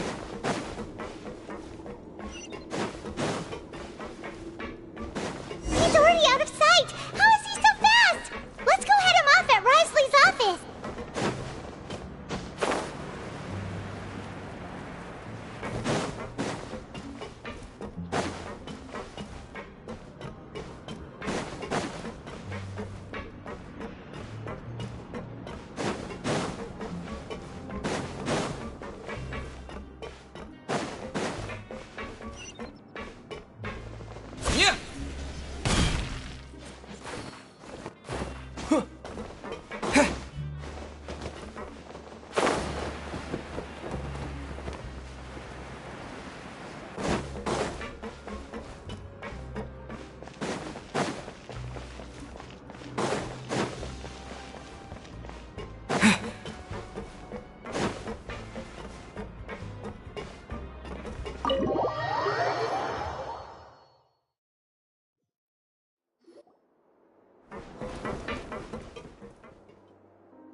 Come out and face me, Risley! Aren't we at an administrative office space? Why don't you at least try to follow even a couple rules from the fortress's indoor management regulations? What did you do to my sister? I ran into the young miss at the infirmary. I'd heard that she was suffering from quite the migraine, so I decided to invite her over for a cup of tea. I do have some teas in my collection that can work wonders against such an illness. Stop joking around! Where did you take my siblings? I have also heard that your performances are quite the spectacle. Miss Lynette would sometimes enter a box filled with water, only to emerge the next second from another place altogether. Maybe she'll appear behind you right now if you were to turn your head. Is he trying to trick me into turning my head? No, He's probably not looking to attack me right now. All of the hostages are in his hands, and he's even in the mood for small talk. That means Lynette is probably still alive.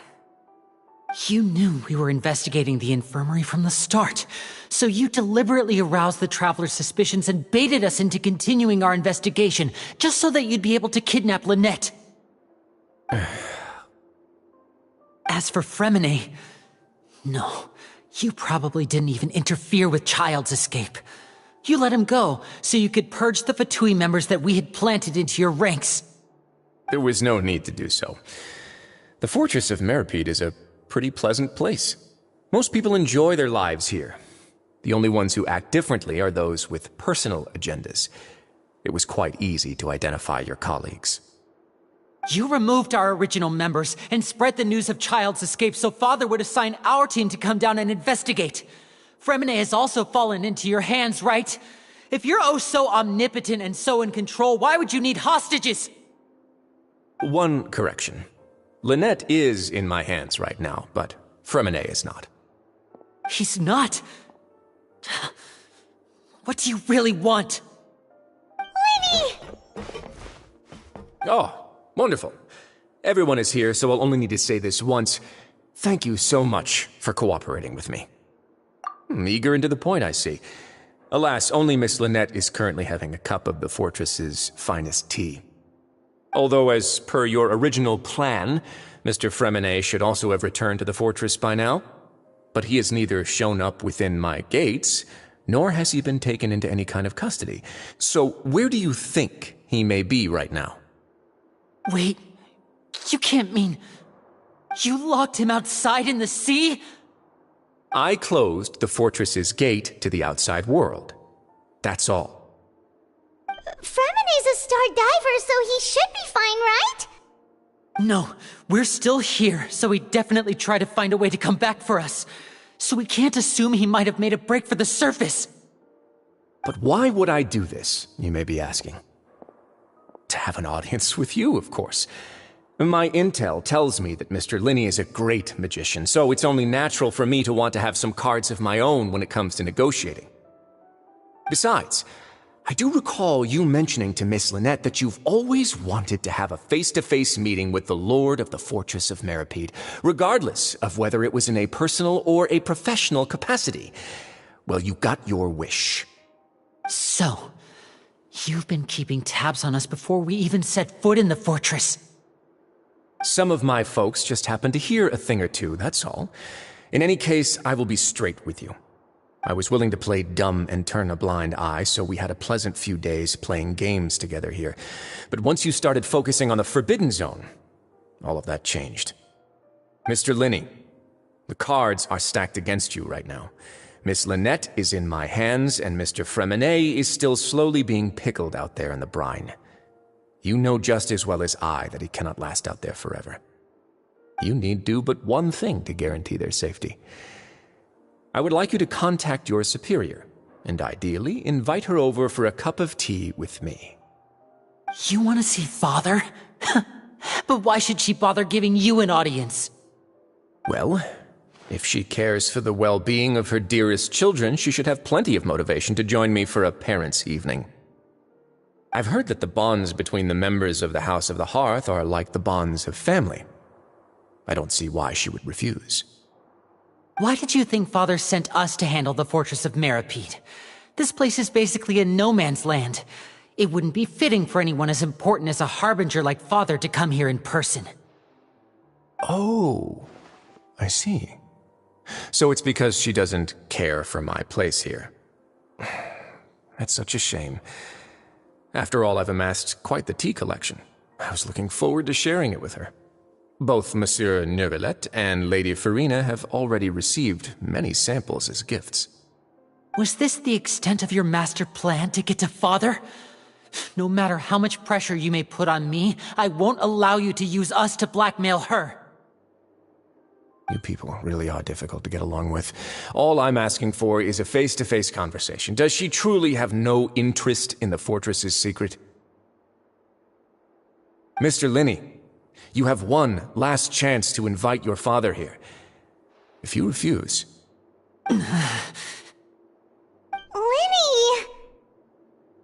Instead of asking why I'm doing this, why don't you try to see things from my perspective for a second? From the very beginning, the Fatui has been actively infiltrating my fortress. I gave you a warning by cutting off the first few operatives I found, but that only caused you to double down. Had you given up on the fortress then and there, I'd have no reason to want to talk. Mr. Fremenet left the fortress on his own, and Miss Lynette tried to pry out my secrets right in front of me. No matter how you look at it, the responsibility for this falls on you. I shouldn't ask Father to do anything because of us. 6, 5... Wait, 2, 1. Time's up. It really is a shame, Mr. Linney. Risley! Negotiations have broken down. Please leave, ladies and gentlemen. It's time for my afternoon tea. Yeah,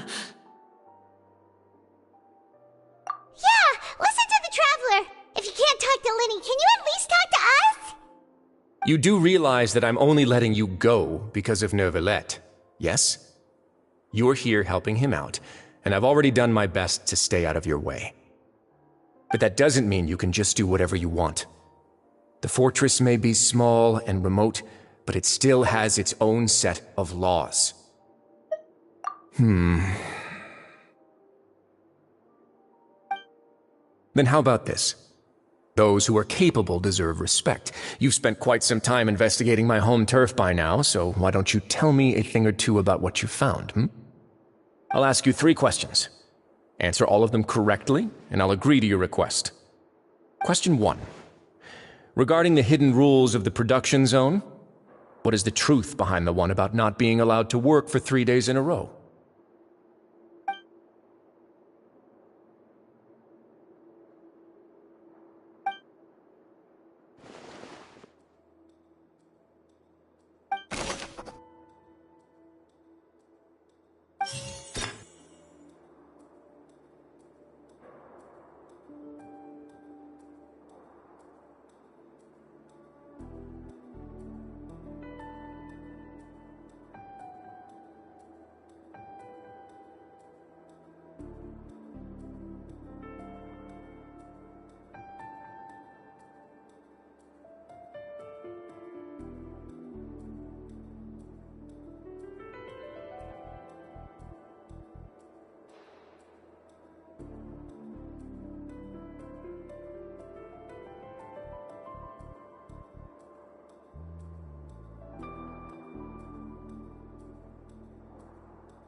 I've been told that the infirmary is always empty for the half hour just before lunch. But what could Sijuin be doing during that time?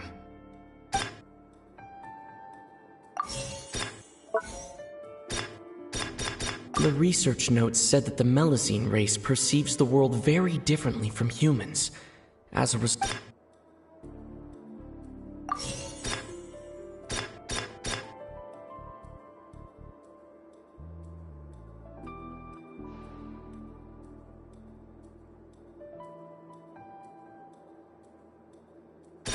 We often see Miss Sijween observing the prisoners at work near the production zone. It seems like she can perceive the general state of a person's health just by looking at them.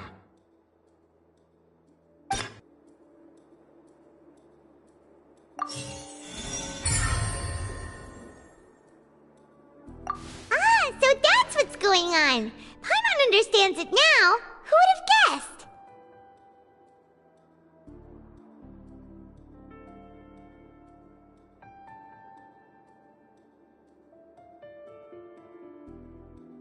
The hidden rule of the production zone. People are not supposed to work 3 days in a row, and if they do, they'll get strange meat in their welfare meal.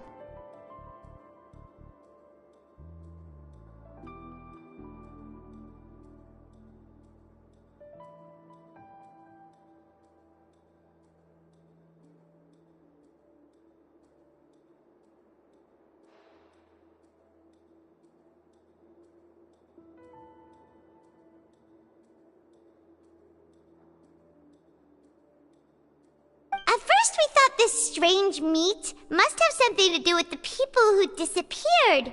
But in reality, they were all prepared by Sijween, the head nurse. She often visits the production zone to observe the workers' health and makes a note of anyone who has worn themselves out after 3 full days of work. Out of her sense of duty as the head nurse, as well as her genuine concern for the workers' health, Sijween visits the cafeteria right before lunch and cooks an extra dish for those who can use the stamina boost. Sijween has only the best intentions with her surprise gift and doesn't want anyone to find out about what she does. However, unfortunately, Melusines as a race perceive the world differently from humans, and their sense of aesthetics is even more alien to us. The recipients of her lovingly prepared special meals cannot taste the care within and usually just freak out. Are we on the right track? Not bad. You've uncovered Sijween's secret and even guessed her intentions correctly as well. It's nice to know that her efforts have not gone unacknowledged. All right, now for my next question. There are also some hidden rules in the Pancration Ring, including the one that you're not allowed to support both sides of a fight. Why is that?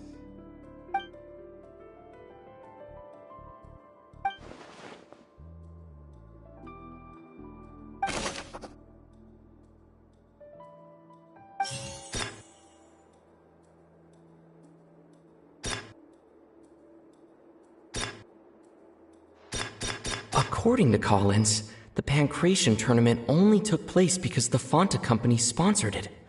The company must want a return on their investment as well.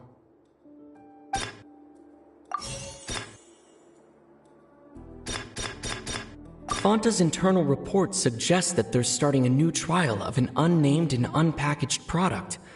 But the product has to undergo a trial because even Fanta's own employees have a lot of reservations about it.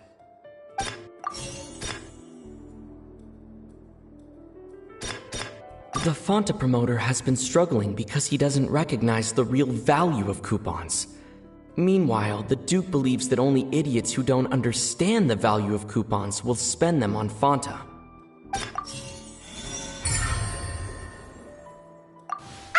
Paimon gets this rule too now, so there really was nothing to be afraid of. That hidden rule of the Pancration Ring is about how, people are not supposed to bet on both boxers at the same time. And if they do, they'll receive a package containing a strange, blood-colored liquid. People get scared when they see it because they've subconsciously begun to associate it with the missing boxer. But really, it's just a bottle of the latest yet-to-be-named and packaged new Fanta trial product. A blood-red drink. It's no wonder even Fanta's own staff were questioning the company's decision-making. The company, facing backlash from its own staff, decided to try to trial the product on a smaller scale to see how it might be received by customers. They came to the fortress of Meropide, and offered to sponsor the Pancration tournament so they could push their new product. But the Duke completely refused to even entertain the idea. The Duke, knowing how valuable coupons are in the fortress, knew that only total idiots who didn't understand their true value would bother buying a Fanta product here. And so, only those who proved their stupidity by being dumb enough to bet on two opposing sides of the same match were selected to receive the drinks. I acknowledge the effort you've put into bringing the truth of this mystery to light. Although, based on your description, that Fanta promoter is a bit too careless with his words, I may just reconsider my collaboration with the company. All right, and here's the final question.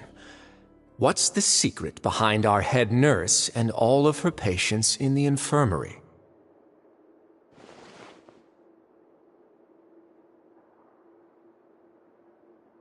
Stop your cruel and pointless games, Risley! You know that we haven't finished our investigation, so there's no way we can answer the last question! The thought of sparing Lynette and Fremine never even crossed your mind! You'll pay for this! Ah! Lenny, are you alright? Oh, close one. I owe you, Sigewinne. That was a fantastic shot. It was nothing, Your Grace. Sigewinne? Though this gun may look like a toy, it's actually fully functional, as I just demonstrated. Sigewinne... You... Not at all. I am merely a resident of the fortress, and thus protecting it is my duty.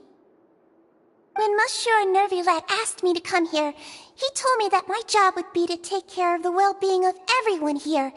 I am merely discharging my duties.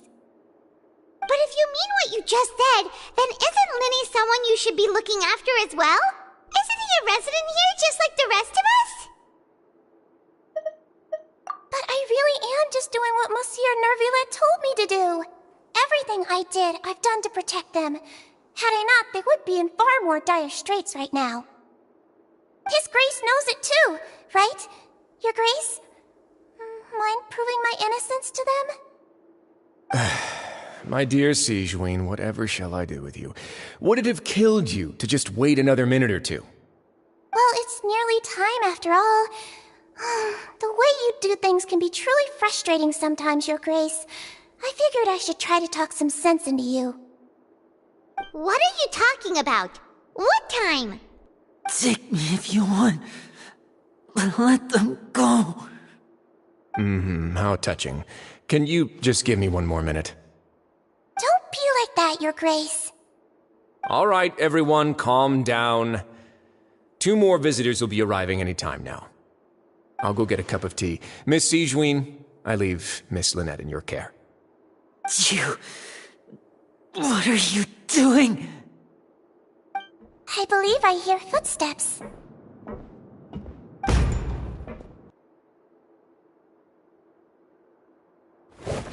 Some space, please. Ah, Miss Clarande. My door. Fremine... Fremine... What's going on? What is Clarande doing here? Work. I'm sorry about shooting you, Mr. Linney. The tranquilizing effect will begin to wear off soon. Please take it easy in the meantime, though. What happened to Fremine? Wasn't he diving just outside of the fortress? Why is he looking like this?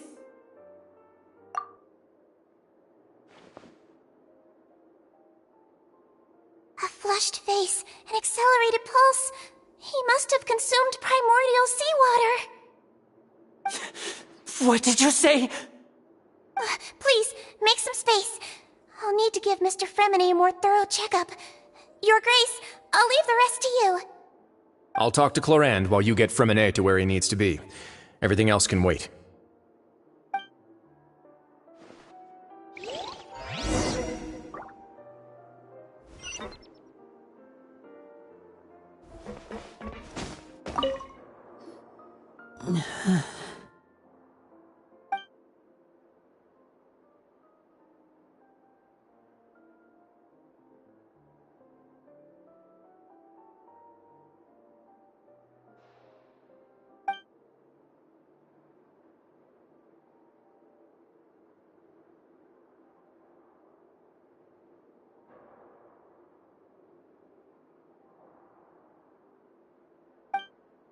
How is he?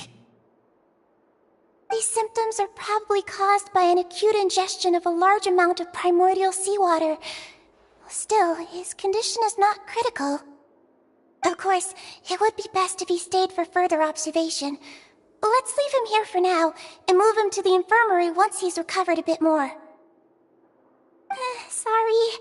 I am aware that the infirmary may not be your favorite place in the world at the moment. We do only have a single clinic in the fortress, however. Why would he ingest a large amount of primordial seawater after leaving the fortress? How could that possibly happen? Please, look after Mr. Fremine for the moment. I'll go fetch some medicine and a respirator. Oh, I'll bring Miss Lynette back with me. Where is she? How is she right now? Oh, she just took a nap in an empty room after I tranquilized her. If my calculations are correct, she should also be waking up right around now. You might not believe me, but His Grace and I actually made some snacks and tea for her.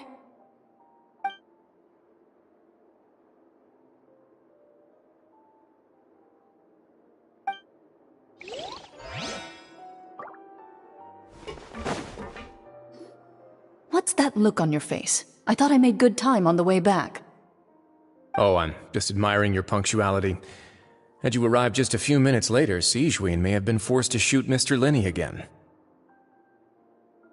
How's the situation out there? The water has changed.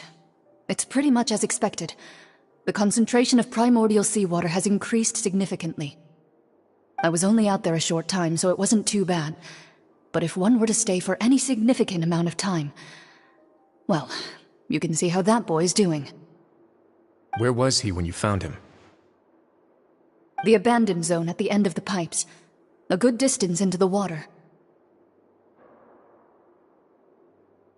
Closer than I thought. He must have recognized it early on and tried desperately to swim back. Locking the door was necessary. I don't think we could have saved two. Well, I did try to convince him that I had my reasons. Never seems to work, though. It would probably work on Neuvillette. He has a knack for picking out who had good intentions, even when the outcomes were all terrible. It's a bad sign if you're having to plead your case to Neuvillette. Want some tea? Not particularly. If you want to drink some that badly, just say so. Fine, I'd like to get some tea. Want me to get you a cup too, since I've already made it? Might as well then, I suppose. Actually, do you have a towel? I would like to dry my hair.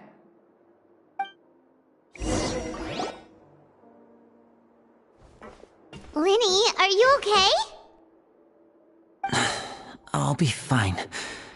They're all here now. Don't worry about me. Are you sure? You don't look alright. My hands and feet are still a bit weak, but that's probably just the residual effects of the tranquilizer shot. I'm back, everyone. Lenny! Oh, Traveler, Paimon, you're here too. Fremine? Is he... He'll be fine. But for now, please help me lift him up.